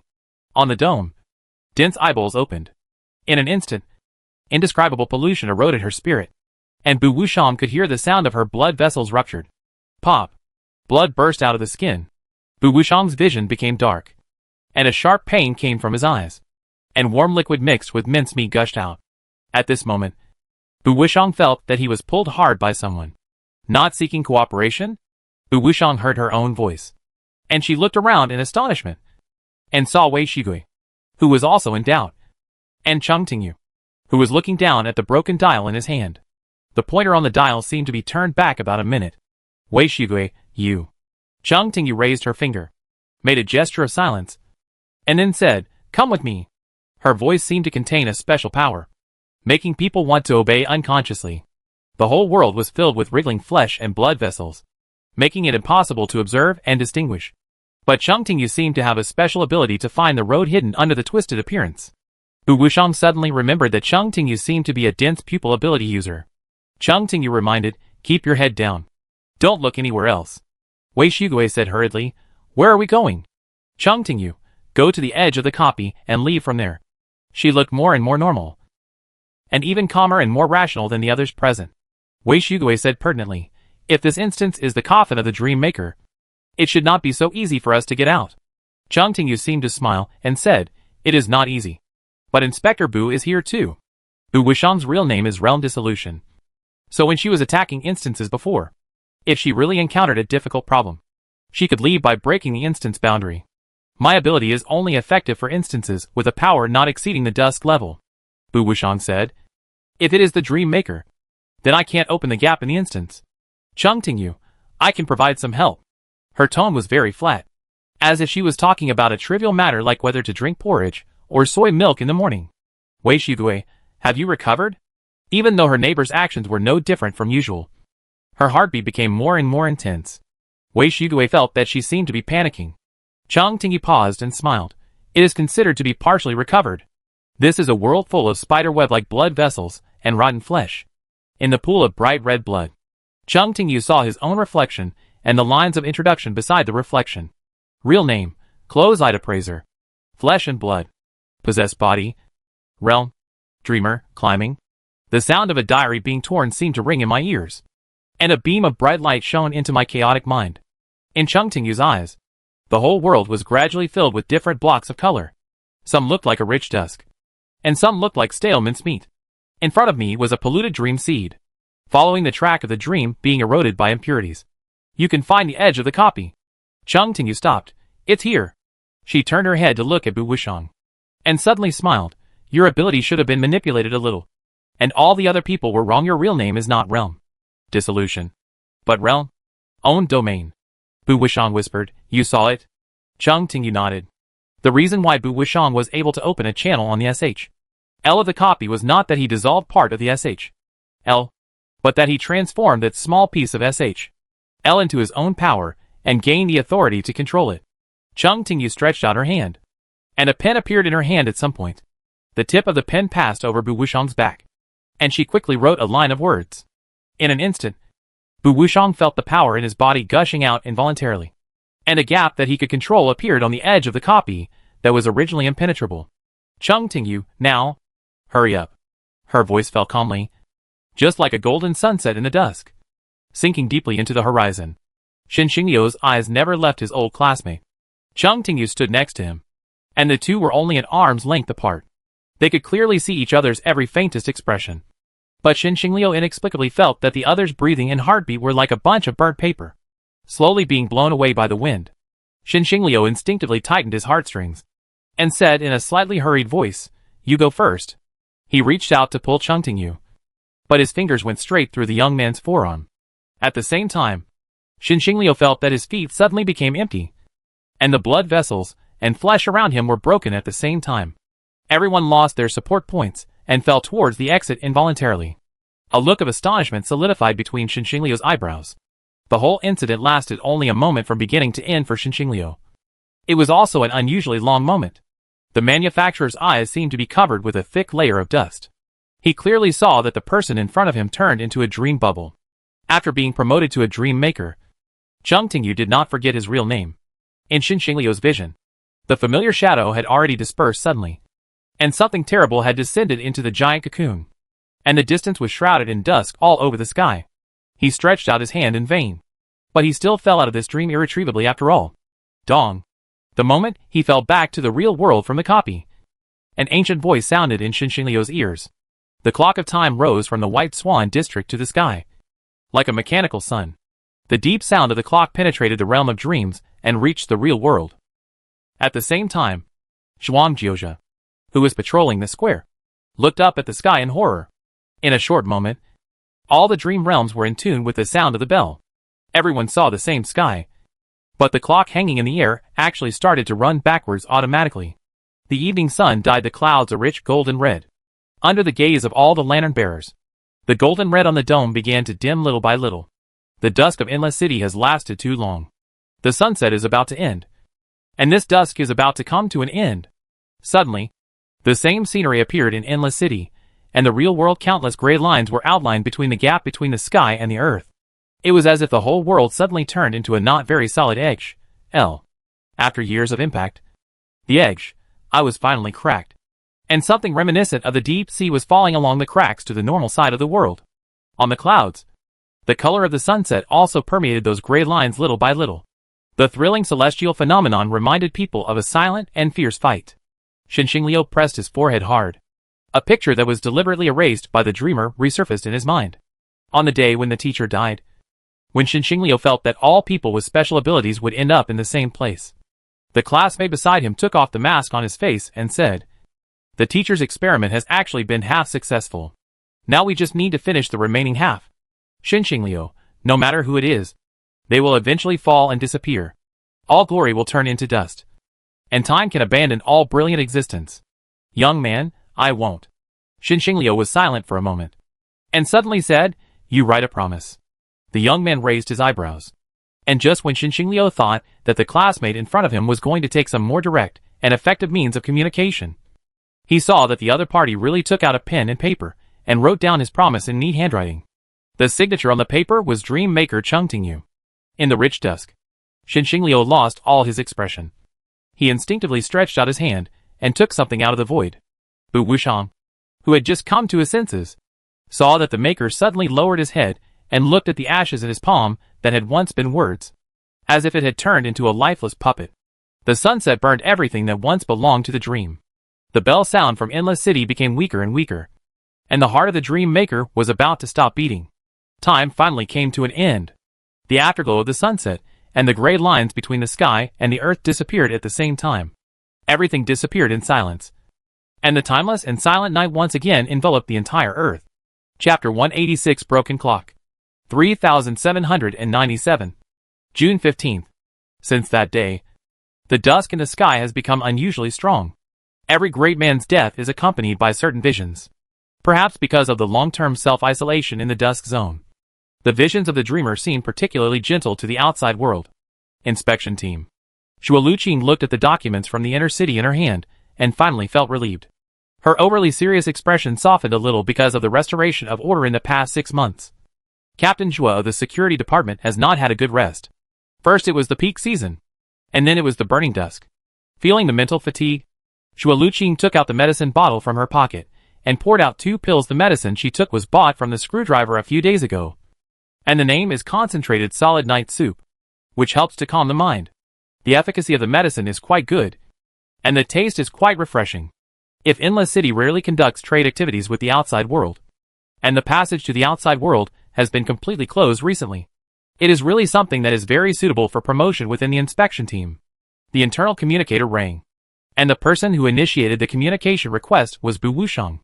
Even now, Xue Luqing still feels a little dazed when he sees the 3 words Bu Wushang. When he met the inspector from the outer city again, 2 memories appeared in Xue Luqing's mind. One memory told Xue Luqing that she was the inspector from the outer city and had always been conscientious 007. The other memory told her that she originally worked in the security department of the central city and was temporarily transferred here because of the lack of manpower in the outer city. Both memories are complete. But when Xue Luqing made up his mind to think carefully, he still found obvious flaws in the first memory. Her family is similar to the Bu family and is very powerful. Xue Luqing himself graduated from school with excellent grades. Without special reasons, he would not be assigned to the outer city area, even if he was an inspector. In addition, the recent oversaturated work rhythm also made Xue Luqing willing to believe that he was definitely missing a particularly capable person. Xue Luqing connected the communicator and said, "It just so happens that I have something to ask Inspector Bu." Bu Wushang responded quickly, "Is there another message from the inner city area?" Xue Luqing gave a positive answer. Burning dusk. After that, the inner city area of F0631 city cut off contact with the outside world without warning. Many people in the Zhua family are residents of the inner city area. After realizing this, Xue Luqing was a little anxious for a while. In addition, an accident also happened in the middle city area. The security department found many monsters transformed by players, most of which were dense pupils. But perhaps due to the constraints of the power of dusk, the combat power displayed by those monsters was quite limited. However, despite this, the security department still took some effort to subdue all the monsters and temporarily detain them. The inspection team originally wanted to seek help from Screwdriver, but for some reason, this insurance company that never missed any opportunity to make money showed incomprehensible silence when facing the disaster in F0631 city. This does not mean that Screwdriver has temporarily closed down, but that their senior management seemed to have suddenly lost contact and has not given any instructions. Xue Luqing contacted a senior employee of Screwdriver that he knew, but the other party was also puzzled. The employees all guessed that there was probably a problem with the manufacturer. Xue Luqing was a little confused.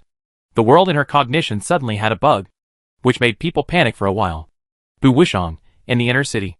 Xue Luqing calmed down and said, "More than half of the people in the inner city died. It has just been confirmed that the city lord is also on the death list."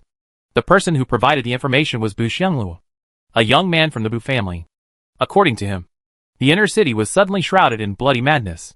He had no way to explain how long the abnormality lasted. When he finally regained his mind, it was already May. When he lost his mind, he didn't starve to death because he forgot to eat. Bu Xianglue felt that his luck was really good. He immediately contacted his family, as well as teachers and classmates who were not very familiar with him at school, and successfully organized a rescue team. Then, in other mansions, he found a large number of empty skins that had lost flesh and blood. Just one look at it can make people's sanity drop wildly. It was not until early June that the survivors in the inner city successfully restarted the city communicator and learned about the situation outside. At present, the inspection team has not yet made public the situation in the city. However, even if they choose to make it public, the only news that can be put on the table is the ancient source invaded the inner city, and the city owner died as a result. To a certain extent, this is the truth. Bu Wushang listened to Zhuo Liuqing's words. I will go to Screwdriver today, he added. I think the manufacturer may have the answer to the recent changes. Screwdriver has office areas in major cities. As long as you pass through the entrance, you can enter the office area. When I came over, I saw Wei Shigui. Wei Shigui didn't recognize many salesmen. It was not until yesterday that he reconnected with Xinxingliu. She really wanted to know what happened to Cheng Tingyu. The two people at the door nodded to each other and didn't speak for a while. Welcome. A cold electronic sound rang out. The door opened, and after passing through a long dark corridor like a tunnel, the two entered a courtyard full of flowers and sunshine. This place doesn't look like an insurance company, but rather like... Bu Wushang recalled the picture he saw in the information and said, White Tower. Her guess was very close to the truth. This was a campus building that the manufacturer had copied on its own land. There was a fountain in the courtyard, and a young man in a robe was sitting on a bench beside the fountain, quietly reading a book. The young man looked peaceful and calm, with a faint sense of familiarity between his eyebrows. Bu Wushang asked, Who are you? The young man stood up. I am a container created by the main body to interact with the outside world. You can also call me Xinxingliu. As if to explain the doubts of the two, he added, because the container has limited memory. I load more knowledge rather than emotions and memories. Bu Wushang, so you actually have no memories of the burning dusk. The young man, I know this. Bu Wushang, why are you responsible for interacting with the outside world? The young man pointed to his chest, because my main body was damaged. This place is severely broken. Even the great men standing at the top of the world still have souls that can be destroyed. Wei Shigui, I just want to ask. Her voice reminded people of the frozen lake. With the calmness after self-restraint, how is Cheng Tingyu now? Why didn't she come out of the copy? The boy, the guess from the main body is that the dream maker burned himself and took the ancient source, who came to the present world to perish in the dream seed together. In fact, Wei Shigui had long discovered that Cheng Tingyu was not an ordinary person. She guessed that the other party was the lantern bearer, but she didn't expect that the person living opposite was actually the dream maker himself. Wei Shigui heard his own voice. Why does he want to enter this city as an ordinary person? Boy, what will a player with incomplete memories and awakened secret pupil abilities encounter after entering this city? Bu Wushang, he will be controlled by the city like other secret pupils. Boy, F0631 city is preparing for the arrival of the ancient source. In order to establish a stable channel, secret pupils are needed.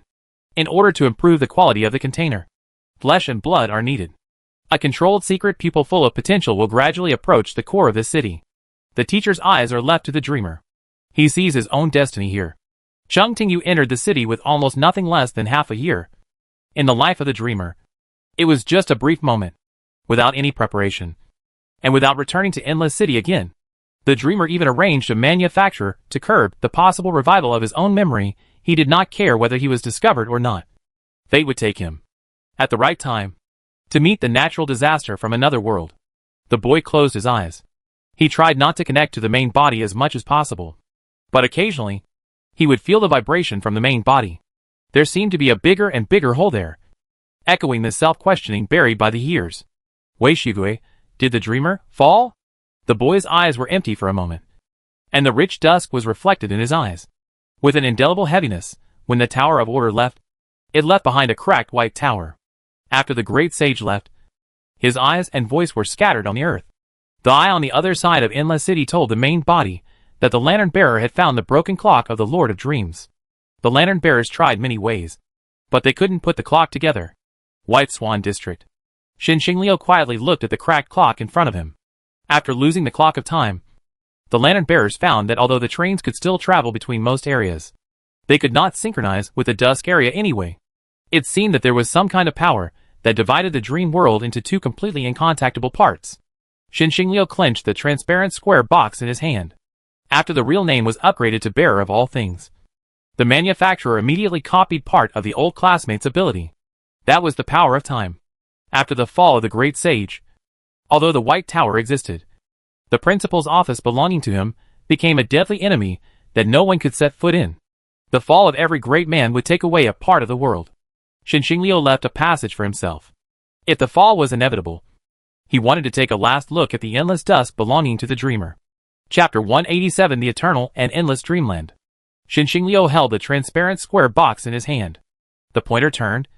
The sound of gears rang in his blood, and his body gradually merged with the machine. In an instant, Xinxingliu felt that his heart had also turned into a clock. After successfully synchronizing, he finally clearly felt the road leading to the Twilight Zone. The broken walls and ruins floated in the air. The light around was dim and rich, as if bathing in the dusk and sinking into the bottom of the water.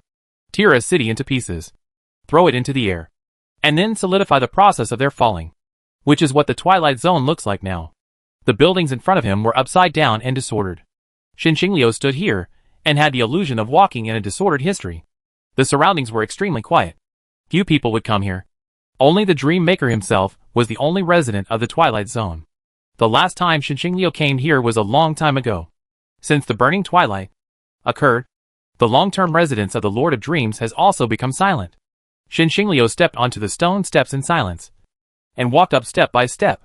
He clearly remembered that he had read books with his old classmates behind the arch at the end of the stairs, when Endless City was just established. Cheng Tingyu still interacted with his classmates normally, compared with the time when the teacher was there. It seemed that he had just changed the environment for studying together. However, as the degree of madness deepened, the dreamer had not invited others to come here for a long time. Xinxingliu was not in a hurry to move himself to the destination. In the dusk area, his ability was suppressed, and his physical fitness seemed to have degenerated into that of an ordinary human. The stone stairs seemed to have no end, and there were signs of weathering in many places. Xinxingliu's steps were slightly unstable, and he unconsciously staggered into the endless dusk beside the stairs. A hand grabbed Xinxingliu's arm at the right time and pulled him back to the stone stairs easily. The touch on his arm made Xinxingliu freeze on the spot. He turned around suddenly and saw a scene that made his soul vibrate. A familiar person stood in front of him. Xinxingliu, why are you here? Cheng Tingyu, who was also standing on the stone steps, couldn't help but smile. Of course I should be here. It is perfectly reasonable for the Dream Maker to stay in the dusk zone. Xinxingliu stared at the person in front of him intently, and the rich golden color around him was quietly reflected in his eyes. The desolate and broken ancient city, the stone stairs that stretched to the horizon, the familiar and vivid figures. Everything seemed like a dream that suddenly came. The Maker suddenly understood why so many people were willing to indulge in dreams. Xinxingliu's lips moved, as if he wanted to ask a question, but Cheng Tingyu made a silent gesture first. Think about it. Cheng Tingyu's lips curled slightly, and her expression was gentle. You should be able to understand. Xinxingliu felt that his thoughts were like white doves in the sky, slowly landing on the ground with her voice. Since Cheng Tingyu said that she could understand, she was naturally referring to something that both of them knew. Xinxingliu looked at his old classmate seriously again, and after a moment he tried to answer, the perfect form of life. That was a study that the White Tower had been conducting as early as the Great Sage period. The teacher of the White Tower believed that falling was not the end of the ascent, and the reason why the Tower of Order was broken was because he had not found the true path. On this basis, the Great Sage made a new attempt. He himself was a realm, and after ascending to the dawn, he added flesh and blood, secret pupils, spells, and a small number of plague insects to himself.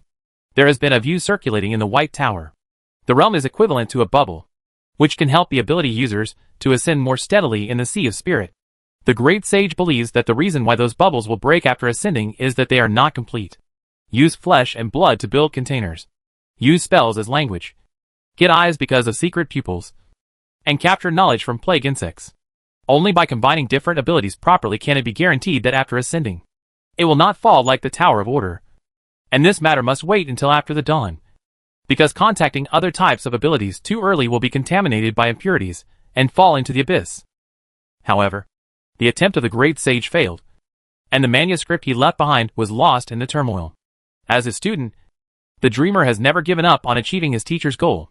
Chung Tingyu said slowly, after that incident, I have been thinking that the teacher's assumption should be correct. Xin Xingliu looked at the person in front of him without blinking. Chung Tingyu in the state of amnesia is like a person who has just opened her eyes from sleep and has not yet fully awakened. Now she is the master of dreams, who has truly regained her sanity and got rid of the madness. Chung Tingyu seemed to be still in the White Tower at this moment, patiently communicating her views with her classmates. We usually think that after ascending to the clear day, we will inevitably move towards the darkness, and will eventually face two endings. The first is to give up reason, choose madness, and exist for a long time. This road is also the road of the ancient source. Second, burn life, retain reason, and then fall. This is the path chosen by the teacher. Neither the teacher nor I can give up reason. Then I cast my eyes on the ancient source. Their existence is very similar to ours after ascending. Chung Tingyu suddenly said, I have been wondering why the ancient source wants to erode the present world. Xin Xingliu knew that the mainstream view was that the ancient source hoped to gain power from the present world. But looking at the current situation, the old classmate should have a different idea. Chung Tingyu, even the strong among humans are still weak to the ancient source. Even I was just the dawn at that time. Instead of capturing humans, they might as well capture weaker ones. Xin Xingliu did not refute. Dream makers are qualified to propose the idea of capturing weak ancient sources. Chung Tingyu closed his eyes and prompted, think about it. What do humans have that the ancient source does not have? Xin Xingliu, is it rationality? Chung Tingyu nodded, I think so. She turned around and called her old classmate at the same time, indicating that he should walk up the stone steps with her. The golden color flowing around was thick or light, as if it was a quiet water pool condensed from amber. Chung Tingyu's voice seemed to come from a dream. The ancient sources exchanged their rationality for a long life, so they instinctively seek what they lack. Their method is to use their pupils to build a channel, and then take the opportunity to descend. F0631 City should have tried for a long time. They found that enough flesh and blood power can prolong the time for the ancient sources to descend. Xin Xingliu thought of the blood vessels and giant cocoons he saw in the copy. Those ancient sources don't seem to have gotten rid of madness. Chung Tingyu smiled. Of course not, flesh and blood will decay, and the wisdom gained by devouring humans will gradually fade away. After choosing that crazy path, there is no way back. Her implication is that the ancient sources may have some wisdom, but not much. That wisdom can only support the ancient sources to sign contracts with some humans, and it can also allow them to make the right decision to resolutely avoid the edge of the dream maker after understanding the power of the Tower of Order and the Great Sage. Fortunately, in terms of acting skills, there are obviously more dreamers who still have some rationality than the ancient source. After the Dream Master successfully created an image of himself about to fall, F0631 City finally decided to take the last step. Xin Xingliu recalled the scene he had witnessed. At the moment he left the copy, he could feel that a strong and terrifying breath was infiltrating the polluted dream seed. Because the dream seed has the characteristic of involving the dreamer who is on the verge of falling. Once Chung Tingyu shows the power of the Dream Master there, it will be considered that the fall has begun. Thinking about it this way, it is no wonder that the seed can fall into the hands of F0631 City. Whether it is apartment number 6 or the casino copy, it clearly shows one thing, that F0631 City stole part of the power of the Dream Maker. At that time, many people thought that it was because the Dream Maker was shrouded in madness and could only let his seeds drift outside. Now it seems more like they deliberately turned a blind eye to it in order to catch the ancient source in one fell swoop. However, the ancient source was successfully concealed, probably because the Dream Maker at that time had indeed stepped on the dividing line of falling. Xin Xingliu has not forgotten the burning dusk he saw when he left the Dream Seed. Chung Tingyu, in fact, the research of F9631 City is also worthwhile. After all, they have realized that the coming of the ancient source cannot last too long because there is a problem with the container. The moment of being on the verge of falling is also the moment when I was most deeply eroded by madness. At that time, I also decided to descend into a new container. Xin Xingliu understood what the container in the mouth of his old classmate meant, and also understood why the other party temporarily sealed his own power and memory. The Dream Maker pressed all the experiences after falling into the gap between reality and illusion into his subconscious, and then relied on the new flesh and blood body to enter F0631 City as an ordinary person. In addition to following the guidance of fate and welcoming the coming of the ancient source head-on. He also wanted to create a container that could accommodate his own power. This container must possess wisdom. So he uses the method of sealing power to suppress his own madness. And must also be in complete harmony with the dreamer. The ancient source chose humans. And the dream maker chose himself. So the eye with dense pupils will always see the gaze of the dream maker. The Lord of Dreams builds a channel for himself. And then descends on himself. Chung Tingyu said slowly, I think this is the right way to integrate the realm with other types of abilities. Unfortunately, when she realized it, she had been severely eroded by madness. So she was not well prepared. And finally only integrated the realm, flesh and blood, and the ability of dense pupils. Fortunately, after solving the ancient source and getting rid of madness, the dream maker still has a long time to perfect the original plan. Today, Chung Tingyu has successfully climbed up by defeating the ancient source. And her real name has also been upgraded. Players who died in the dungeon can be absorbed by the dungeon. And the ancient source, who died in the dream sea, can of course become the nourishment of the dream maker. Xinxingliu stretched out his hand and tapped his brow bone. And a prop that looked like a magnifying glass hung in front of his eyes, showing the words being interpreted. As a student of the great sage, Xinxingliu also obtained part of his teacher's remains with the power of the pupil, and made the prop in front of the eye. Of course, under normal circumstances, he could not identify the message of the Lord of Dreams. Fortunately, the latter could relax some of his own restrictions when facing specific targets. A line of flashing words slowly took shape: Realm Eternal and Endless Dreamland. That was the new real name of the Dream Maker. Many people have pursued eternal life, and playwrights have put immortality in the name of the theater. But only the Lord of Dreams has truly ascended to eternal existence. Xinxingliu, so you already understood what the perfect form of life is. Chung Tingyu, indeed. Xinxingliu silently stared at Chung Tingyu for a while. As old classmates, the two city masters know each other quite well. For example, now the manufacturer understands that the reason why the other party emphasizes it seriously is mostly because he is a little uncertain. Xinxingliu asked, Then why did you take the words from my hand? When he asked, he knew the answer in his heart. The dream maker always anticipated things. And the reason he did this was mostly to be prepared. Chung Tingyu stretched out her hand and pressed her forehead. She knew that the other party would not ignore that matter in the end. Chung Tingyu looked calm as usual. I just climbed up. And I can't control the dissipation of my own power. I have to stay in the twilight zone for a while. And you don't stay for long. While speaking, she also decisively stretched out her hand and gently pushed her old classmate.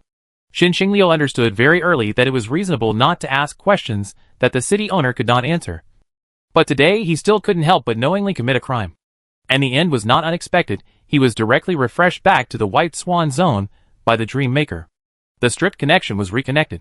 And the stagnant time moved forward again.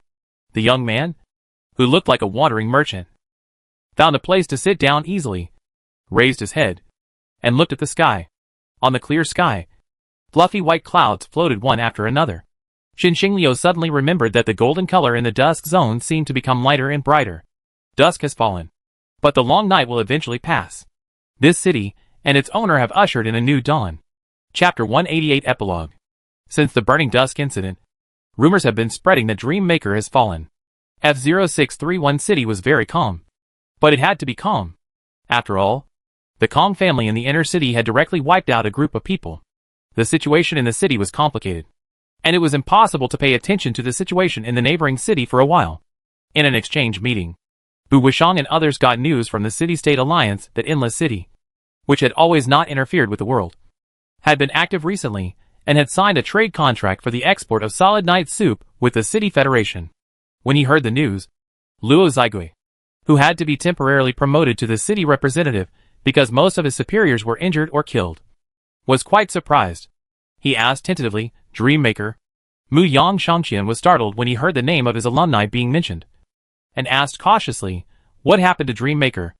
Luo Zigui said implicitly, I heard some rumors. Mu Yang Shangqian, he has always had a lot of rumors. Luo Zigui, because of the Burning Dusk. Many people think that he may have followed the footsteps of the great sage. In fact, Mu Yang Shangqian also had similar guesses. However, after contacting the Lantern Man, he changed his mind. The apostles of the Dream Maker were not only able to communicate normally, but also generally said that they were in good spirits, which was enough to prove that a famous alumnus of the White Tower was still there. Mu Yang Shangqian, I think that the dream maker should have overcome the fate of falling in some way. Before there was more evidence, Luo Ziguo decided to believe the White Tower graduate in front of him. After finishing the intercity business, Luo Ziguo did not leave directly. He left the outer city for a business trip this time. And he had a side mission. The news was widely circulated in the City Federation. F0631 City wanted to issue a mission to get rid of the other party and find the whereabouts of the remains of the great sage. Shuo Luqing and his people did not really think that they could get the remains, but they were mainly curious. Luo Ziguo also heard some news related to Burning Dusk, such as an ancestor of the Kong family hoped to use the language lost by the great sage to re-sign the rules. Since the ancestor of the Kong family had this intention, he probably thought that he could do it. Mu Yang Shangqian, the teacher's remains. He paused, and then said, I don't know. If you are curious, you can go to Wujin City or Screwdriver to ask. The people in F0631 City originally thought that Mu Yang Shangqian was just perfunctory, because Wujin City generally did not interact with F0631 City, and Screwdriver had recently been in a posture of wanting to close down and run away. However, within 2 days after returning, he saw several door-to-door insurance salesmen in the inspection team. Bu Wushang was a little surprised. Nie Yusheng came to report that the management of Screwdriver felt that they were somewhat passive and lazy some time ago, and decided to work hard to participate in the city's post-disaster reconstruction work to lay a solid foundation for future win-win cooperation. Who is that? The person who spoke was Wei Shigui, who was pulled here to serve as a soldier because of the lack of manpower in the outer city area. Following her gaze, Bu Wushang saw a familiar face among the salesmen. Although the other person's facial features have changed slightly, Bu Wushang is sure that the person is definitely Xinxing Liu. She still remembers the last time they met in the office area of Screwdriver. She always feels that the other person is not particularly suitable to appear among the employees who are doing business at this time. Suddenly, Wei Shigui thought of something and slowly took out his mobile phone. The manufacturer's status has returned to normal.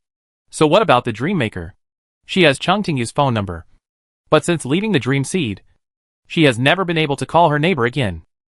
Something will happen. Wei Shigui has repeated her unfortunate judgment on Chung Tingyu's fate many times. Her voice is getting weaker and weaker, with a hint of sharpness, like a string that will break if it is slightly tightened. At this moment, Wei Shigui opened the communication interface and chose to make a call. Beep, beep, beep. Time passed by second. At about the 15th second, Wei Shigui finally heard a friendly voice coming from the speaker. This is the Endless City Signal Relay Station. We are about to relay your call. Please wait patiently. Wei Shigui. Her fingers holding the phone tightened. For some reason, she felt like hitting someone. The real-time communication between the real world and the dream world is probably quite complicated. After several turns, she got the final answer. The user you dialed is temporarily unavailable. If you need to contact, you can use the ticket. Wei Shigui frowned. She didn't have the ticket mentioned in the communication. Before she finished thinking, Wei Shigui felt a thin piece of paper in her pocket. In a world full of superpowers, there are always some abnormal ways of sending items. Endless City Ticket. First Class. Seat A08. As a person who knows a lot of secrets, Wei Shigui knows that the Endless City Ticket is a very special prop with a very wide range of uses. Not to mention the workplace. It can even work normally in many copies. After getting the ticket, Wei Shigui dealt with the people on hand and submitted a leave application to the staff office. To Wei Shigui's surprise, her application was quickly approved, making her wonder if she had submitted the application to the wrong organization. Zhou Jianyan, who was on duty in the staff office, you also know that because of the previous accident, the inspection team suffered heavy losses in the inner city and the central city. Wei Shigui, so you found that you couldn't complete the work anyway. So you decided to break the jar and agree to the temporary workers' leave application? Zhou Jianyan, no. In fact, after losing most of the leaders, our work has been reduced a lot. Wei Shigui fell into silence. She originally thought that the reason why she didn't take on too much work recently was because the temporary workers' authority was insufficient. Now that I think about it, not only myself, but also the dark circles under the eyes of Qin Luosong and others have been reduced a lot recently. Endless City. White Swan District. The White Swan District is an artistic area in Endless City. Many businesses in this area claim that if the dreamer himself is willing to leave the Dust District, he will probably come here to visit. Today, Wei Shigui finally realized that the advertisements in the White Swan District are still credible. because she saw her neighbor in a coffee shop called Cube Elimination. By the way, the reason why this coffee shop is named Cube Elimination is that the space in the store changes randomly at regular intervals. If after a certain change, the coffee table where the customer is sitting meets the three conditions of the same color as the surrounding tables in a straight line, and the number is greater than 3, it will be thrown into the sky 500 meters high and enjoy the joy of bungee jumping while drinking coffee. After being led to a seat by the waiter, Wei Shugui looked at his neighbor whom he had not seen for half a year. She could not see any changes in Chung Tingyu, because the latter was wearing a mask on his face when they met. Chung Tingyu, this is what I made when I was in school, which can curb the dissipation of power. At that time, there were too many invading ancient sources, and she pulled those foreign objects into the burning dusk with the attitude of a dreamer. Under normal circumstances, the Lord of the Dream shrouded in madness can only perish with the ancient source. However, there is a dream seed there. The power that escaped in the copy will eventually flow back to the dream maker, relying on the experience points sent by the ancient source. Chung Tingyu successfully completed his plan and upgraded his real name to the realm of eternal and endless dreamland. A waiter brought 2 cups of coffee. Wei Shugui glanced at it casually, and his expression froze slightly. Who can tell her why there is also a Xinxingliu working in Endless City? Perhaps he noticed her doubts. Xinxingliu explained, I plan to move the branch back to Endless City, so I came here in advance to do some social research work. Wei Shugui felt that he had a lot of complaints for a while. I have seen in the files that the manufacturer had to evacuate the branch from Endless City after being hit hard by the Dream Maker? Xinxingliu said seriously, that's true. But after careful consideration, I think that even if there are some minor frictions, Endless City is still an important market that screwdrivers cannot give up. Wei Shugui. She felt that the other party's words were not very credible. Wei Shugui casually said, the inspection team wants to investigate the whereabouts of the great sage's language. Chung Tingyu replied, the teacher's language is in my hands now. Xinxingliu's expression was probably as expected. After all, the Dream Maker is the great sage's most outstanding student. Wei Shugui, F0631 City will feel that it has a chance to get the language. Chung Tingyu smiled. That's because the Danger Mask has indeed found traces of the language. Wei Shugui found that the Dream Maker knew a lot about F0631 City. There was nothing unreasonable about this. He had handed over some of the secret pupils from the remains of the great sage to Qin Jinhong. And there were many dream seeds in this city, so the dreams of some participants would flow to the Dream Maker. Chung Tingyu took out a pen. This was the prop she got from the copy in the development zone, and its name was Old Water Pen in the Cold-Proof House. Wei Shugui knew very well that in addition to sound, spells sometimes also played a role in the form of text and pictures. She looked at the pen on the table, and suddenly felt that it looked familiar. Chung Tingyu, Wei Heng's external image is a lonely collector. She is sometimes responsible for transferring props within the organization. You should have encountered this pen from her, and was immersed in the power of the curse. The news received by F0631 City is actually correct. The language of the great sage is indeed in the basement of the wooden house. After Ling's aunt died, Lu Xiaong, who was also a member of Dangerous Mask, entered the wooden house and took away the fountain pen. Because many members of this organization were in single-line contact and communication was not smooth, and Bu Wushang's control over the outer city area was increasing. This news was not immediately known to the core members of Dangerous Mask. After that, Lu Xiaong had some conflicts with another member of the organization, Lin Baiqi. While fighting back, innocent passers-by who came to the development zone to ask about their wages were involved. And I also recovered this prop, by the way. Wei Shugui suddenly remembered something. She really awakened her true name in apartment number 6. And it was after she met Chung Tingyu. If the language of the great sage had been successfully recovered by the dreamer since then, Wei Shugui guessed that he was able to successfully awaken his true name, mostly because of the second close contact with the old fountain pen in the cold-proof house. There was another thing that also made Wei Shugui a little concerned. Everyone in the family was very ordinary. She did not have the ability to awaken before she came into contact with the remains of the great sage. Nor did her brother. But her aunt awakened her ability. Wei Shugui knew that the strong could influence the existence around them. For example, the dreamer. His apostles were basically all realms. So was the aunt, who was able to get the old fountain pen, also influenced by the power of a certain big man. For a moment, Wei Shugui felt the power called fate. The coffee taste of Cube Elimination is not as strange as the name of the store, but very mellow. In addition to local residents and manufacturers who didn't know how to get in, there are also some lifelike stone statues in the store. full of magical colors. With the sound of flapping wings, a snow-white dove suddenly folded its wings and dived down, lightly passing through the glass exterior wall of the coffee shop, landing on Chung Tingyu's arm, and turned into a letter with a white tower painted on the surface. The dreamer who completed the task left by the teacher sent a contact request to the school. Although the white tower is no longer what it used to be, the students who once studied here have not abandoned this place. The masked dreamer pulled out a stack of forms from under the letter paper and handed it to the person sitting across the table. Chung Tingyu smiled. In fact, the White Tower is still a good place. It happens to be the enrollment season recently. You can also go and have a look. White Tower Research Society. As the former employment place of the Great Sage, the White Tower has never forgotten its original intention of teaching and educating people. Every enrollment season, the campus will be open to welcome outsiders to apply for the exam. Because the access control is relaxed, there are often people with special abilities coming and going. There are also many messages in the White Tower. For example, when leaving the dormitory and taking a walk in the library in the dead of night, you may meet a masked weirdo who is flipping through the White Tower alumni directory. After hearing about these things, some students couldn't help but contact the screwdriver staff they knew and bought additional personal safety insurance for themselves. Xinxingliu, who took advantage of the enrollment season to visit his alma mater, took a walk in the garden.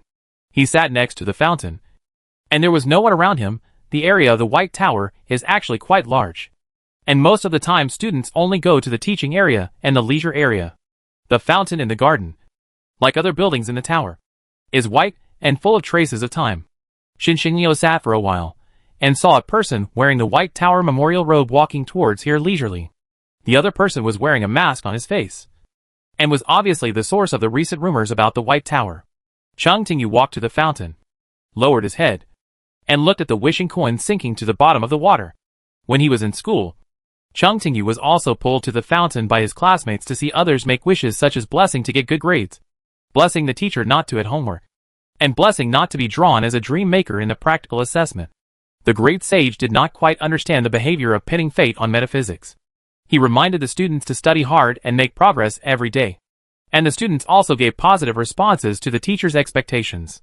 However, judging from the test results, not many people kept their promises. Of course, Dream Maker must be the one who kept his word the most. Xinxingliu thought that Dream Maker had indeed done everything he promised to the teacher, including not destroying the world. Chung Tingyu suddenly said, "In fact, you have always been wrong about one thing." Her eyes shifted from the wishing coin under the fountain to her old classmate. At that time, what I promised the teacher was not to destroy the world, but to try not to let the world be destroyed. Dream Maker recalled the past and felt that he was still too unguarded back then. He should have known that the great sage did not charge him tuition when he came to the gap between reality and illusion to recruit students. And he would definitely have to increase the requirements on topics such as saving the world in the future.